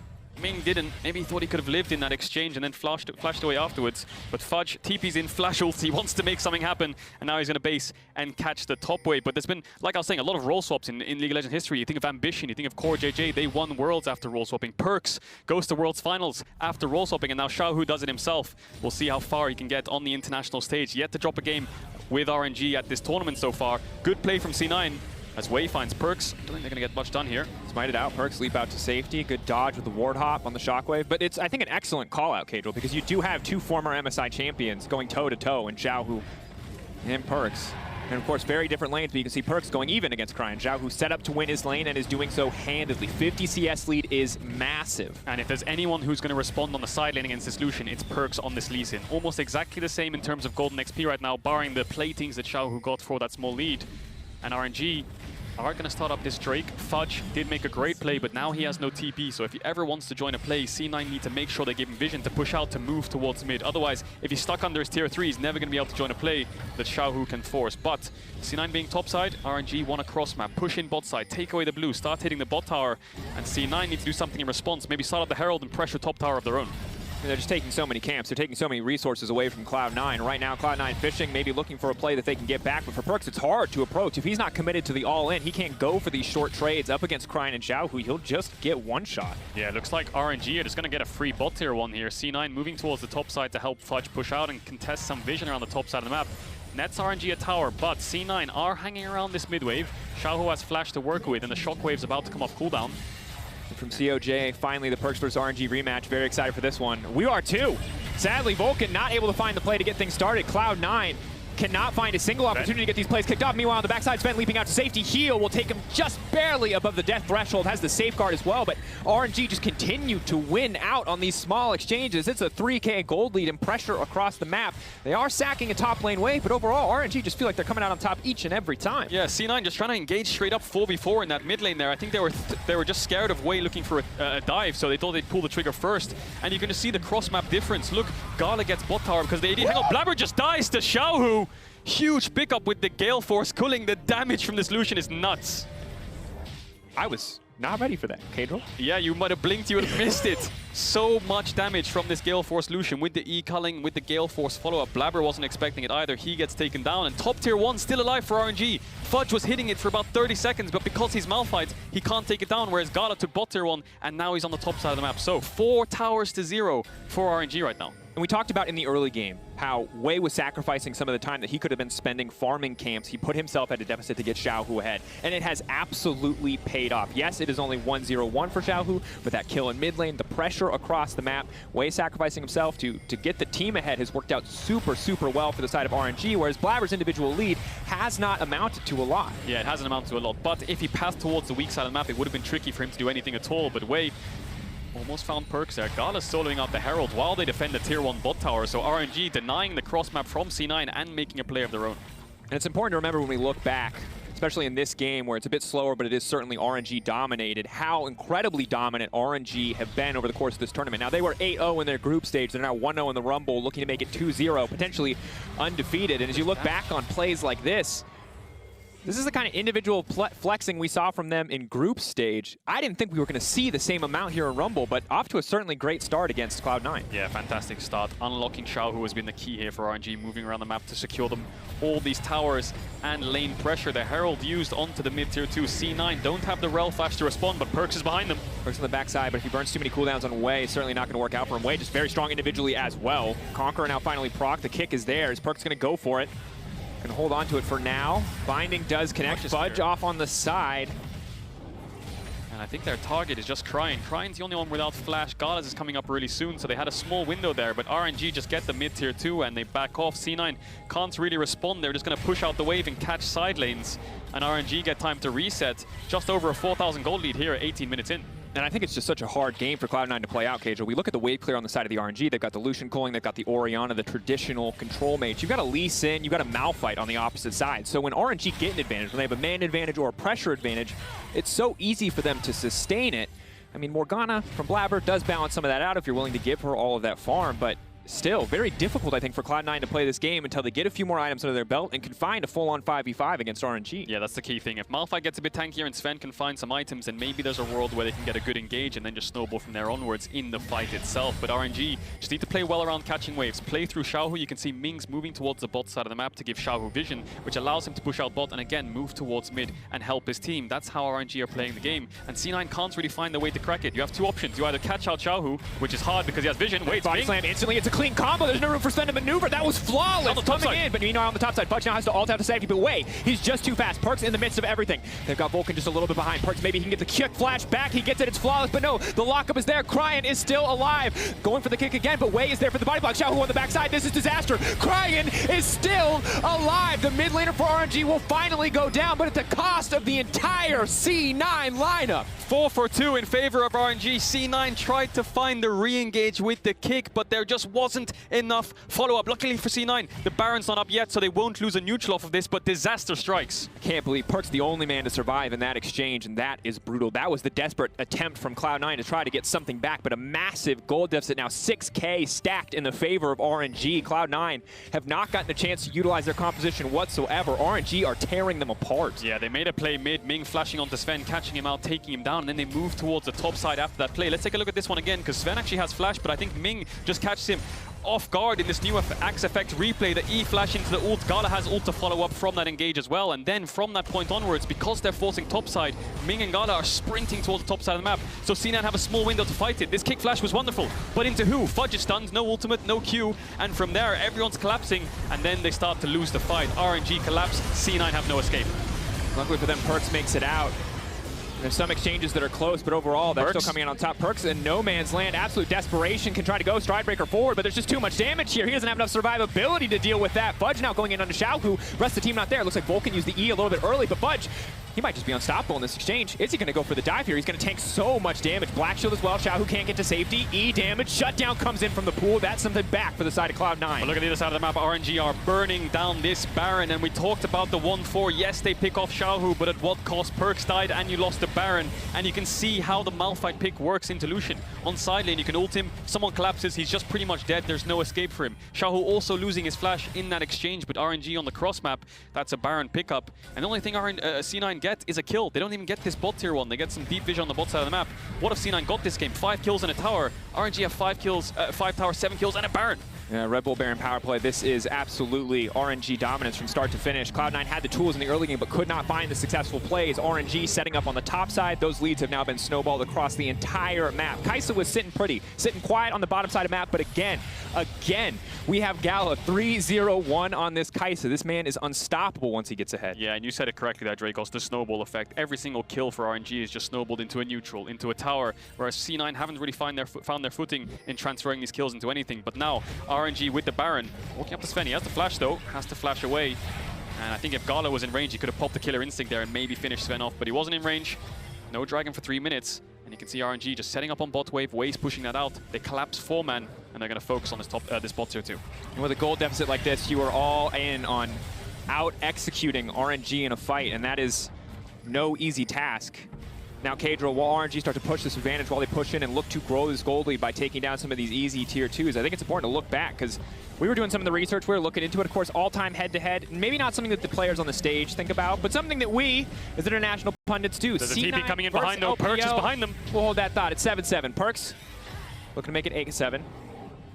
Perks using TP here. What does it get? It buys a little bit of space. It wastes a little bit of time on the Baron. If he escapes, it's not too bad of a deal overall, but still a minute and 30 seconds left. Spotted out. Ming going to go in with the body slam. Here comes the Bear. Stands to follow. Perks going to try to make it out to safety. Black shield there. He can try to leap in. Rest of the team now on the retreat. Gala marked up. Perks cannot follow. Fudge off to the side. Where's the Malphite ult going to go? Vulcan fishing, but they burn some major cooldowns. Fudge needs to hold on to the ult. Where's the opportunity? Where can Fudge go? But still, Perks can't go in. Perks can't follow. Sven got the kill, though. That might be enough. Xiaohu off to the side. The rest of C9 now backing up, wasting time on the Baron. Good sidestep on the binding. Xiaohu's still okay. Xiaohu now set to rip through this team, sped up by the dissonance, chasing down Sven, looking for a kill. C9 can back off, but it will mean giving up their inhib tower. RNG full force down the mid lane. C9 are trying to force because they want to slow the Baron down, but now RNG have a wave. 40 seconds of Baron buff left. Fudge still has ultimate, and Cryin and Gala both use their flash in that fight, so if C9 can heal up, they might be able to find a re-engage here. RNG needs to be careful. Perks fishing. If he finds a good kick, maybe that can be it, but he doesn't even have the kick. Fudge now moving, and they want to shut down Gal. That's going to be big. 1,000 gold into the back pocket of C9. It goes over to Fudge as well. The Malphite only going to get stronger. It does mean giving up a tower, but they will not give up more of the base, only the inhibitor going down. I wonder if RNG lost track of the Malphite ultimate in that fight. Maybe they thought it was down because they were stepping up way too far in Fudge's face. C9 go to base, they heal up, they layer the CC. The 1,000 gold shutdown does go to Fudge, unfortunately, though. He will get a little bit more tanky, but if that went across to Sven, Blabber, or Perks, that could have helped you out a little bit more. It's not the end of the world, though. Gala's been shut down. RNG's carries have lost flash, so C9 have found room to breathe. They'd only lost a mid-inhibitor on this Baron buff. And there's no doubt in my mind that right now RNG very much are still in control of this game. 5k gold lead, Dilution, every single carry on this team sitting pretty. But the later we get, the stronger the front line will be, the harder it will be for Xiaohu to find room in these fights. As we see Perks, a man on a mission. It looks a little questionable at first, but they turned it into a W overall. Yeah, it's odd, and I think he does it because there's a mid wave and a bot wave, and he knows if he just waits under his tower, the siege will come in, and C9 will start to lose towers when RNG force it. So they TP in. Perks does get away. Vulcan's engage gets both flashed out of the carries, and although he dies, he trades his life through away, and now it's a 4v4, and because C9's only real re-engage is the Malphite ultimate, RNG can start to walk forwards because they're spread out, and now C9 split up, so Xiaohu can chunk them out. It's only when RNG step up way too far that they actually get caught, and they can chase down Sven. C9 are split up, but once they regroup, re-heal, they found Gala, and they got the shutdown. So now C9 want to stay as a unit. They want to stay as a 5-man death pool because there's no flash on these carries. And we saw in the last fight what happens when they split. If Xiaohu's allowed into the back line, he will shred one of these carries. That said, RNG pushing down. C9 a little bit split in the moment. They see their opportunity. Ming goes in with the barrel, goes wide. That's Coling across the backside. They've locked up the enemy support. Ming chain CC'd, but can they finish the job? He's ticking, he's burning. The reset will come in for Sven. Now the rest of the fight can kick off. It's way in the midst of everybody. It's way burning down, but it's crying on the backside. But Fudge says, not today. I might not be the MVP in this one, but you are not taking my 80 carry. Xiaohu, another name on the list. White flag from Perks. That is pure confidence in the fight from C9. C9 aced him. 5 for 0, Dracos. The flashes on the carries weren't there, and the engage from Ming was blundered. He missed the cask on the E-flash engage. C9 turned the fight. Perks, MVP on the backline, shuts down Cryin, and Sven comes up huge. Dragon for C9. That's 2 dragons apiece, and C9 have found their way back into this game. You can see the team fight come from C9 coming into effect. Kadril, I did not think that Cloud9 could weather this storm, but they have. And as we take a look back at this replay, appreciate the fantastic play coming out from Cloud9. Yeah, watch Ming here. E-flash, but his ult goes way too wide. If that hits onto Perks or Blabber, maybe they can find the engage. And now RNG, lots of single target damage, all split up. C9 staying as this death pool, and Fudge still has ultimate. The shockwave was good, but keep your eyes on Sven. Jumps out of the fight. The kick from Perks finishes off. He takes down Cryin as well. Fudge peels for Sven. Really good team fight execution from C9 with this composition. The absolute confidence from C9 in the fight. Fudge holding the Malphite ult for so long, using it as a defensive tool to keep his carry line alive instead of just going in, I think was fantastic from Cloud9. Yeah, peeling for Sven, and look at the damage Perks did in that fight. 4.1k, most damage in the fight on this Lee Sin, clutching it out for his team alongside Fudge and Sven there. And Cloud9 definitely back in this game. Now you can see the idea behind the composition. Although you had losing lanes, the team fight, the straight-up 5v5 is so favored for Cloud9. RNG, I don't think they can afford to take on a fight like that. Look at the items onto C9. Sven, 3 items. Perks has the Sterex and the BF sword. Fudge is level 15 with so much armor, so they have to be careful when they go for these 5v5s, and that's why you can see them respecting C9 with the push, and they need to play over side lanes a little bit more, but that's difficult when things like the Baron are up. And the gold now close enough that it feels just about inconsequential. It's all going to come down to execution. Who can play better around the map? Who can play better in the fights? Xiaohu and Wei not too scared here, continuing to step forward. Individually, Xiaohu very, very strong, but hard for him to find backline access with Fudge and Vulcan standing as frontliners. Two things RNG are lacking, engage and frontline. Two things C9 have, engage and frontline. That's the thing RNG are lacking, but they have so much damage. So if C9 go way too deep in an engage, they can turn the fight with the culling onto Sven, and then one from there, if they get your backline, it's lights out for Cloud9. So they need to be careful, they need to pick their fight smart, but both carries of RNG have flashes now. And the later we get, the higher the stakes get in these fights.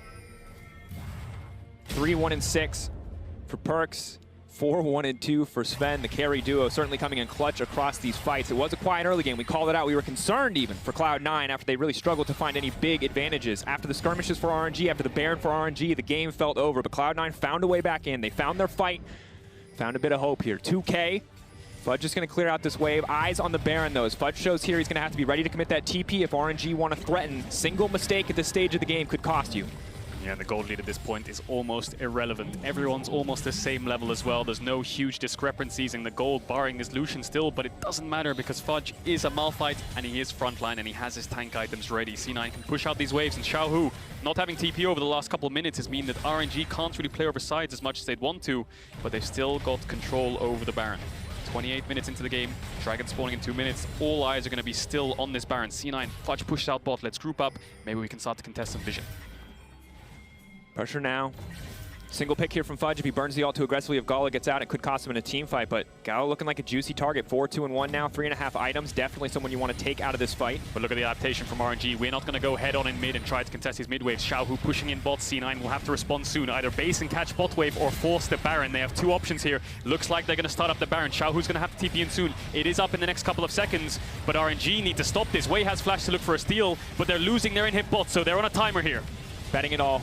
All eyes on Wei from the side of RNG, all eyes on Blabber from the side of C9. Can he come in clutch? Can he take this objective away? There's a Lee Sin in the pit as well. Kirk's going to kick him away. They're going to try to burn it down. They desperately want to burn it, and they are going to get it. It's the rest of RNG now pushing into the base.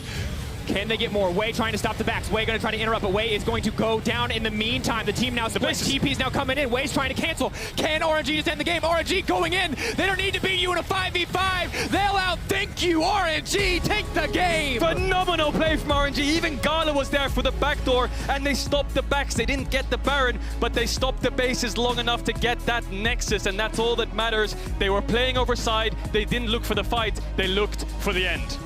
Cloud9 down and out in the early to mid game. They came back with a vengeance in the late game. They found their fights, but they could not find the win. RNG making it work, collapsing on the bottom side. You saw recalls started and canceled by C9 members. They did not know what to do in that situation, but RNG went for the throat, they went for the kill, they went for the win, and they got it. Yeah, and you would argue in that game state, it's a very difficult one when you don't have any team fight past 30 minutes. It's so hard to contest neutrals. Yes, C9 did the right play in starting up the Baron, but they couldn't base in time. RNG stopped them in their tracks, and then they just managed to end the game through bot. This is the pressure of a side laner. This is how a side laner works. You drop the ball for 1 second, he just ends the game. Gala even joining in there to help out. C9 didn't have the time to respond. Maybe Fudge should have just stayed bot and just caught another wave and then TP'd into the fight, and that's how they should have forced it. A lot of different things could have happened there, but in the end, RNG, good adaptation after getting 5 for 0 in that fight. Yeah, and Xiaohu, an absolute lethal weapon. Even when the composition outscaled him, he found a way on the side lane to end the game. He made good on the commitments in the early game to build that lead for RNG, and of course, we're going to take a closer look at RNG's win after the break before Lore checks in with their top laner, Xiaohu. Don't go anywhere.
Unstoppable Find X3 Pro.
Welcome back, everyone, to the State Farm Analyst Desk. Dagda, is this one of those not even close baby moments? It's so good.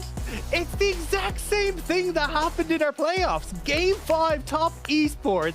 You see this Malphite pick up, come out against Xiaohu's Lucian, and every single time they're just like, cool, we'll just go for the end. There was an Elder Dragon on the cards for top esports. They thought, of course RNG are going to fight this. Of course Cloud9 think they're going to fight at the barn, but it doesn't matter. They just go and take the base anyway. I really love that you drew that connection to that specific instance, because that's how you see that it isn't so much out of the ordinary for RNG to make this move specifically. And I'd immediately like to pull it up. The Drive to Victory presented by Mercedes-Benz. RNG's backdoor to secure the win. More like a front door even, Ender. Look, it's the worst trade deal in the history of trade deals maybe ever. Honestly, the back door is left wide open. Just watch Wei. The miracle run he goes on. He gets sent into Vulcan with the Tristan ultimate 2, interrupts 2-3 recalls on his way around. Meanwhile, you have 3 people, 2 AD carries focus firing away at the structures in the base. It was brutal. Yeah, it was so brutal, but I have to say it was very impressive. You know, just no hesitation from Wei. Stop the backs, stop the ports, and make sure that they can complete it. Dagda, you weren't even sweating, I guess.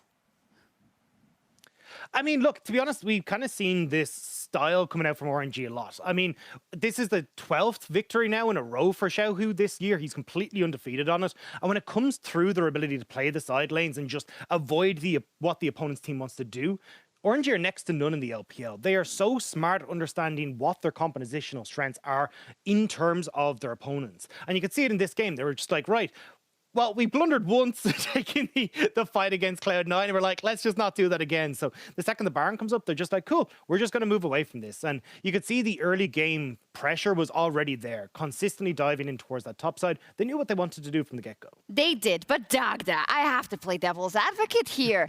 You see this goal difference at 10 minutes. It actually did not go as crazy as the game progressed, because we saw that RNG in the beginning, they were close, they were controlled, they were avoiding to pick too many fights, they were playing the macro game, getting the Herald, pushing down the towers, top rather, and bot actually. But in the mid game, they lost the plot a little bit. We need to give credit, I think, to Cloud9 for getting back in that game and biding their time with the Mal fight. Yeah, C9 had a couple of really great fights, and all credit to Fudge in particular, too. I thought, obviously, the Mal fight is going to get super punished in lane. You never expect to walk out of that even close to CS with Lucian, especially with your jungler not playing towards your side of the map. That's fine. Like, his ultimates in fights, when Gala was trying to dive into the backline and get the 1v1s on Sven, he's like, no, I'm going to knock up that Kai'Sa, finding some very critical moments. C9 got to a point where their Tristana was strong enough with 3 items that I think they were going to win the majority of fights that they ran into. Their front line, their engage was just stronger on paper, but unfortunately, RNG were able to play towards the side lane and not even tempt them with a 5v5. And then is, of course, where I have to ask you, Dagda, is this par for the course of what we've seen from RNG domestically this split? The fact that, yes, sometimes they know where their weaknesses are, and if they are fighting versus a strong team fighting comp, they will take some losses, but they always have the big picture in mind, because to me it looks like that's a pretty risky ending to the game, but that could just be me. Yeah, it's definitely a kind of a high risk, high reward play style, right? But they've been able to pull it off a couple times now. So I'm kind of looking at the loaded dice in this situation, where I think these guys are so damn good at playing this style. And it's like, yes, we've seen them play against Damwon through this bottom lane, but this has been their bread and butter. It's been the Jaces, it's been the Lucians, it's been the Nars, it's these ranged champions that can try and put pressure on these side lanes. Now, usually when you've got something like a Nar, you can go towards the team fights, but when it's a Jace, when it's a Lucian, this is what they love to do. And you can even see just how strong Xiaohu is on this Lucian pick. It didn't matter that they were just like, oh, well, you know, we're not really going to have the CC.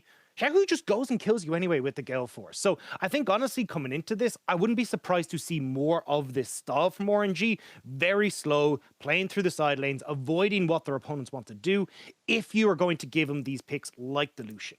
I'd love to talk a bit more about Cloud9 as well, but we'll do that later when they go up against the Mad Lions. Now, though, for more on RNG's win, we're going to check in with Laura and their top laner.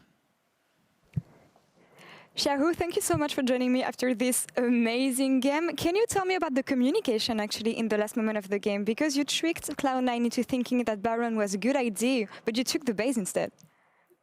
首先恭喜你们拿下了比赛胜利嘛。先来说一下最后的这个一个关键决策好了。其实你们是让 C 9去打大龙，然后你们去偷掉这个水晶嘛。当时这样个决策是怎么样子的呢？因为在前2波团中的失利，就是导致了我们后边正面团很难打嘛。然后对面我去带线的时候，因为我的 TP 还差一点时间，这一步应该也是在对面的计算之内的，所以他们也会很快再开大龙。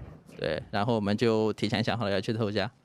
So before Cloud9 was going to the Baron, we didn't perform really well before that team fight. So we had some mistakes before that, and after that, I thought that our enemy team calculated my teleport time, so they knew that I couldn't be with my teammates the very moment if they were to have a team fight around the Baron pit.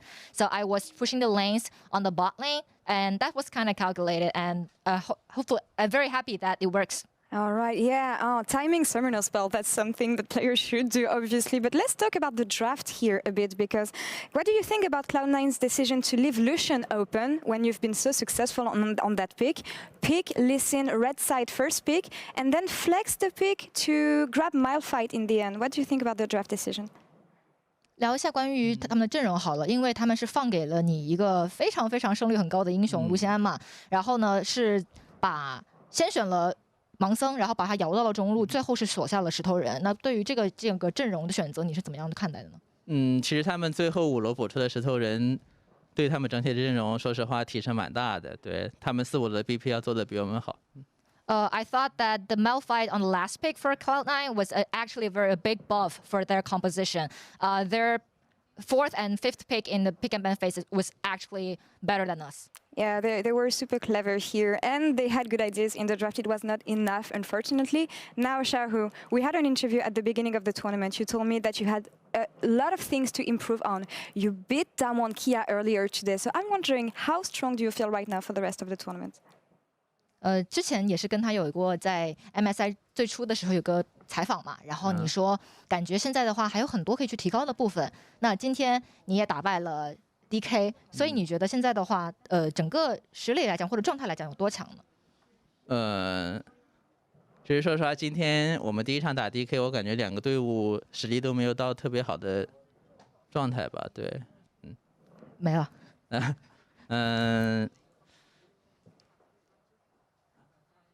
暂时就这些吧。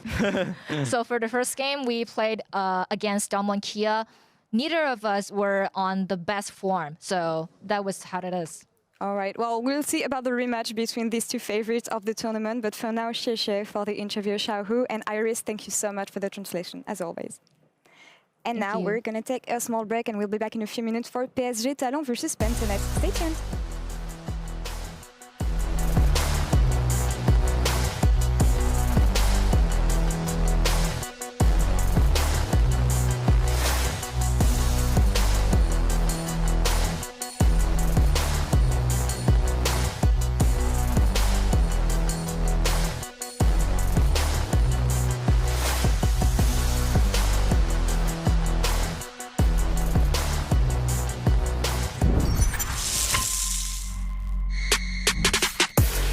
Takes him on a journey, just manages to hit level 6 off the way, but no, Maple turns and burns. It's too clean.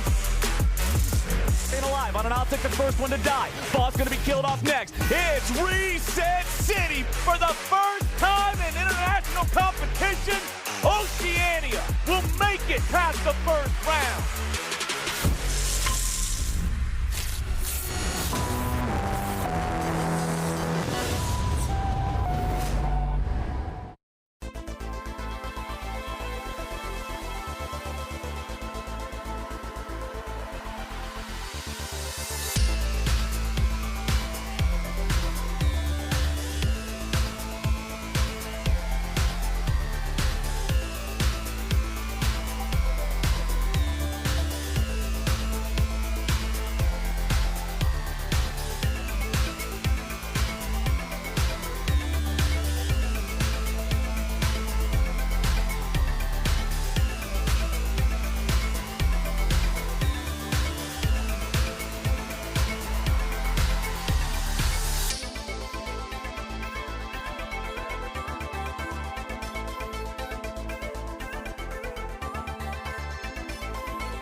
an incredible day of games so far. Welcome back to the Rumble stage of MSI 2021. I'm still Dracos, that's still Cadron. We're gearing up for Game 5 of the day between PSG Talon and, of course, on the opposite side, Pentanet GG. Monumental day for Pentanet. Yes, they started with a loss, but a single win on this stage would be an incredible, incredible victory for their region. We'll see if PSG can take it away from them. Well, we're straight into draft. Let's see if they can indeed. So Renington banned away again, Lee Sin banned away. Nidalee taken off the board. Interesting ban away there, but Pabu has played it twice here at MSI. He's played a lot of champions here at MSI, but we'll see how the draft phase progresses, because we still got things like Morgana, still got things like Rumble Open, and we still got things like the Thresh, Senna, which actually haven't been picked too much, but seem very, very strong. Remain highly banned, at least, certainly, and we'll see what the priority looks like as a lot of the champions remaining. There's actually just a lot of very powerful champions remaining in general. They've taken away BioPanther's Urgot. That has been his most successful pick so far in the tournament. It makes sense when Hanabi is often a guy that spends a lot of time alone on an island, limit some of the strong picks for his opposition. Yeah, a lot of things they're banning away here are just target bans, right? The Urgot from BioPanther, the Nidalee from Pabu, and the Lee Sin away from Chaz, who's played that. Is his most played champion at MSI so far. So ban away on the Gnar for the last ban on the side of Pentanet. So there's a lot of OPs you'd argue open, right? The Senna, the Thresh, all the junglers are up, and Tristana. So we'll see what the priorities are. And if they want to first pick something like the Senna, then you've still got jungle options in the Rumble or the Morgana, whichever one Pentanet don't decide to take away. And there are so many power picks available, Udyr being one of them. It seems to be the new SS tier in terms of a thing, the one above S tier, the S+. Because while Morgana and Rumble were certainly the hype before the tournament, this is the third or the second game in a row now where we have seen all three of those junglers up and available, and Udyr remains the first pick. Yeah, first pick coming in. And again, Pentanet, similar to Cloud9, they don't have to pick their jungler on the 1-2 because they can pick it on the 3 as a response. They can secure something like the Kai'Sa Nautilus on the 1-2. Maybe something like a Kai'Sa Tristana could work as well. But they are instead going to just pick up their jungler. Save third pick for the support. Maybe they just want to get a counter pick in. If the enemy team blinds Thresh, we can go Nautilus. If they blind Nautilus, we can go for something like maybe the Rel or Leona instead. But if they do lock in this Thresh, which I expect PSG will, then there is definitely the option to just go for that Nautilus on 3. Very likely now that we see no Senna in this draft whatsoever. A question will be, what hyper carry do PSG want to pair with this Thresh? They can risk going to the next ban phase and see what just gets taken away before making their selection. Yeah, Philios, I was about to say, it makes the most sense with the Thresh mobile AD carry. Gets the Lantern to take him out of dangerous situations, and one of the biggest hyper carries on the patch right now, alongside things like Tristana, arguably Kai'Sa, and Jinx. So I expect that one to get locked in, and then just see what Pentanet's response is. I would expect it to be something like a Nautilus, and then let solo lanes go 4-5, because you're red side, you can get counter pick on mid or top on that last pick, and first choice of solo lane on the 4. Debating though, taking their time here. I do love the Aphelios lock-in for Doggo. I love this bottom lane in general. From a fandom perspective, from a meta perspective, I think it's solid. It does what it's supposed to. We'll see how well it works for them as the game progresses. This is where we really get to see how deep Pentanet want to go into their champion pools. They were players who were not afraid to innovate, not afraid to take out very powerful solo queue picks, but for now it will be the Nautilus, as expected. Strong bottom lane, strong jungle, leaving those solo lanes for later in the draft. Maybe they want to run something like the Zed back again. They have the Morgana jungle, so they have the AP to back it up. They could opt into double AD solo laners, but Lucian, Renington, Gnar being banned away only really leaves you that Tristana or Zed mid. There will be a lot of top lane options open. Things like the Jace are still available for that top side of the map. But now it's all down to whether they want to blind pick their top laner or their mid laner. Jace away, Gnar's been taken away, Renington's been taken away, Urgot has been taken away, and Lee Sin as well. So arguably 5 kind of bans here on the top side of the map. If you count things like the Lucian, it's a 6 ban. And we'll have to see what the blind pick for Pentanet will be. Maybe they can opt into some kind of weak side top, or things like Set might be very strong, or GP. Well, and interesting to see that they've opted to ban out the top laners here, because last time, obviously, up against Demwan, we saw multiple mid lane bans, targeted Maple, things like the Zoe, things like the Morgana taken off the board, taken out of his hands. Do we see something like that limited, or are they going to give Maple free access to maybe a comfort control mage pick? Orianna would be strong in the context of a composition that could potentially rely on Aphelios for damage output. That said, do love the Nocturne ban, limiting some of those strong topside ticks. As now, again, the set comes in. Maple does have one game on this. I didn't love it in the overall scheme of things. Think it would be pretty weak with an Udyr jungle in terms of raw damage output, but certainly very powerful in the early to mid game. Yeah, so many top lane bans here as well. There's the Kiana ban away from Pentanet. Maybe they're scared of Chaz running that one back. He did play one game of Kiana, did solo kill crying in that RNG game. And I think a weak side top like a Sion makes the most sense unless you want to opt in something like the GP. I think a blind pick Sion into a last pick, perhaps AD or scaling mage mid are probably the best options Pentanet have here. But then again, Hanabi has got counters to Sion you'd expect despite the amount of bans on top side. Well, with the Gnar, the Lucian, and the Renekton now taken away, counterpicking Sion is quite difficult. Of course, he could just look to match the scaling on the top side with something like the Ornn, go even, and then see you can out-impact in the team fights. This would be bold. Yeah, the only real options he has here for counters in a sense are things like the Camille, maybe if he wants to opt into it, but I expect maybe, yeah, you're right, if they just opt into the Ornn, but the thing is the enemy team has Morgana, right? So Ornn into Morgana is not the nicest of matchups. There's an Aatrox, okay, which there you are. I completely forgot about. Aatrox into Sion, notorious counter there for the side of PSG. So despite having like 6 or 7 top lane bans, they still have a really good top matchup. It's all down to what they want to blind pick mid, and you hit it, Dracos. The Zoe for Maple might be coming in, as I say that. Some options, some flexibility, though, could go for the more utility-focused pick of the Twisted Fate, but Urgot, stock standard control mage mid lane, maybe what we're used to seeing. I like Maple on more aggressive, more assassin-focused picks. That said, he was kind of just the Azir king domestically, but it will be the Sylas. Some decent ults to take away. Sion ult scales very well with AP, with Stolen, Morgana ult, similar story. Nautilus, Kai'Sa, all across the board not looking bad. It's not an Alistar, but some good selection here for Maple. Yeah, that's the cool thing about the Sylas in the current meta, whether it's Gnar top and a Gnar ult, or things like the Nocturne, the Morgana, the Nautilus, such nice ultimates coming out from loads of the champs in the current meta. So, are we going to see the Zed? We talked about it in the first phase of the draft. You've got an AP jungler. It's not the worst pick. And as they like to say, they are going to send it for the Zed pick. I like the balls on this team, but the problem is Zed into Sylas doesn't sound like the easiest of matchups. No. But you never know. Maybe he gets a solo bottle. Maybe he finds the opportunity to go for the solo kill. Black Shield could help if it's going to be the 2v2, but we'll keep our eyes on that mid lane. Top lane is probably would be an island. We'll see if that's the approach. Can Hanabi build a big individual advantage? But across the board, we are set for some pretty explosive early laning phases, and I love the Pentanet. At every stage of this tournament have been willing to draft crazy stuff into their opposition. But that's what brought them success. These kind of, not cheese picks, but different off-meta picks is what got them out of round 1, I think, when they pick things like the Zed and the Karthus and the Nidalee jungle. These almost like non-centric meta picks, it's just helped them a lot. Kiana, Ahri, Rumble mid, all these crazy picks. Even Kassadin earlier today, we saw from the side of Pentanet, and they don't want to pick standard champs because maybe they think that if they pick a standard baseline comp in the meta against a stronger opposition, then they're just bound to lose. So let's throw a curveball in there and let's pick something different. And now we get the Zed from Chaz again. I love it. And even better, now we get to see what Maple's version of Sylas looks like. Showmaker put on a clinic when this team played against Down 1 earlier in the day. It was absolute devastation. Maple said, hey, I like the look of that. I'll pick it up. I'll try my hand on it. What can Maple do on the Sylas up against the side of Pentanet? Something we're going to keep our eye on as we get ready for this game. And Cadril, as we have the moment of silence, as we have the pause before we get in the game, let's talk a little bit about regional rivalries. Now, Southeast Asia and OS, not something that you'd always consider a rivalry. And I'm not trying to sell it as one, but what I will say is that a certain team knocked Legacy out 3-0 in last year's play-ins. Who was it? Well, it might have been PSG Talent. It might have been PSG to qualify to the group stage of Worlds, yeah. So not a great track record against PSG for the LCO. Maybe Pentanet can change that up, though, because I think Pentanet, just in this round 2, I don't think anyone expects him to get out. But if PSG want to stand a chance of getting out in the top 4 in these 6 teams, dropping a game to Pentanet would be horrendous for them. Absolutely would be. And I think that's something that's important to remember, that Pentanet, they're not expected to make it out of this group, but they can decide who makes it out. A single win, a single upset could upset everything for everyone else. So something that we're keeping our eyes on now. That said, let's take a look at what we can expect here in the early game. Morgana versus Udyr. Get used to seeing it. We're probably going to see it every game that it's not banned, as Rumble seems to have dropped a little bit here in priority. Udyr, Morgana, Rumble. That's what we're going to be seeing all throughout the day, because if you want to get rid of one of them, you have to invest 3 red side bans to do it, and it just ain't worth it. So Pabo actually has Dark Harvest on this Morgana. Didn't opt into Predator, so maybe he wants to farm up. Go for those full AP items to just do more damage in teamfight to the Dark Harvest. Early ward on his top side entrance towards the Raptors to make sure he doesn't get invaded on, because Morgana level 1 is quite weak. And last time we saw Morgana jungle was Blabber, and he was doing red and Raptors at the same time. We'll see if Pabu does the exact same thing.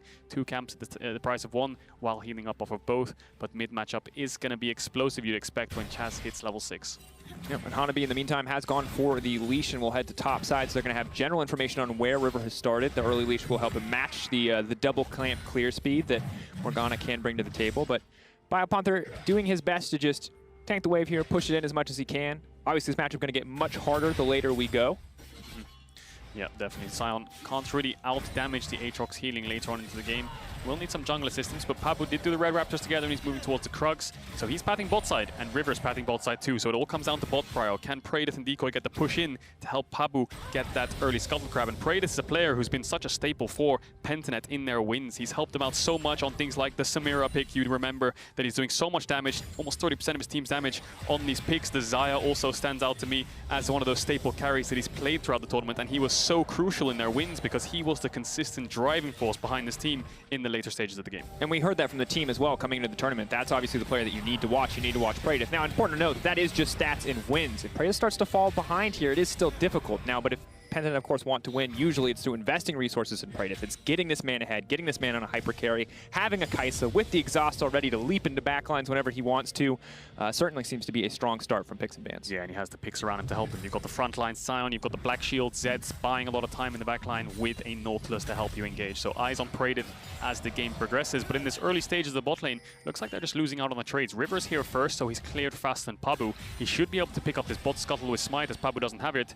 And Pentanet respect it. They don't want to get caught out on this wave that's slow pushing into them, because if they lose their flashes, they could be at risk of getting dove, or if they get chunked out too much, they're going to lose the wave. This is a little bit of a snowball factor, honestly, of getting a leash in the early game. It's only a 3-4 second difference, but you can see Udyr there before Morgana can even clear a camp. It's solid to have. Now Pabu forced to move up to the top side just to make sure he does not get double scuttled here.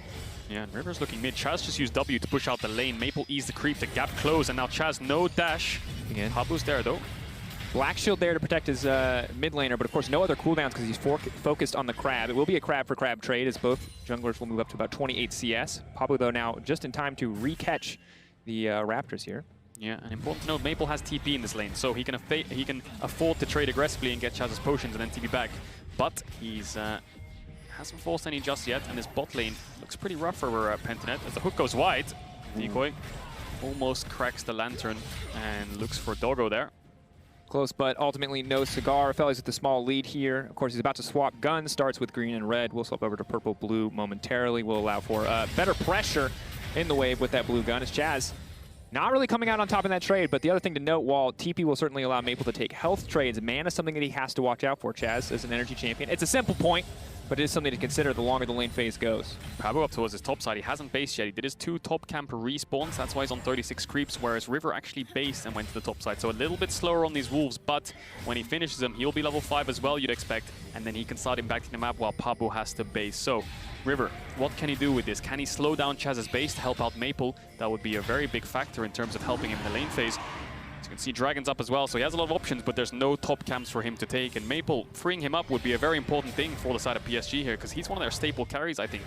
Yes, we did see him on things like the set in the first day of the MSI round 1, but that's not what we wanted to see from Maple. We wanted to see things like the Azir, these kind of Zoes, Lucians. He's been playing it all. This man's played almost a different champion every single game. This is his second game of Silas regardless though, but he's the man you're looking at for the side of PSG to get them through these games. And Maple, a name that everyone should know from the days on the Flash Wolves to his stint in the LPL, now back in the PCS with PSG. This is a guy who I think you're always going to have some expectation of just because of the massive reputation that follows him. That said, as you mentioned, it's been a bit hit or miss. The set mid, not really a great start here on the Silas, though he has all the tools that he needs to really get things kicked off. We'll see if he and River can get this team rolling. River, naturally a guy that we're going to look towards in this early game alongside Pabu, as in the top lane, as expected, a little bit Aatrox favored here at least, when he can cancel out that Q whenever he wants. Yeah, a lot of contesting around this bot side vision though, so we'll keep our eyes on top side because Aatrox should outscale, but it might be a fight Flash here. forward, Kaiwing hits the hook. That should be all too easy. Decoy going to get taken down, and the stolen Nautilus ult is there as well if they want to commit. TP coming in, but Biopanther has no room to maneuver. The follow-up as Chaz goes over the wall. The instant CC comes in from the Aphelios. Biopanther not even able to channel the Q in the end. Maybe he can kill the wave with the zombie mode, but he can't even get that. Maple is here to fight him. And the creeps are going to push in uncontested. Huge engage from Kaiwing. All of that contest was about Vision. 4v4 for the bot side Vision to start up the Drake, and then PSG are the ones to pull the trigger first. Decoy gets caught out by the hook that he doesn't respect, doesn't flash away from it, dies instantly, and Biopanther was already channeling his TP as Decoy got hooked, so he goes into the fight and dies as well. The Sion back to top wave to catch it. Hanabi picks up a kill, and PSG get themselves off to an early gold lead. Excellent, excellent start for PSG. About 1,500 in their favor. Now Papu's going to take away a couple camps on this back one, try to get something back. Keep in mind it is a level 6 Udyr here, however. Chaz just hovering in the area to make sure that he can't cover. Does he have time to do this? It looks like he's starting him up, but we'll take a look at this replay. All about vision. River just cleared away a ward, and the ping comes in from Pentanet. Flash hook, almost blind, but he saw him walk into the bush, so he does connect it. And then from there, the TP is already channeling as soon as the hook hit in the first place, so Biopanther's forced to flash away. The Nautilus ult that was stolen away, like you said, follows him through. 2 quick kills for the side of PSG, and Chaz almost picked up River with his ultimate, but didn't have the damage in the end. Really just solid overall from PSG. I think very bold to go for the flash hook there. Yeah, it looks like River took away that blue. So before the replay started, Pabu started up the Gromp on the blue. I think River was in time to take that blue away. Pabu doesn't get that, and because Pabu was on the top side of the map, River takes his camps, runs towards the bot side, skips his wolves. Bot lane has a good wave for a dive. They might look for some kind of 4v2 dive here. No TPs to work with on the side of Pentanet. And we talked about it. When Pentanet win, Praedyth is set up for success, but now Praedyth is the one getting focused. Maple ready to leap in. Doesn't have an ultimate, but doesn't need it. In a few more seconds, he'll be able to take something away. Doggo now stepping forward. He's turning, he's spinning their shurikens across the board. They're just getting shredded. There's no room to maneuver. Decoy tanking so much damage. River going to hold on to the tower aggro, and it's flawless from PSG. Absolutely flawless, like you said. What a great dive from the side of PSG. They see Pabu towards the top side, and River just skips his bot camps, runs straight down. Bot lane stacking away. Maple has the mid push. All the stars align, and look at this Aphelios melting through this bot tower. 8 minutes in the game, there's only 1 plating left with that white gun, just shreds it through. Yes, Chaz will get almost 2 plates in response, but they're cracking this game wide open, Dracos. And Maple giving it a thumbs up. When we take a look at this again, the flawless trade of tower aggro coming in here from the side of PSG as they just make this look easy. Yeah, look at the execution as well. Both stacking, they get the CC layered. River tanks up the tower, doesn't drop it just yet, drops it last second. 1 tower shot hits Doggo. Perfect dive from the side of PSG. And on top of that, you already mentioned it has the chakram, so it just shreds through, gets a few more plates. Now, PGG are going to be able to get the Infernal Drake back. That's a good start, but you can see across the rest of the map, things are looking difficult. Maple instantly stacks Conqueror, almost immediately kills Chaz, and this is going to be rough. Yeah, misses the Q, but he's not maxing Q, so that wouldn't have to change too much in this exchange, but he's definitely winning this mid matchup. Takes away the Zed ult. He can E-Flash R this guy if he wants to take him down. Chaz would have to respond with the ultimate himself. I gotta be honest, I feel for Chaz. Yep. This man came up playing against Westor, one of the historic all-time great Zeds. If anyone is gonna smash you in this matchup, it's gonna be Maple. Holding, waiting for cooldowns. Ulti comes out. If he ults second, though, he wins. But no, Chaz leaps away. Burning, ticking down. Not quite enough damage. Almost had him. If he had Q up, he probably would have taken him down there. Maple could have responded with the flash, but Chaz, really good combo there with the electrocute. Almost took down Maple. Maple didn't even hesitate, didn't flash, didn't ult. Hook hits Praedyth, though. Over the wall for Praedyth. They immediately fall out. But Belios, red and white guns on top of it. Again, insult to injury. PSG just dominating. Yeah, PSG control all the vision. They can't really walk in their own jungle at this point. River's there. The hooks connect from Kaiwing. Decoy can't even get to bot tower. Chaz is losing waves mid. And now this bot tier 1 you'd expect is probably going to fall from the side of Doggo. He's going to be able to take that one down. Almost 10 minutes in the game. If you're losing your bot tier 1 and you haven't even used Herald yet on the side of PSG, you're going to lose even more in this early game. And while it was a bit scrappy and a bit back and forth up against Mad Lions, Mad may have always held the gold lead, but Pentanet was finding blows. In this game, it is nothing. They have gotten a dragon. They have gotten literally nothing else. It is 5-0 and a tower, a 4K gold lead in favor of Paris Saint-Germain Talon. This is an unstoppable performance. Yeah, we'll call that Mad Lions game a little bit of a happy game from them getting caught out here and there, but Maple's going for the dive. Ulti goes in, follow up with the stun, can just go right back out. Ticking, but not quite enough damage. Chaz has to base again. He's going to lose another mid wave, and River could run mid and pop the Herald here because they have a good window, but because of the bot push and support and base, I don't think he's going to do that. And quietly on the top side, Hanabi's just farming up. He's a level up on Biopanther, has that kill from the early stages, so there's no real winning lanes here for the side of Pentanet. Their bot's getting the push, but they're behind. Chaz is losing the mid trades. Biopanther's going to get outscaled. Pabu needs to find some kind of play. And again, we're seeing a similar game to last game where the Morgana can get very far ahead in CS, but very hard for her to make the plays. 0-0-0 the score for Pabu. River on the opposite side, 0-0-4. This man on a tear absolutely everywhere on the map. Yeah, definitely similar to last game, because Pabu is actually up a level on River and up in CS, but River's found 4 plays on the map, has picked up the Herald as well, while Pabu's only really found the Dragon, so he hasn't found many plays yet. Hovering around mid, River has the Herald as well. It's all about bot side vision here. If PSG just leave top to farm, they're already winning on that side of the map. So let's play towards the bot side. This Aphelios is fed. We can push in bot tier 1, move towards mid. 4 members strong, and they have the Herald to work with. Pentanet need to respond. You can see Praedyth running mid and losing out on bot waves here. Pabu in trouble.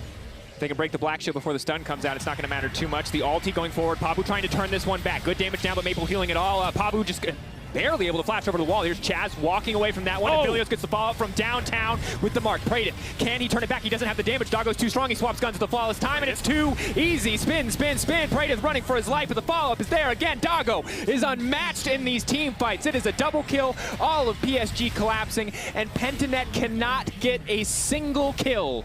It's almost an ace at 12 minutes in the game. They're going to lose their mid tower as well. Pentanet tried to fight back because they know if they don't do something, this mid tower will fall. Praedith tries to find the killer instinct onto someone there, I think, but doesn't actually have the range, ends up dying. Doggo has the Kraken Slayer in this fight at 10 minutes in. Now 12 minutes into the game after this mid tower falls and the fight ends. Yeah, Pentanet really don't have much to work with at this point. 9 for 9 on kill participation from Doggo. The substitute for this lineup, the man that had to sub in to play for this team on an international stage, really stepping up in this game, and backed up, of course, by the team. But for PSG, after a rough first game, this is certainly the level of play that we want to see from them moving forward. They are the team that many expect to be on the outside looking in, sitting just behind a Cloud9 or a Mad Lions in 5th place. That perception could change very rapidly if they keep having early games like this. Yeah, no, and the early game against Damwon earlier today was actually really good as well. They almost had a 2,000-3,000 gold lead there, but you can just see Pentanet in this game, they have to defend the play. Praed is dropping bot waves, they're moving mid. BioPanther TP's in. Pabu, yes, he does get caught at the start of the fight, but the hook from Kaiwing with the Lantern just there on the Chaz forces him out of the fight. And then just keep your eyes on Praed here. He tries to join the fight because he's the only real carry left after Chaz falls. He hits the killer, he hits the W passive onto Doggo, but look at the damage Doggo does. Praed can't do anything. He's just kind of running forwards, trying to find something. In the end, does decide to try and flash out. Doggo finishes him. 4 kills for PSG at 11 minutes in the game. Pentanet definitely struggling here. Quick smile on the face of Maple. Obviously tough. Pentanet, see what they can do to come back in this game, but 7, yeah, the sad B kind of explains everything that's happening, that you can't walk up. Even with 2 champions, you can't walk up to Doggo right now. He's just a very strong boy. Can you even walk into your own jungle? River's going to stop them taking away the Gromp, the thumbs up emotes flying around the Rift. Pentanet. Spirits are probably high in the comms, but the gold lead is very rough. As the Ocean Dragon's up, PSG is going to pick that one up. The only real objective for them after this is going to be that top tier 1. And once all the tier 1s are down, Pentanet are going to be pushed into their tier 2s with no vision to work with. PSG in full control of this game. And the thing that just makes it even harder is with an Aphelios on the team, they can shred through Baron very rapidly. It's very easy for them to extend this gold lead, but it feels, wow. Okay, now whatever I was going to say is not as important as this gold chart. Look at Doggo, look at Maple. Massive, massive individual leads. The only strong point for PGG right now is Pabu. He's the one who's been benefiting from a lot of this farm. He has still a small lead over Udyr, but even now he's getting all of that taken away. Stolen, Nautilus Hulk goes in. They get the Black Shield out. Decoy does not want to commit for that one, as both Maple and River will walk away. Yeah, that ultimate was probably running out from Maple, so it doesn't hurt to just throw it out there, see what happens. In the end, gets Black Shielded, but the push in, bot taking away jungle, mid waves into tier 2. PSG bot lane just moving towards the top side now. This top tier 1's going to fall shortly afterwards. Yeah, Pentanet don't have too much wave clear. They have a decent amount of engage with the Nautilus, with the Zed, and with the Scion, but they don't have much wave clear. All short-range champions, barring the Morgana. And BioPanther, although he's a beefy boy, there's really not much he can do in response of this siege on the top tier 1. He can survive for now, as Doggo will shred through yet another tower. Pentanet just keeping these 3-members strong towards the top side. They're making sure they stay grouped up. They don't want to fight a numbers disadvantage, but Pentanet's going in, trying to defend here. Here we go, the flash over the wall, trying to lock him up. The turn right back from Maple, though. Chaz has to leap out to safety. It's Tanabe on the backside. All of Pentanet now zooming in. Praeth wants to finish the job, wants to get something done, but still, PSG refuse to go down. They still have not lost a single member. It's 11 kills to 0, 15 minutes into the game. Yeah, and they have a mid-wave too, so that mid-tier 2 is going to fall as well. 15 minutes in, almost a 9,000 gold deficit for Pentanet. They tried to defend their jungle. Maple lives, he gets away. PSG finds some more kills, and Pentanet, yeah, they're trying their best, but they have no resources to work with. Outside of a single dragon, this has been a perfect game so far. Yeah, it's a rough one. It's a rough for PSG. Yeah, as we see this one again, Pentanet, they just want to try and punish Maple here because he split, and we just said PSG need to fight with a numbers even or advantage. Maybe that's the only way they could find their way back in here in this new Axe Effect replay. And yeah, you can just see the goal and the damage that they have. It's just not there. They can't find Maple. Chaz is on the backside, level 9 against the level 11 Aatrox, a level 10 Aphelios. They're just way too far behind Dracos. He's got 2 items. It's 16 minutes. It's a rough one. It's a rough one. And if this champion is even or behind, you have to like look at his guns and go, okay, is this the right time to go in? Is this the right time to find a fight? But when he's ahead, he just kind of, you can just mash the keyboard with whatever gun you've got and you kill everyone. Yeah, especially with those items. Almost 3 items on Doggo. 16 minutes in, Praed is just finishing his Kraken Slayer. And at this point, PSG, it's all about taking Herald, cracking open the tier 2s, waiting for Baron, starting it on spawn, looking for a turn and ending the game. What can Pentanet realistically do? Well, you're down almost 10,000 gold. You have not much resource to work with. The only thing you can do is sack waves and look for number advantages. That's why you see Praedyth, Decoy, and Pabu all towards his top side. Maybe we can catch out Maple, get a kill, and then that leads into a top tier 1. And if we get that, maybe we can contest Herald. But that all has to come off the back of a mistake from PSG. Realistically, when you're this far down, you have to wait for the enemy team to make mistakes. You have to drop waves, and you have to force fights with numbers advantages. Just keep trying to find something. Absolutely. And of course, if we get a chance to look at the XP, you can see just massive difference here as Maple pretty fearless on the leap in, but that's the exhaust, can just take that away. Waiting for the exhaust to timeout, will now leap in, Praedyth in trouble, and that's just Silas things. He's so strong. He has no damage, Praedyth can't take him down even through the exhaust. Maple just heals through it with the shield, and now the Herald's popped. They might even be able to siege onto tier 3s here, but Skywing Skull, can they get a single kill? Can they stop the other one? Perfect game. They got it. Chaz got one. They're on the board. Pentanet's here, but they're still a Herald, and they're still going to lose this tier 3. I think Chaz might die. He has to ult to defend himself.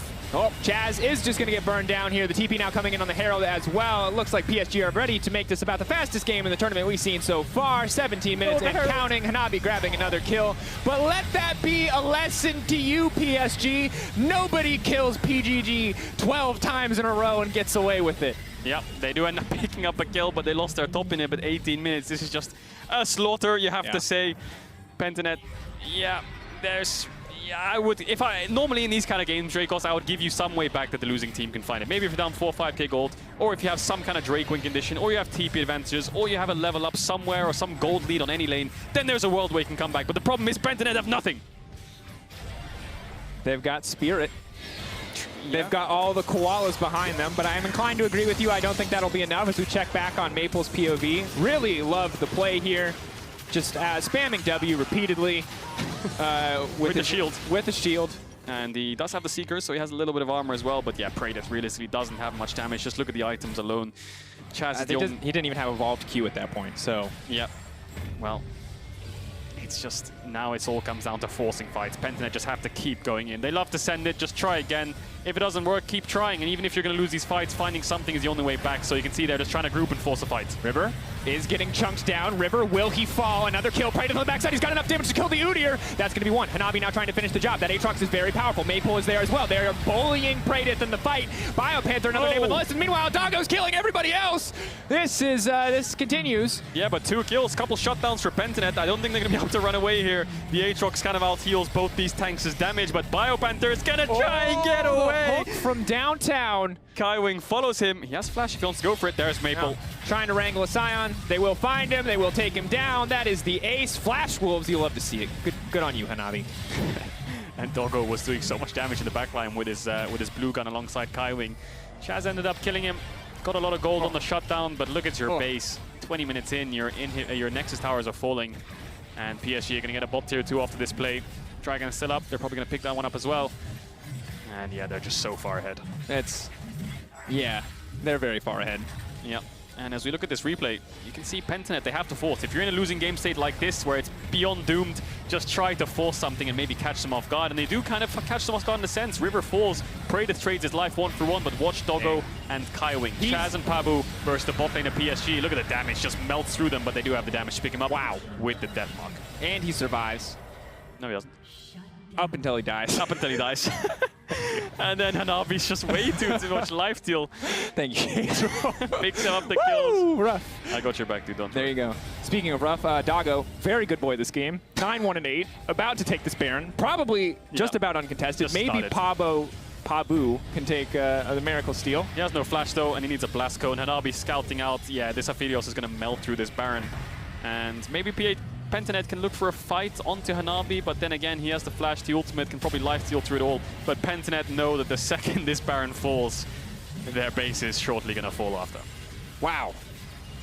But what a dominant game from PSG, though. Yes. Let's not take away from the fact that they are dominating this game, similar to the way RNG have done it, but they're doing also a clinic here as well. Very little to none mistakes in this Red Bull Baron play here, Baron power play here, sorry, for the side of PSG. They're just going to siege onto these tier 1s. Tier 3s. And now Praedyth is going to be in trouble again. Yep. Maple is on a murder spree. He's 6-0-7. I feel like this could be the end of the game. Hanabi. But there you talk about it. They wanted to commit everything onto Hanabi. They've knocked him up. They've started to take him down. They haven't procced Hysterics yet, though. They haven't procced... There look at the life The steal. healing's coming. He's full HP. Oh, don't do it to him. Raid boss still up. They don't have the cooldowns, they don't have the gear, they don't have the levels. They're trying to go mythic and they have nothing. They're not even maxed. Oh my lord, I think they can just kind of end it here. Doggo is here, Maple has a TP, maybe he can TP in when the Nexus towers start to get the creeps crashing on them. There it is, TP in, Baron buff on, 4 versus 5, Pentanet are gonna try their best to defend this, but PSG, Praedyth gets one. Goes in, finds a single kill. It's a 15K gold lead. It is an absolute slaughter. Pentanet routed completely and totally from start to finish in this game. It was a dominating victory coming in for PSG. Yep. Great game there from the side of PSG. Pentanet tried their best, they kept forcing, and that's what you got to do when the game is losing that hard. It all came down to that mid-fight where PSG almost aced him at 11 minutes, where the game just kind of fell out of their control. And from there, PSG clean snowball. Not many mistakes at all, barring a few kills here and there. That was all Pentanet was able to pick up. Yeah. PSG working on the innie percent versus Pentanet. Okay, dude, why you got to do him like that? But for Pentanet, I mean, on the other side, for Pentanet, chance to recover. This was a very rough first day. They're going to have a few more days. They're going to have a few more opportunities. But today, they're not able to find a win. We'll see how they fare up against the likes of Cloud9, RNG, Damwon. It doesn't get easier. It doesn't get easier, that's the problem. It doesn't get easier. Hearts out to this team, obviously. Impressed that they made it this far. It's still such an incredible story for the LCO, for all of Oceania, regardless of how this game played out. And for the team, you hope that they can just show a better performance in a different game. First time ever that the LCO has made it to the second stage of an international event, right? In group stage of a main event. They're finally here. They haven't shown up just yet. Their schedule only gets harder, but maybe they can go back to the drawing board, find some more innovation picks that help them pick up a few wins in these best of ones. Yeah. But of course, speaking of wins in this drive to victory presented by Mercedes-Benz, PSG's fight in the bot side river 11 minutes in. It was a veritable highlight reel. They spent the whole game driving to victory, but we take a look back at this one in particular. Fantastic look from the side of PSG. Nice little camera angle. This is where Pabu gets caught out. Praedyth, you can see him in the back there dropping bot waves to try and join the fight. Hook hits onto Chaz, and this is where PSG clean house. They get 4 kills for none. Praedyth tries to run in to take down Doggo, but he was just way too far ahead. Ooh.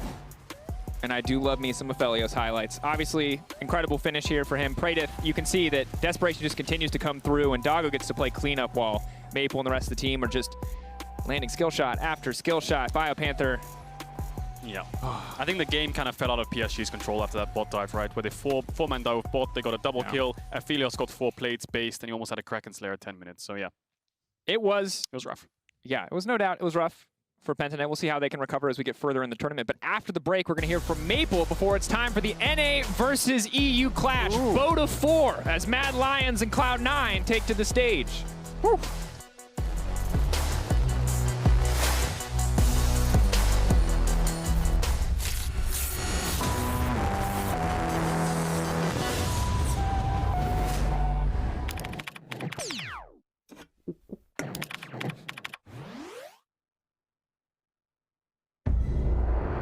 The magical power of the realm is a mystery. Like a guardian, it is with you always. Defending you, charging you, watching over you like... Actually, it's not magic. It's this Cisco network. The power behind every gank, every combo, every mind-blowing moment. At League of Legends Esports, MSI 2021.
Maple, thank you so much for joining me. Congrats on winning so convincingly against PGG today.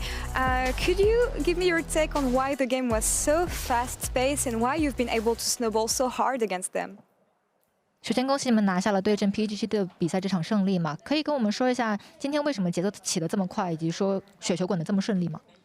因为上一把打DK就是我们也是前期优势，但是我们节奏打太慢，然后不敢跟对方一直打，然后所以这把的话我们就修正这个问题，就想办法多打一点架。So the last game when we faced off against Dongwon Kia, we got leads in the early game, but we didn't manage to dictate our tempo. So we played too slow in the game, and this game we tried to play a more faster speed and pace in our game, try to have more team fights with the enemy team. That's the thing that we fix in our actual games today. Indeed, you did sped up the pace in this game against PGG. I have a question for you about the meta, actually. What's your take on this Sylas pick and the matchup you had against Zed? 问一下关于这个版本的这个英雄选择上面的问题，你怎么看待萨拉斯打劫这样的一个对线呢？劫的话在对线上其实是不弱，但是他在打团的时候可能会比较有一些难度，所以对线的话，如果跟他发育的话，其实他打团就比较没用了。So Zed is actually not a weak champion during the laning phase, but he seemed to not that useful in the team fights. So as long as you can pressure him in during the laning phase, that it can be a more preferable way for Sylas. Interesting. Well, thanks for these insights on that. I have a question for you about more the competition, because this is your return to the international stage. That's something we mentioned previously. But how fierce do you think is the competition since the last time you were here? 之前有提到过嘛，就是上次你的国际赛事，那这次你是重新回到了国际舞台，所以你觉得这一次的话会不会有什么不同呢？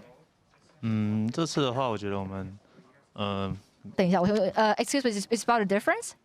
Yeah, how different is the competition since the last time it was on the international stage? 就是区别，你觉得有什么不同？就我觉得我们这次的话是更有机会拿到好的成绩的，所以就大家都在往这个方向努力。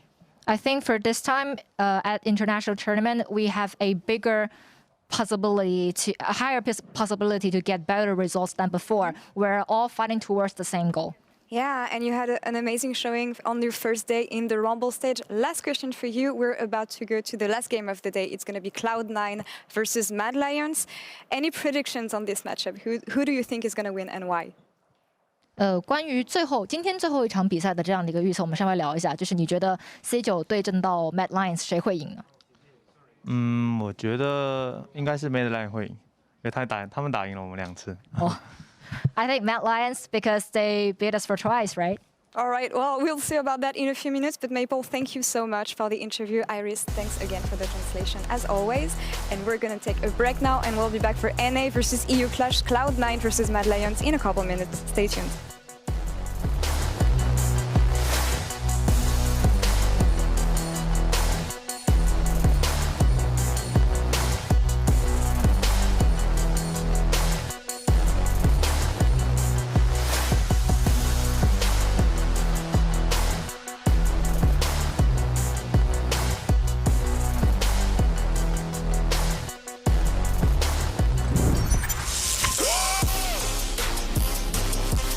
Humanoid on the side, and Mad have won this fight before it even started. This is an absolute slaughter. I don't think Pain Gaming have done a single point of damage. This is a much different Mad Lions than last year. This is a Mad Lions to get excited about. We are really one of the top teams. We have chance to be MSI champions.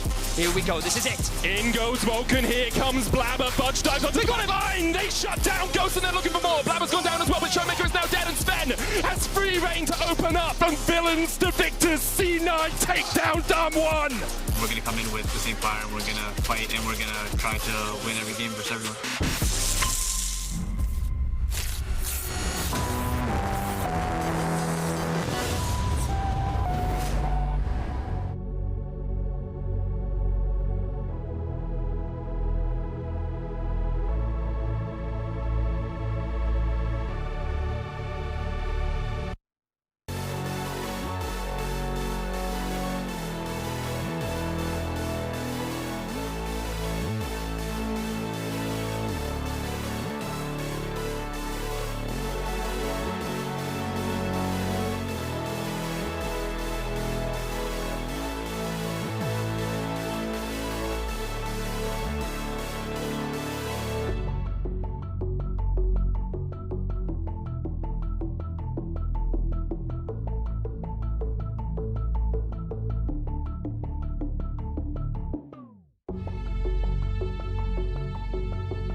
Welcome back, everyone, to the State Farm Analyst Desk. It is time for the classic battle of NA versus EU, with Cloud9 and the Mad Lions clashing on the Rift for the first time here at MSI.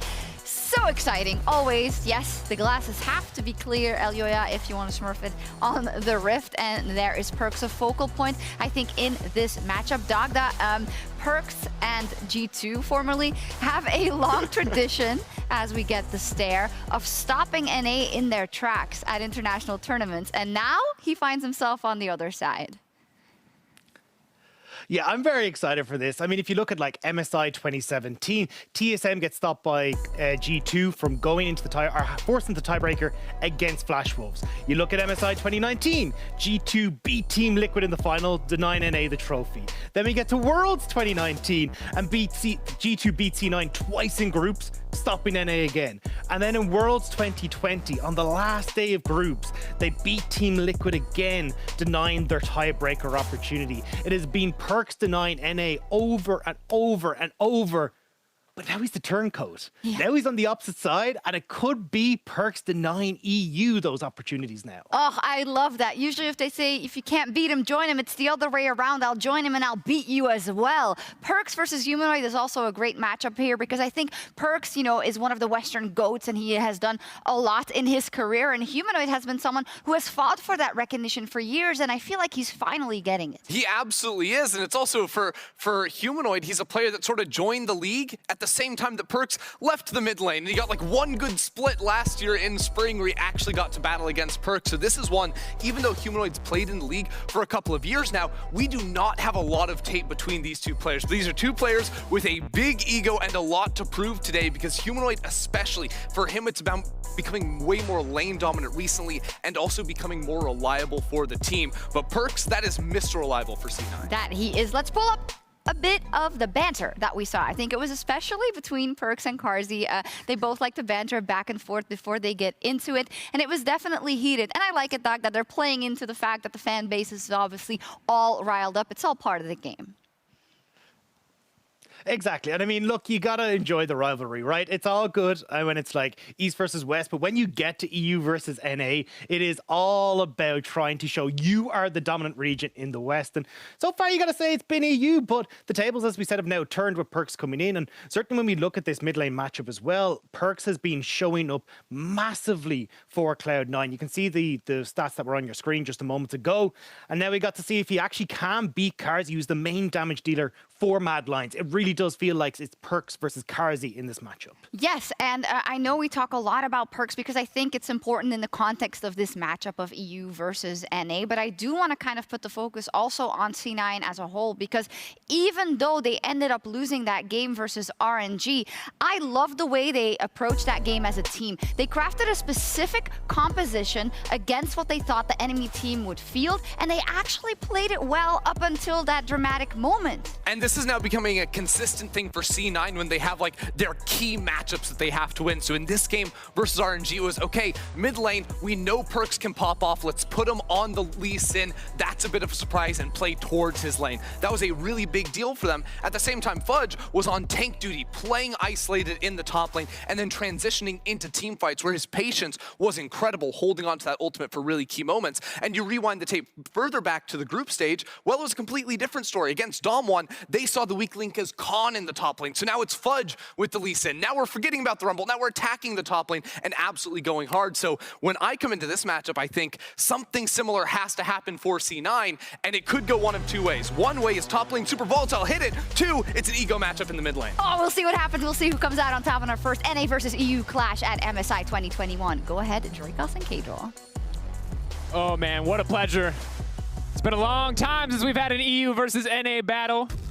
I'm Dracos, this is K-Draw alongside means we get into picks and bans. We're going to see who can come out on top. Mad Lions expected to win their first game, and they did so. Even with some questionable moments, C9 on the opposite side almost brought it back. Almost found that win against RNG, but couldn't quite make it. We would wonder maybe they'd be a little frustrated after that one, but smiles on the face of Perkz means we don't have too much to worry about. Yeah, and they took down Damwon as well, and it all came down to Cloud9's team fighting. Those games that they won, it felt like they were behind even in the RNG game, but they somehow find a fight, and that's been the key thing for them. But Mad Lions, we know them as a team teamfight team. But they've had a few happy games this tournament, let's say, but we're straight into draft, and it looks like every single jungler is open. Mad Lions banning away the Senna means that Udyr, Morgana, Rumble are open. We'll see what C9 want to prioritize, because Tristana is also up. Tristana up and available. Lucian up and available. Kai'Sa. The Kai'Sa, pick of the litter, really. Obviously, Kai'Sa Nautilus has been the most popular bot lane that we've seen at the tournament thus far. But for now, we can expect early jungle priority. With 3 jungle picks up and available, though, technically Cloud9 could just let them slip through and take what is remaining. This time around, however, they're going to take the Rumble away. Now, Elyoya played it in the previous game. A little bit of a rough early game from Elyoya in a few different spots. Yep. That said, Blabber, we'll see what he can do on it. Yeah, I think Mad Lions should take away the Tristana here, or something like the Lucian, because C9 are definitely going to pick that on 2-3 with a Rumble, right? AP jungle, you want some AD solo laners. Lee Sin, Renekton are already out. Mad Lions probably going to respond with Morgana here, or they could just go for full bot lane, like the Kai'Sa Nautilus, and pick jungle on 3. But then you're not denying these AD solo laners, right? But it's still a really good composition for you. But there it is. They're denying the Lucian. That means that C9 have to opt into the Tristana, which they're no stranger to. They like flexing that between mid and AD. But taking away this Lucian is crucial, because now when you set up your AP jungler on 3, you at least have an AD solo lane to match it with. Now Cloud9 taking the time, they're helping the Kalista. Wouldn't mind seeing the Kalista pick. Obviously a pick that can be very dominant in the early game, and especially with her ultimate, able to set up and make sure that Rumble ult is going to work to maximum effect. So not only do they take the Nod away, they set themselves up with an aggressive bot lane with the Kalista and Nautilus lock-ins, and now the Rumble ult is going to be so easy to hit successfully in fights with these second champions locked in. Yeah, denying the Nautilus from the Kai'Sa. Maybe Mad Lions have to change it up here and respond with support, but then you're sacking jungle. If they ban away Morgana Udyr, you're down to like an A-tier jungler against the Rumble. Maybe you can run something like the Olaf Volibear if you want to go for something like your support on 3, but no. Udyr pickup is definitely the best thing to do here for Mad Lions. C9 probably going to target those supports then away, whereas Mad Lions can target the mid laners. Maybe they want to ban away things like the Tristana, because you've already got the Lucian for Humanoid. But Mad Lions have last pick, so that means that C9 have to blind pick their top laner. Something that I imagine C9 will be comfortable doing. In the previous game, they opted to leave Fudge on an island, and while, yes, the lane phase was miserable, ultimately they were able to bring him back in the fights up until just, well, the final moment of the game. See if it's a similar strategy today, as for now, the focus is going to be on the mid lane bans, banning away some of the AP options for perks in the mid lane, taking the Victor off the board. Yeah, expect things like Leona to be banned away from the side of Mad Lions. C9 probably should target those kind of things. Alistar as well, very rough champion for Kalista, right? The combo just kind of negates all of her potential, but that's a Karma ban. I wonder if that's a Karma top lane ban. Not really sure where that's targeted at, because I don't think that Mad Lions would opt into a Kai'Sa Karma bot lane here. That's very dangerous into a Kalista Nautilus, but Karma ban regardless, and Mad Lions targeting the mid lane of C9. Perks obviously playing Victor, maybe an Orianna ban could help them out as well. Well, certainly one thing that could mitigate the effectiveness of a Rumble ultimate would be a Karma Mantra E coming out of a solo lane when you have a bit more AP, a bit more items under your belt. But the Tristana ban, no surprise to see that come out. Yep. Targeted perks. They want to make sure they don't have this AD, AP, mid-jungle mix that's so strong in the early stages. Yes, perks can go towards that Yone that he also played, so he's still got some AD champs to work with, maybe in Irelia, if we could see it. I doubt it, but still, the option is there. Alistar banned away like we expected. This champion to Kalista is very rough for the Kalista, one combo, and he's going to get taken down from the Kai'Sa ult in fights, easily to isolate and take them down. But the Leona still up for Kai'Sa. I wouldn't be surprised to see Kai'Sa just pick up the Leona here, and then just look to counter pick top. Taking the time. Looks to be the Leona as predicted here. Could make a last-minute pivot. We've certainly seen other champions come out today, but the Leona will be the option as C9 now have to make their final rotation. Yeah, I think C9 can opt into something like the Sion Orianna here or Sion Yone. Just round out your team comp with some team fight potential, because I think you can have a weak side top in this draft. You have a lot of damage already. Just pair it up with some engage. Something like a GP or a Sion could be really good for them. And then just pair it with some kind of scaling mid lane, or something like the Yone, something like the Orianna would make their comp really strong. But then Mad Lions could look to last pick something like the Wukong, which would do really well into the Kalista. And we've seen Mad Lions when they're up against the wall in the playoffs. Up against Rogue, they did go towards the Wukong. They opted to snowball that pick ahead in the early game, and it paid off for them. Will they try to do the same up against Fudge here? Could be a tall task, but certainly I feel great for Blabber in this game. There is so much CC to set up for incredible, incredible ultimates, but that right there is a Kindred. But here's the thing. It's Kindred mid. Blabber said he was never playing weak junglers again. Kindred's clear speed is very slow, and you called it out. Perks has been playing Kindred in 1v1s, Kindred in solo queue, Kindred everywhere, and this might just be the Kindred mid. This could be a Kindred mid. It could be a Rumble too, but I think it's going to be a Kindred mid. Now, let's just focus on Mad Lions 1 sec before we look at that, because they have a lot of AD damage, and yeah, last picking some kind of AP champ is their best option here, I would say, unless they want to go for something like the Wukong, but the Sylas is going to get picked up for Mad Lions here. That's going to be Armut on the Sylas top, and I think that's his first game of Sylas top this year. I don't think I've seen him play it at all this year and that's going to be picked up against Rumble, against Nautilus, some good ultimates to take away. But now let's look at this Kindred. I think this is going to be a Kindred mid, Dracos. I'm almost speechless. I'm ready to see this. I remember when Kindred first came out, people were talking about it. Trinity Force Kindred mid was something that got played a little bit. But obviously, have to see what Perkz can do on the pick. It's not something that we've seen in pro play just yet. How will it face into the Lucian? Going to be a big question on our mind. Certainly a champion with a lot of utility in the ultimate, can have good damage output. Hard to get the marks in that early game, unless, of course, you can find a lot of kills. Yeah, we were talking about AD solo laners. What does Perkz have left? We were looking at Yone or Irelia, perhaps, but that's a Kindred mid. Rumble's going to be the only AP. A lot of engage on the Sion, some front line to work with, and the Kindred ult will negate this dive comp that Mad Lions kind of have in the Leona Kai'Sa. And Mad Lions' comp is very standard. They've got very meta picks, very front to back. 1-3-1 composition. The Sylas, I think, is a bit off for me. I'm not sure how it'll do in this game against Kindred Kalista, but if he can find a Kindred ult and get into the backline, maybe he can buy time for his team. But if you look at C9's comp holistically, it looks quite scary. Absolutely does. And while there are a lot of incredibly hype matchups across the day, this is the one I think that, as a Western fan, I have been waiting for. Cloud9 versus Mad Lions. Who will come out on top? It feels like Cloud9 had so many aces up their sleeve in this draft. They clearly came in prepared. Mad Lions feel like they had to respond, feel like they had to adapt. What can they bring to the table here? For Perkz and Sven, you know that a win is on their mind. Need to take down EU. Need to show the world that they made the right decision to leave for the LCS. Yeah, Perkz was laughing on those cams there with the Kindred pick. Definitely catching Mad Lions somewhat off guard. He has been playing it in solo queue a lot, I think, on his solo queue account, but Mad Lions definitely probably didn't expect that coming in. TP, PTA, Kindred mid up against Humanoid on his signature Lucian. Oh, it's going to be explosive. It is indeed going to be explosive. And they talked about it on the desk already, but Humanoid and Perkz, two players who don't have a ton of history together, despite both spending so much time in EU, because Perkz was in the bot lane. Well, now Humanoid certainly is going to get a chance to face him down, show him up, and I don't know if he even is ready for this pick. I don't know how much this has been showing up in scrims. It shows up in solo queue, yes. How many times has Humanoid gotten a chance to play against it? I would imagine very few. So see if that gives Perkz any kind of edge in this matchup, as we're just going to have to see how this pick will work out as the game progresses. Yeah, and you look at Perkz, he's got more AC titles, more general titles combined than the whole of Mad Lions put together. So Perkz definitely the most experienced player in this game, you would argue.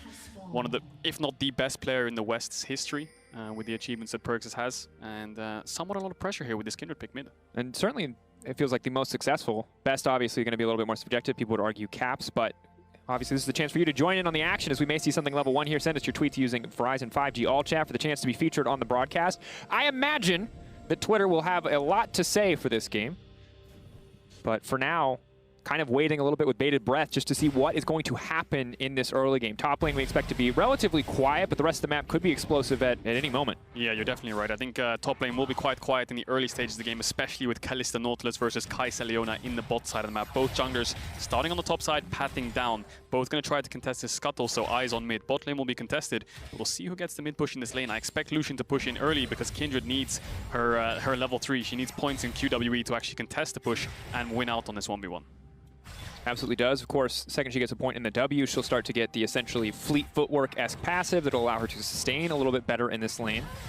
That said, just going to track, again, how this champion does, how she trades in the extended plays as Fudge winning out over Armut here, getting a lot of good damage on the level 2 looking good as Armut just now takes over level 2, but a massive knockup from Fudge, and Fudge off to a solid start here in the top lane. Yeah, winning these trades in the early stages. Armut has the corrupting pot to try to contest back, but he does level up on the creep, luckily, and he does trade back with the W. And Dracos, C9 at Worlds, all-time record versus EU, 4 wins, 7 losses. Mad Lions, all-time record against NA, 0-1. Play-ins against Team Liquid, of course, on that loss. So for C9, hopefully with this roster looking to turn things around when it comes to the regional rivalry. Of course, C9's first MSI.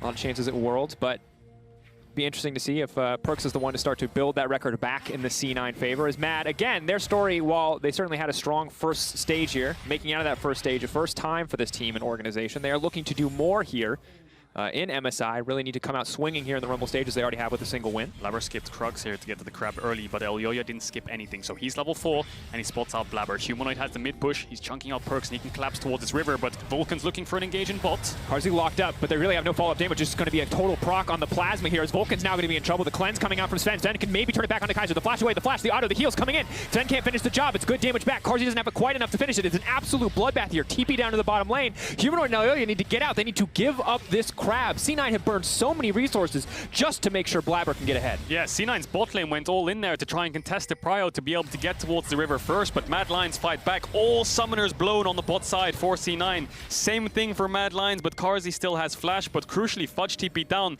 didn't get anything. He secured the crab for his team. He's going to secure the top crab as well, I think, but Mad Lions, it's going to be a 3v3. See who wants to pull the trigger first. Everyone has their summoner spells available. Armut goes in. Absolute bloodbath. Armut leaping forward. He's going to get a little bit of health back. He's flashing out of safety. He's ticking. He's getting lower and lower. Fudge can't quite finish the job. Fudge flashing in. Fudge trying to finish it, but Armut, he makes it out. Perk's now trying to hunt down Humanoid. This is disastrous. The backstep, the mounting dread is not quite enough damage. The flash in, the damage, the autos, they're enough. Humanoid, he still lives. This is heartbreaking for C9. They're so close, but they just get outplayed at every opportunity. Say it with me, EU. Elyoya, Elyoya, Elyoya. 3v3 from the top side goes Mad Lions' way. The Udyr is so strong, level 4. Armut goes in. Fudge can't take him down. Blabber tries to find one back. Triple kill to this rookie jungler of Mad Lions, and such a good start in this early game for EU. As we look at this again, Elyoya, I think Armut's the one who pulls the trigger first in this new Axe effect replay. He just goes into 3 people, but is warded on that bush, so Fudge actually has no Q for the fight. And Armut just about lives, gets his combo off, and because he flashes away, Fudge chases him. Blabber's chunked out, C9 are split up. Elyoya peels just in time, that stun just about saves Armut, and then Elyoya again with the stun saves Humanoid, smites the crab for the move speed, and they get 3 kills. And Kadril, I wish I could pretend that this was a total story about execution, but sometimes everything just lines up in your favor. The timing hits home perfectly. The bear stun comes in on the flash auto, laughs and smiles on the face of Mad Lions. That was one of the closest early exchanges we've seen in the entire tournament so far. It was 10, 15 health on just about everybody away from turning in the favor of Cloud9. A fantastic start for Mad Lions, and C9's kind of full court press there, trying to push across the entire map just to make sure they get the double crab, turns against them here as we now see a 2K gold lead just about in the favor of Mad. Yeah, that ward in the bush was horrific for the side of C9. They saw the Sion charge Q. Humanoid trading aggressively onto Perks. Yes, Culling.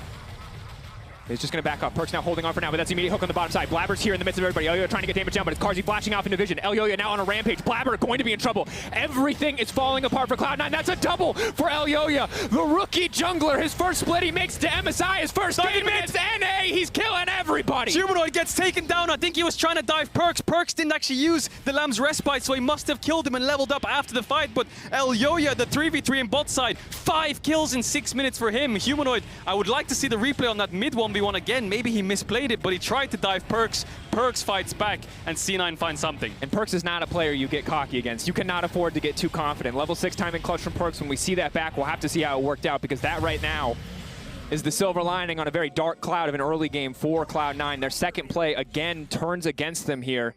Perks, only man with a kill on the lineup. Yeah, and they get the bot side, they get the push, and they get the dragon. So Mad Lions winning out in this early game. And Blabber's trying to trade back. He's taking the Raptors on the top side of the map. If he stays around too long, it could be dangerous, because Elyoya's coming out of base, decides against going for the red buff. But these plays are just backfiring on these 3v3s. And we'll watch this mid fight again. So, level 5, he's not even close to level 6. Humanoid just W's, goes for the dive, the healing, like you said. Oh! And he just straight up levels up. Humanoid, that was a bit of a questionable dive. Didn't have the damage to take down Perks. And he does manage to find the solo kill. Humanoid knows that he made a mistake there.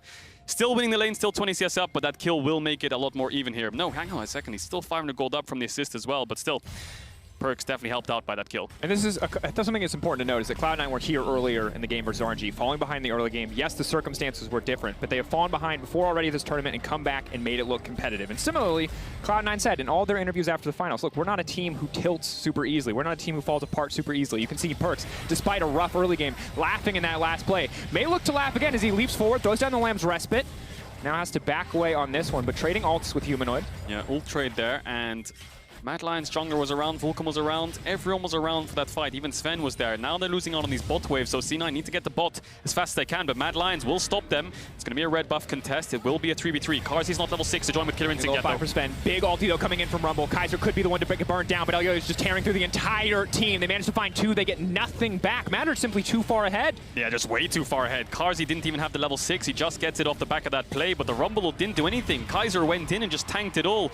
Another 2 kills for the side of of Mad Lions. This early game's falling apart for Cloud9. They lose their red buff, they're losing on bot waves. And when you're playing things like Rumble, Kindred, Kalista, you need to find some kills early. You need to start contesting back, but when you fall behind these champs, it's going to be really difficult for Cloud9, to find their way back. And Udir's the champion who just does so much work with levels, whereas Rumble, he wants that Night Harvester. Yes, level 6 is good, Predator is good to have, but you can see in this matchup for Blabber getting absolutely decimated. Incredibly large individual gold lead. 2 plays going to turn against Blabber. El Yoyo pulls ahead, and he is just not letting off the gas. Yeah, and I think the strongest consistency point for Cloud9 in lane phase especially has been the bot side of the map. It has been Sven and Vulcan in the lane phase itself, but because of that lost 3v3 earlier on and because of this invade from Mad Lions, Sven and Vulcan are just too far behind to contest. Carzzy 2-0-1 on this Kai'Sa, and he's the staple factor for Mad Lions when it comes to the team fights. He's the one pumping out all that damage. You can see on the stats, almost first in absolutely everything, and you can just remember Carzzy in all of these games on Tristana, Kai'Sa, Aphelios, he's the one doing all the damage.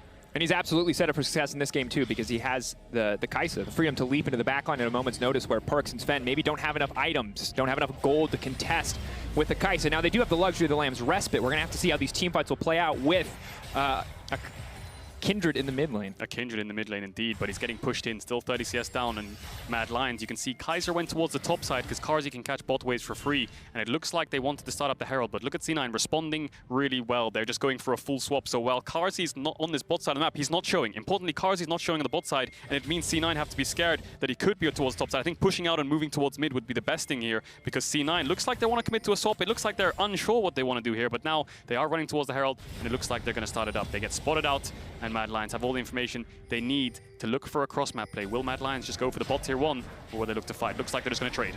And I like that C9 are grouping up around this objective, trying to get something back. We'll see what Carzzy can do on the bottom side. In the meantime, how much is this Herald actually going to cost them? Will they get back the 2 plates that they would otherwise lose from Shelly here? Yeah, and Fudge could TP towards his bot tier 1 to catch this wave, but the thing is, the second he does that, he's going to get dove. There it is. There's the TP, like I mentioned, but I think that he's just going to get dove when he does this. Maybe he can clear out the wave and ult away. Maybe that's the thought process here, but look at El Yoyo. He's running down, uses the ult aggressively, though. I think he might just die here if Mad Lions tank it up properly. Fudge can almost just one-shot the wave. He has the zombie form as well. They have to be careful. They have to be flawless on the tower aggro. Fudge, was it a mistake to TP in? It looks like the answer is yes. They just run out to safety. Fudge can clear the wave with zombie form, though. Maybe buy a bit more time, but that is disastrous. Looks like that's the play from C9 there. Fudge TP's in, loses his life, but he clears the wave. And what that does is it slows the tempo down of Mad Lions on taking this bot tier 1. They had a huge wave stacked up. They probably would have got most of the plates on that first 2 waves that they had.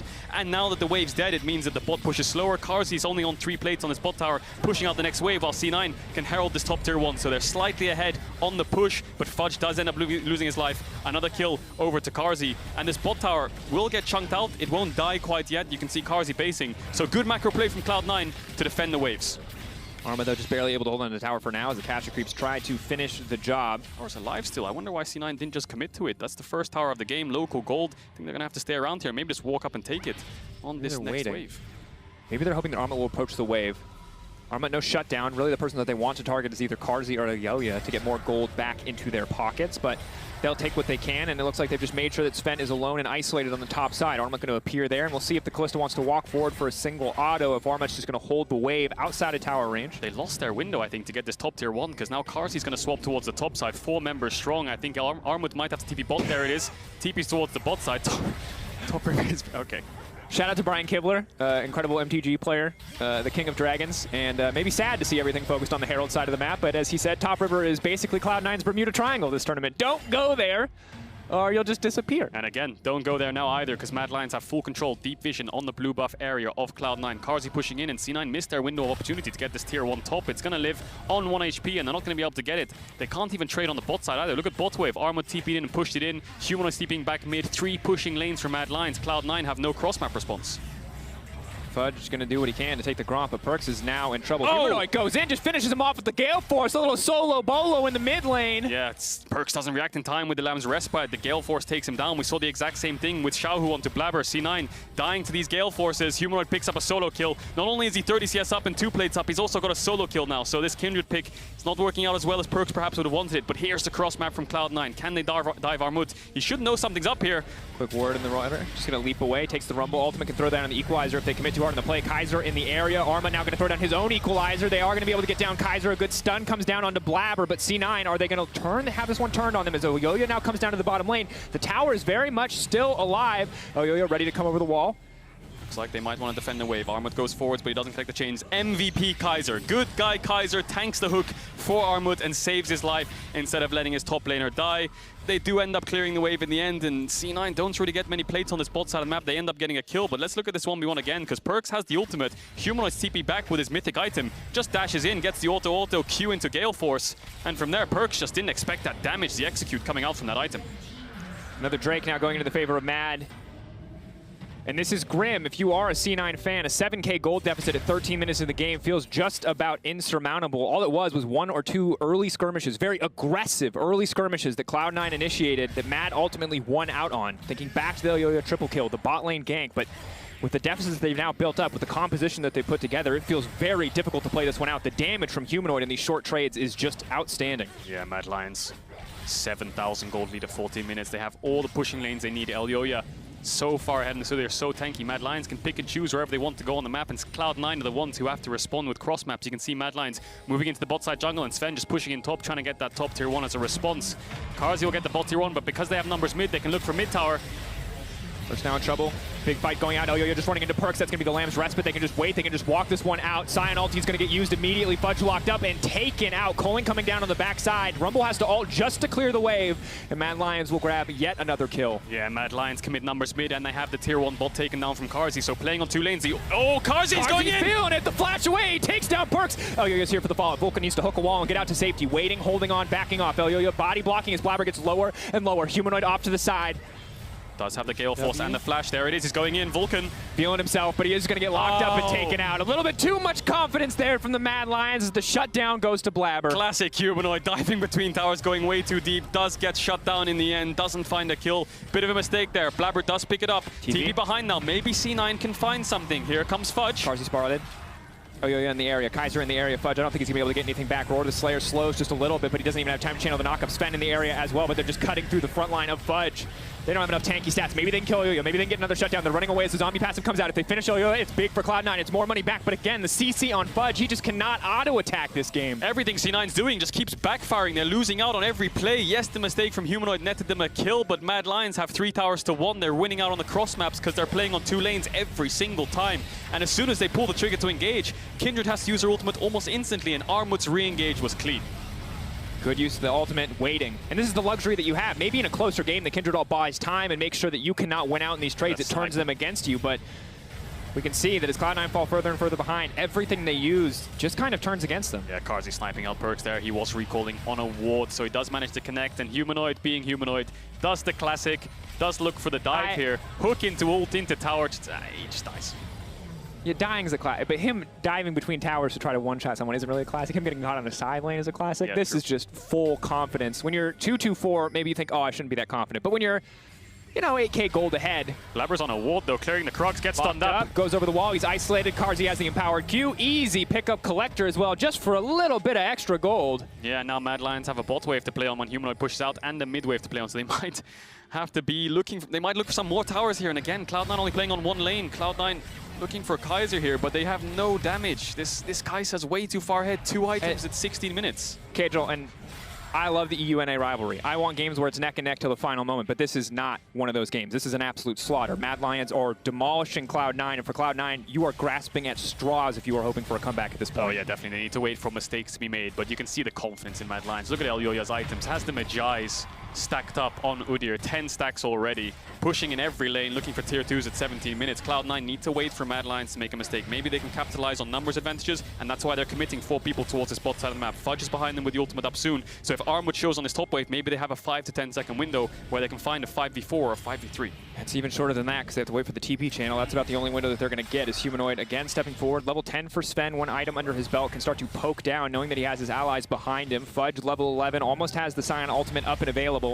But again, as you said, man advantages, full committal to small picks. Trading 1 for 1, not a bad deal for Cloud9 at this point in the game. Just slow the game down, just stall, just try to scale up. That said, it's not like the previous game. It's not like they have the front line and the luxury of confidently winning out in teamfights with a Malphite. This is a very hard composition to play as we get later in the game. Yeah, definitely. Kalista, Kindred, Rumble, they need to execute the fights properly with some clean engage from Vulcan and Fudge so they can lock down Humanoid. And they have the tools to do it, right? If Vulcan or Fudge can land some CC onto Humanoid with a Rumble ult, if Sven can start hitting, then they do have the damage to take him down. The problem is they're so far behind that finding that engage is difficult because the amount of vision Mad Lions have, because they have your tier 1s and arguably almost your tier 2s, they can push into your jungle, get full deep vision, so they know exactly what you're doing. Almost at all times when they're pushing in the lanes, you're either showing on the lane or you're showing on the wards in jungle trying to sweep them out, so Mad Lions can respect that, play with the information they've got, and they just need to make sure they don't find some kind of risky play. Humanoid going in here would be one of them.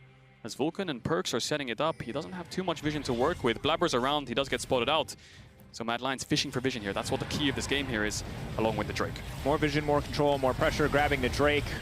Ocean Soul in a game like this, a pretty easy way to come out on top, as if the 8K gold lead was not enough. So we are now 5 minutes away from potentially the Ocean Soul for the Mad Lions, 5 minutes for Cloud9 to scale up to find an opportunity to bring themselves back into this game.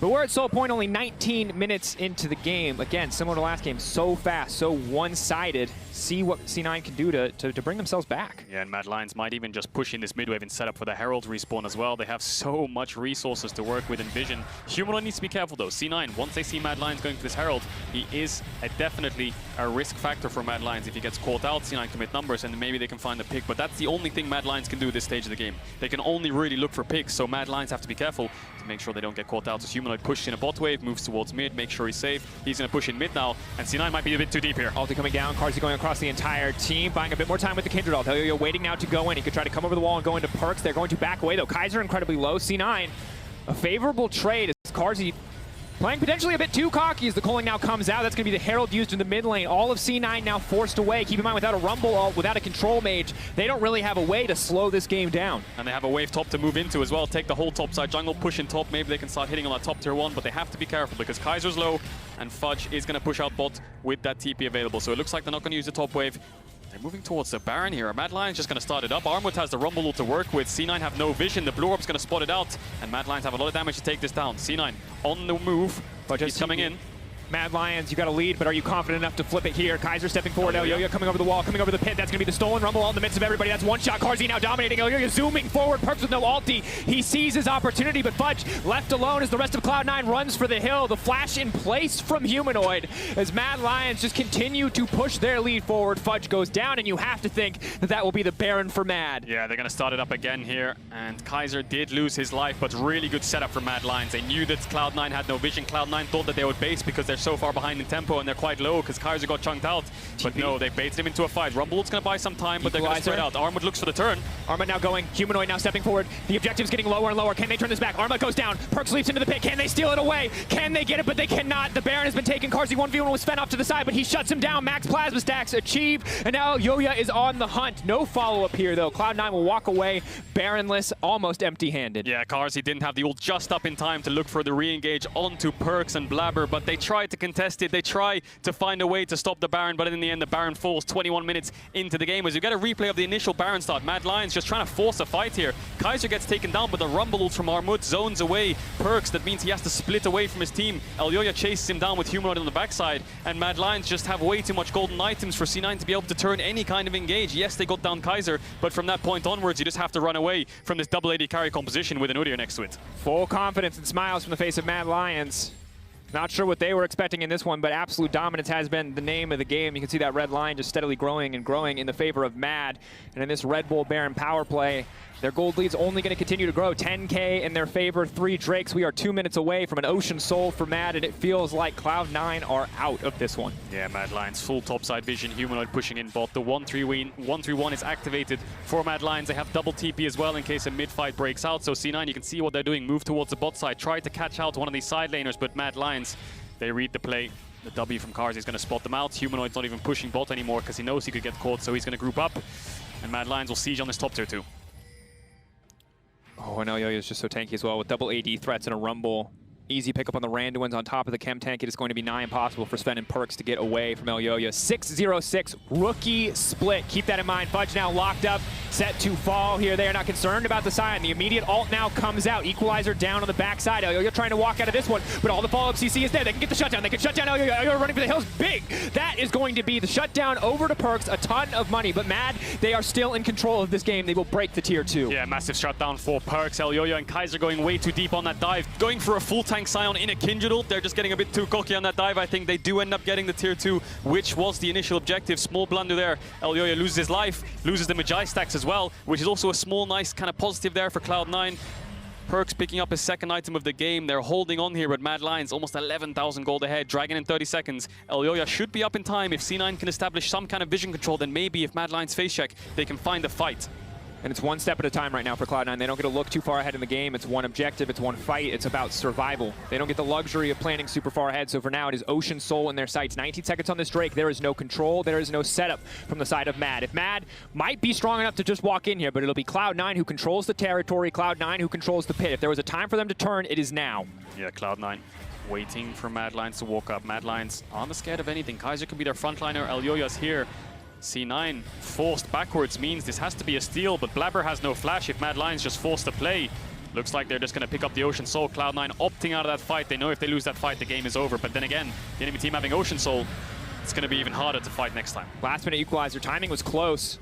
Not close enough, however, as Ocean Soul now over to the side of Mad. Kaiser stepping forward. The ulti only going to find the slow, but it's Humanoid over the wall. Gale forcing forward. Mad.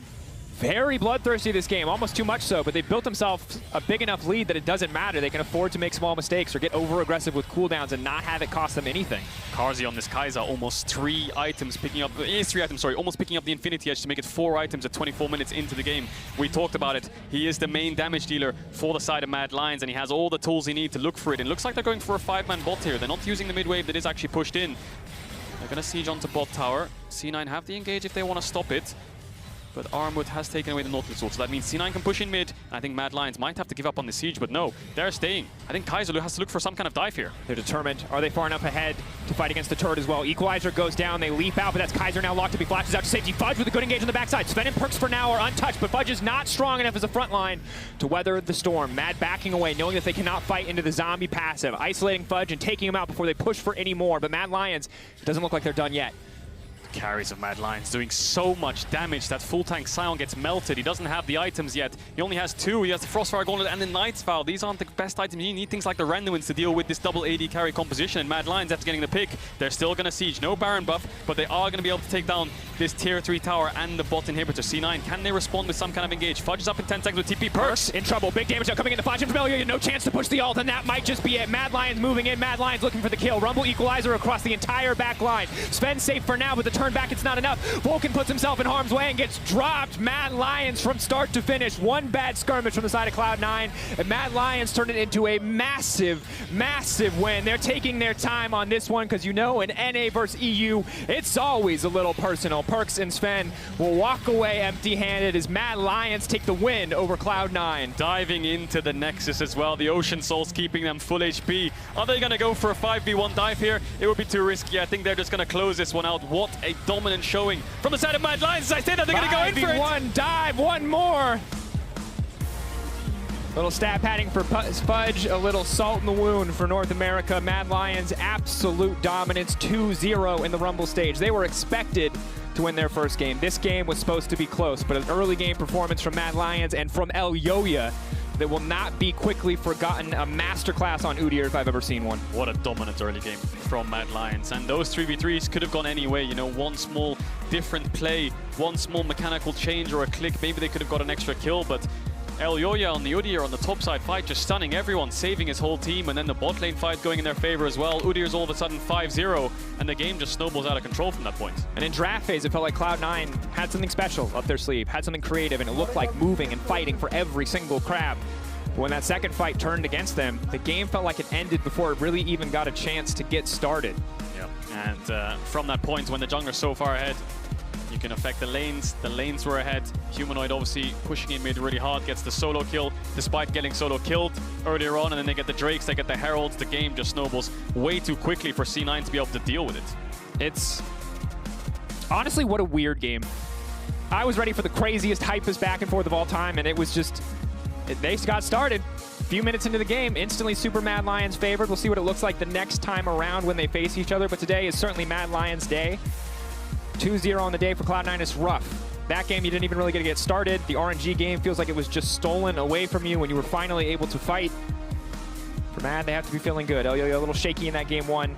And again, absolute dominance here in this game 2. And now, in our drive to victory, presented by Mercedes-Benz, Mad Lions' first 3 kills in the topside river, the Bermuda Triangle, if you will, Mr. Kibler of Cloud9. Yeah, and I think just keep your eyes on Elyoyo. The amount of CC he does in this fight after Armut engages the whole thing. He saves Armut with the stun onto Fudge last second, and then after saving Armut and getting the kill onto Fudge, he actually flashes forwards and saves Humanoid. We'll see it here. Humanoid 1v1ing out onto Perks, almost dead, smites for the move speed, Nimbus Cloak, flash stuns Perks, which saves Humanoid. So Elyoyo, MVP of that fight, gets a triple kill for himself, and he just snowballed the game out of control from that point onwards. No doubt MVP of the game as well.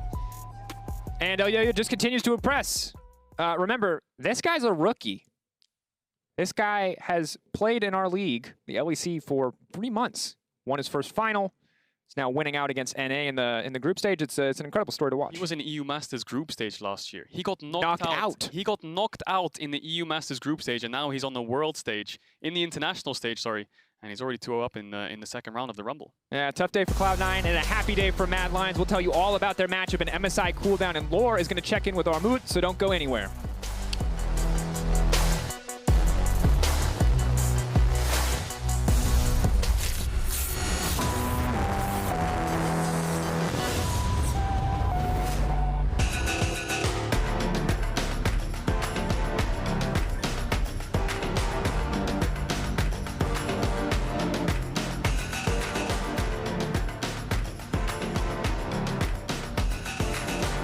Dear me, I just wanted to tell you that soon, everything you know will change. We're part of the breakout, part of an elite group of individuals that launched a global movement. The pioneers that changed the sole definition of a gamer. I'm you, from the future, and I just wanted to tell you that your future will be legendary. Exceed the game, unleash the future.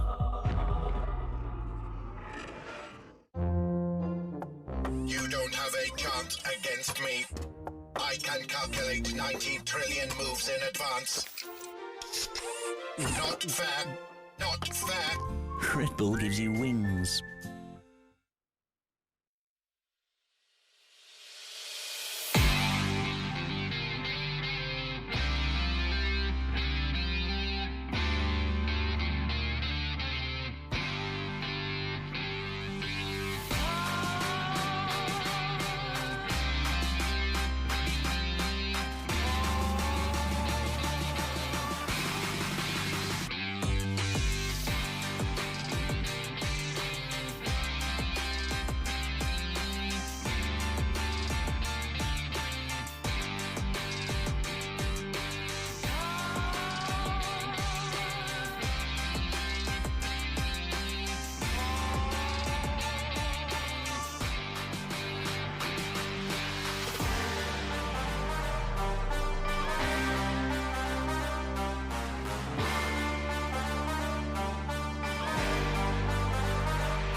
Armut, thank you so much for joining me after this game. Fantastic game from you guys.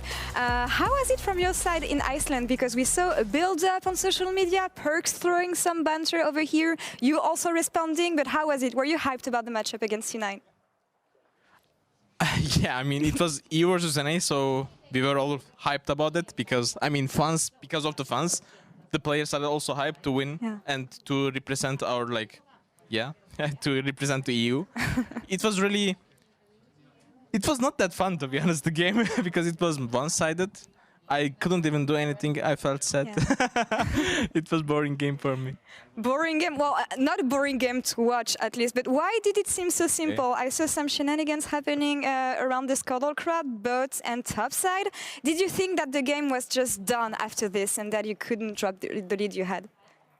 I think our draft was like just superior, to be honest. I mean, they had Kindred mid lane with Kalista ADC. I think their draft was not optimal, to be honest.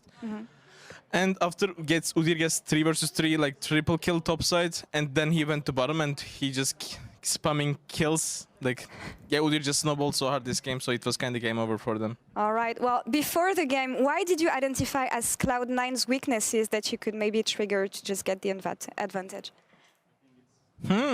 That's a really good question. I don't know. We didn't say like, okay, Cloud9 is really weak with that. I mean, but like the game was so one-sided from the early game that we didn't need to use anything, to be honest.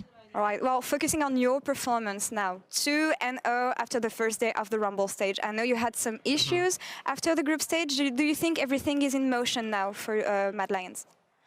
I mean, it's much better now, but I still don't think it's like we are still good to go. Like we still need to improve a lot. I think like we used to be a little better than this, I think. Yeah, so we need much time to get back how we are. Much time? I don't know. But we are still not bad.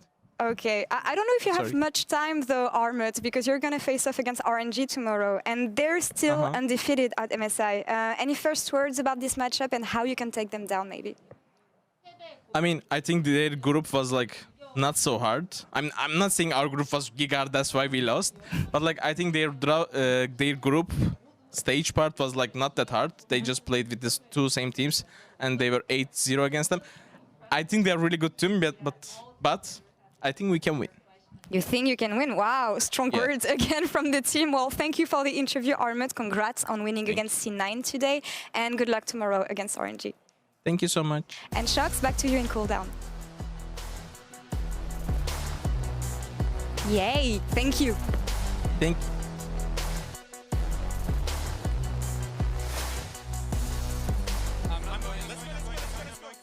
Go. Dive. Yes! Woo! We dive him. Nice.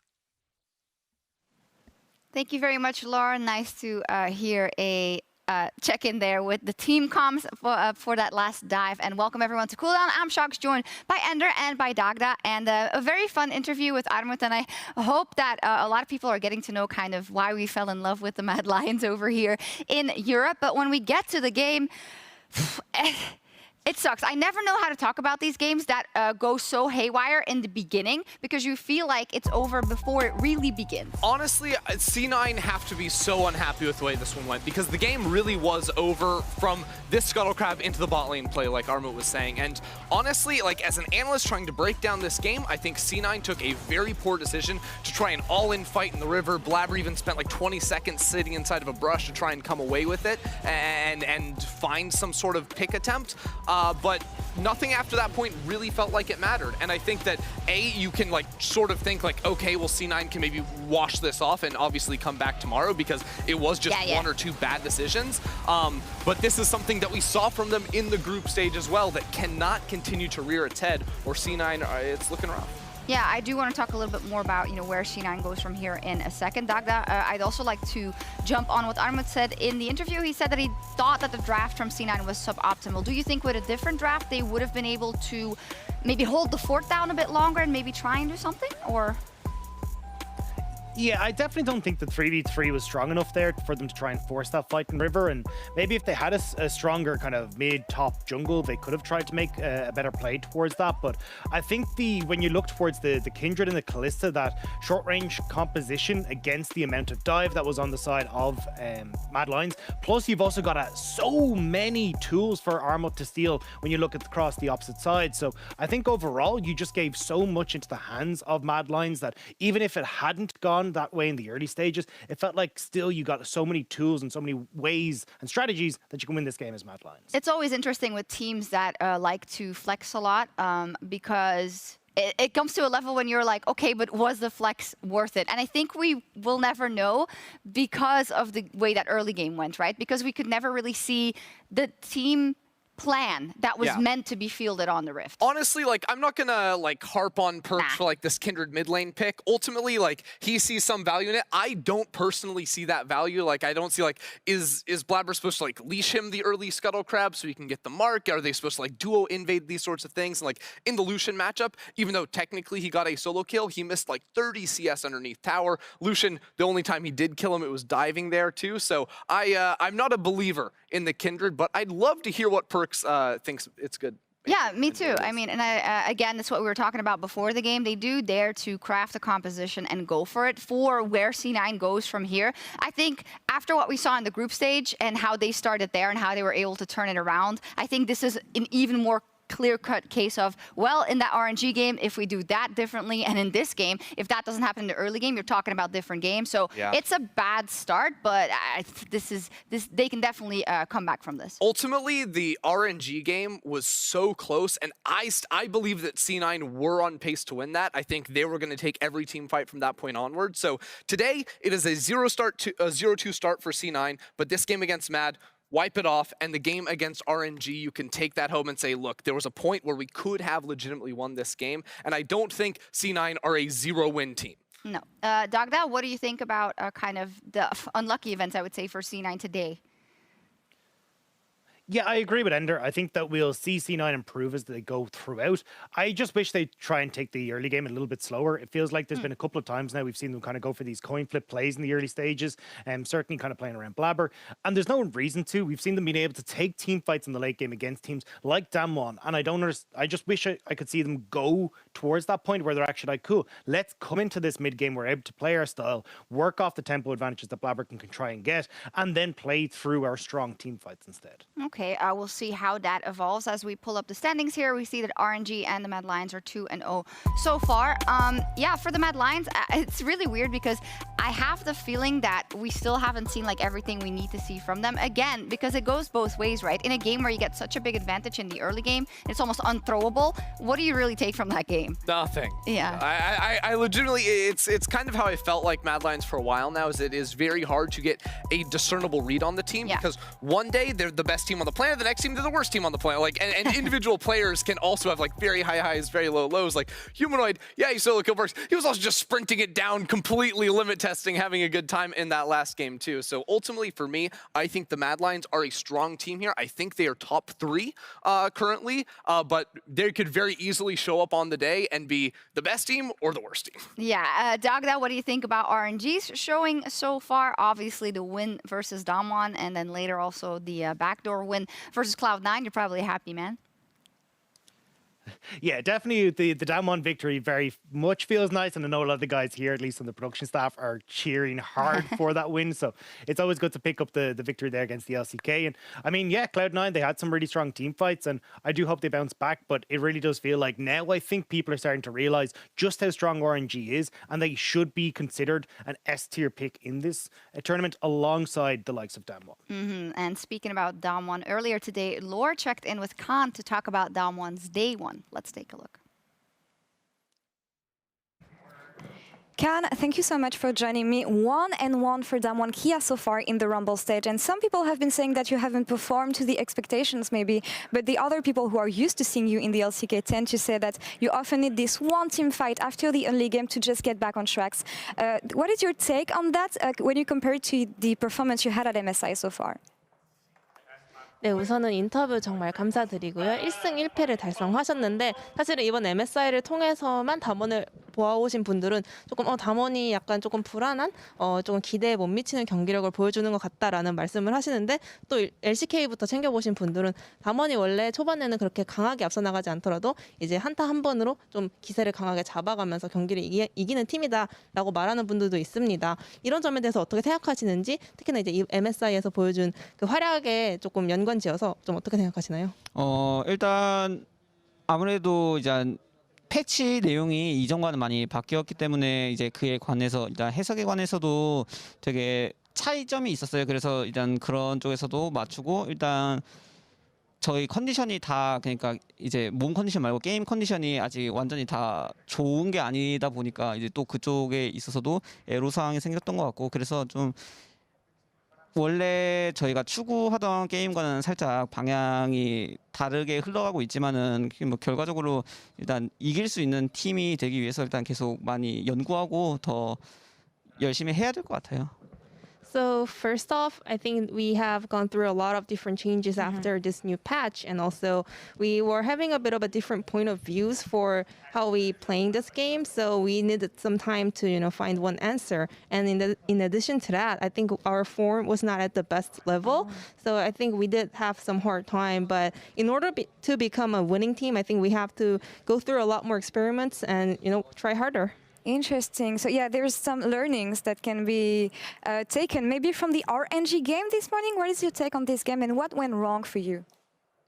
그러면 RNG 전에서 조금 어떤 점을 좀 새롭게 배우셨는지 어떤 점이 좀 잘 안 풀렸던 것 같나요? RNG전 같은 경우에는 이제 되게 초반에 흐름이 저희한테 되게 많이 기울어져 있어서 좋게 게임을 풀어 나갈 수 있었는데 이제 그 과정 속에서 실수들이 좀 연달아서 나오다 보니까 또 이제 역전당해서 지게 됐는데 다음에는 이제 좀 그런 부분에 대해서 더 피드백을 하고 또 보완해서 오면은 더 좋은 경기력 보여드릴 수 있을 것 같습니다.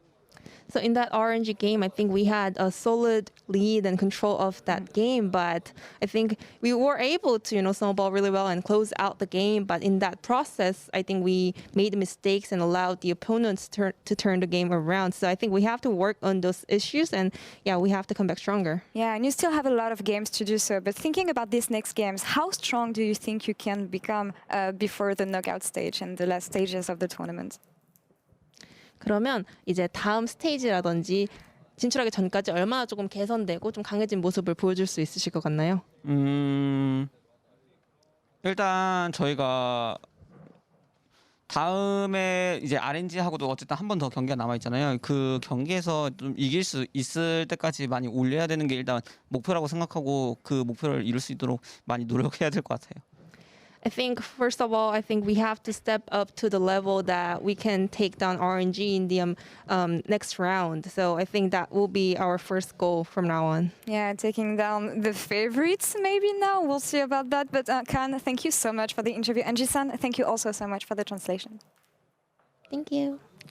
Thank you very much, Laura and Jisun and Khan. Dagda, quite the unique insight there into kind of Damwon's state of mind, saying, it sounds to me at least, that they haven't quite figured everything out yet. How do you look on them as a tournament favorite and the level that they are a tournament favorite compared to RNG? Well, I think coming into this, I think I was one of the few people that actually had RNG ahead of them. Obviously, bias, LPL guy. But still, I think it's really interesting to see how they have kind of gone, hey, look, we had multiple different thoughts on how this game needed to be played. And I think we can kind of see that to a certain extent as well, where they're trying out Con and carries in certain situations. They're going over towards the Sion a lot as well. And I think they are going to be able to figure out how this whole meta works, and specifically like whether they want kind of something that's a bit more carry orientated or maybe something a bit more supportive like the Morgana. So I think it will be a lot of kind of whacking the sheets and see what falls out, but certainly I think Damwon will eventually get to the point where they are looking just as strong as people expected. Yeah, we will indeed see. I'm loving the idioms you're throwing out here. Tomorrow, the Rumble stage returns with day 2, and a very interesting game for Damwon. They'll get their shot at revenge versus Cloud9. Oh, Ender, that's such a great game because Cloud9, of course, has the upper hand over Damwon, and now we'll see what happens tomorrow. Yeah, they got him in the recent matchup. Yeah. 1-1 overall, so they get to play, I think, 4 games in total by the time the groups or the Rumble stage is over. Ultimately, I think this day obviously going to be very important for C9. The first game is a big challenge for them, of course, like even with the win. But then their game against Talon too, because when you look at like the sort of prospect of the tournament right now, it looks like RNG going to get out, Madline's going to get out. You'd assume Damwon make it out too, and then who gets that 4th spot? Currently PSG in a good position with Pentanet and C9 on the outside. So that game is even more important, I believe, than their match against Damwon. And Pentanet is overjoyed because tomorrow they get to take on RNG once again. We've got a bit of a, I want to say a running guess who is going to take down RNG as the first team. Well, they got a couple of tries already, and it didn't go that well. They have a lot of tape to watch, and of course later in the day, Mad Lions are up for RNG as well. Some quick thoughts about that? That's just a good one. That's a banger. They're both undefeated. Someone's got to lose, right? And I don't know. I'm trying to think about it. Like, Mad Lion's style of attack, likely probably focusing on mid lane for Humanoid, making sure he's on something lane dominant against Cryin. I think it's a matchup that Mad Lions could win on the day. I do think Royal are the stronger team overall. But again, it feels like in this tournament, in this stage especially, there's a whole lot of variance and almost anyone can beat anyone, almost. Dagda, Mad versus RNG tomorrow. We won't have you here, so what are your thoughts? Yeah, I agree with Ender. I think especially if Karzi and Kaiser step up, we could definitely see a super interesting game there. Maybe you could end up with Mad Lions playing heavily down towards the spot lane with Alioya and getting themselves that victory over Ming in the bottom side of the map alongside Gala. But I'm still curious to see how Armut does if we start to put a lot of pressure there with Xiaohu. I know he's been able to absorb some pressure in the past and it's looked really good. So I think overall there's a lot of question marks for me around that game, but I think RNG should in theory have it, but Mad Lions, you never know what they're going to bring to the table. Best of ones, they're crazy, baby. That's all from us here in Berlin, but we'll be back tomorrow for day 2 of the Rumble stage. See you then.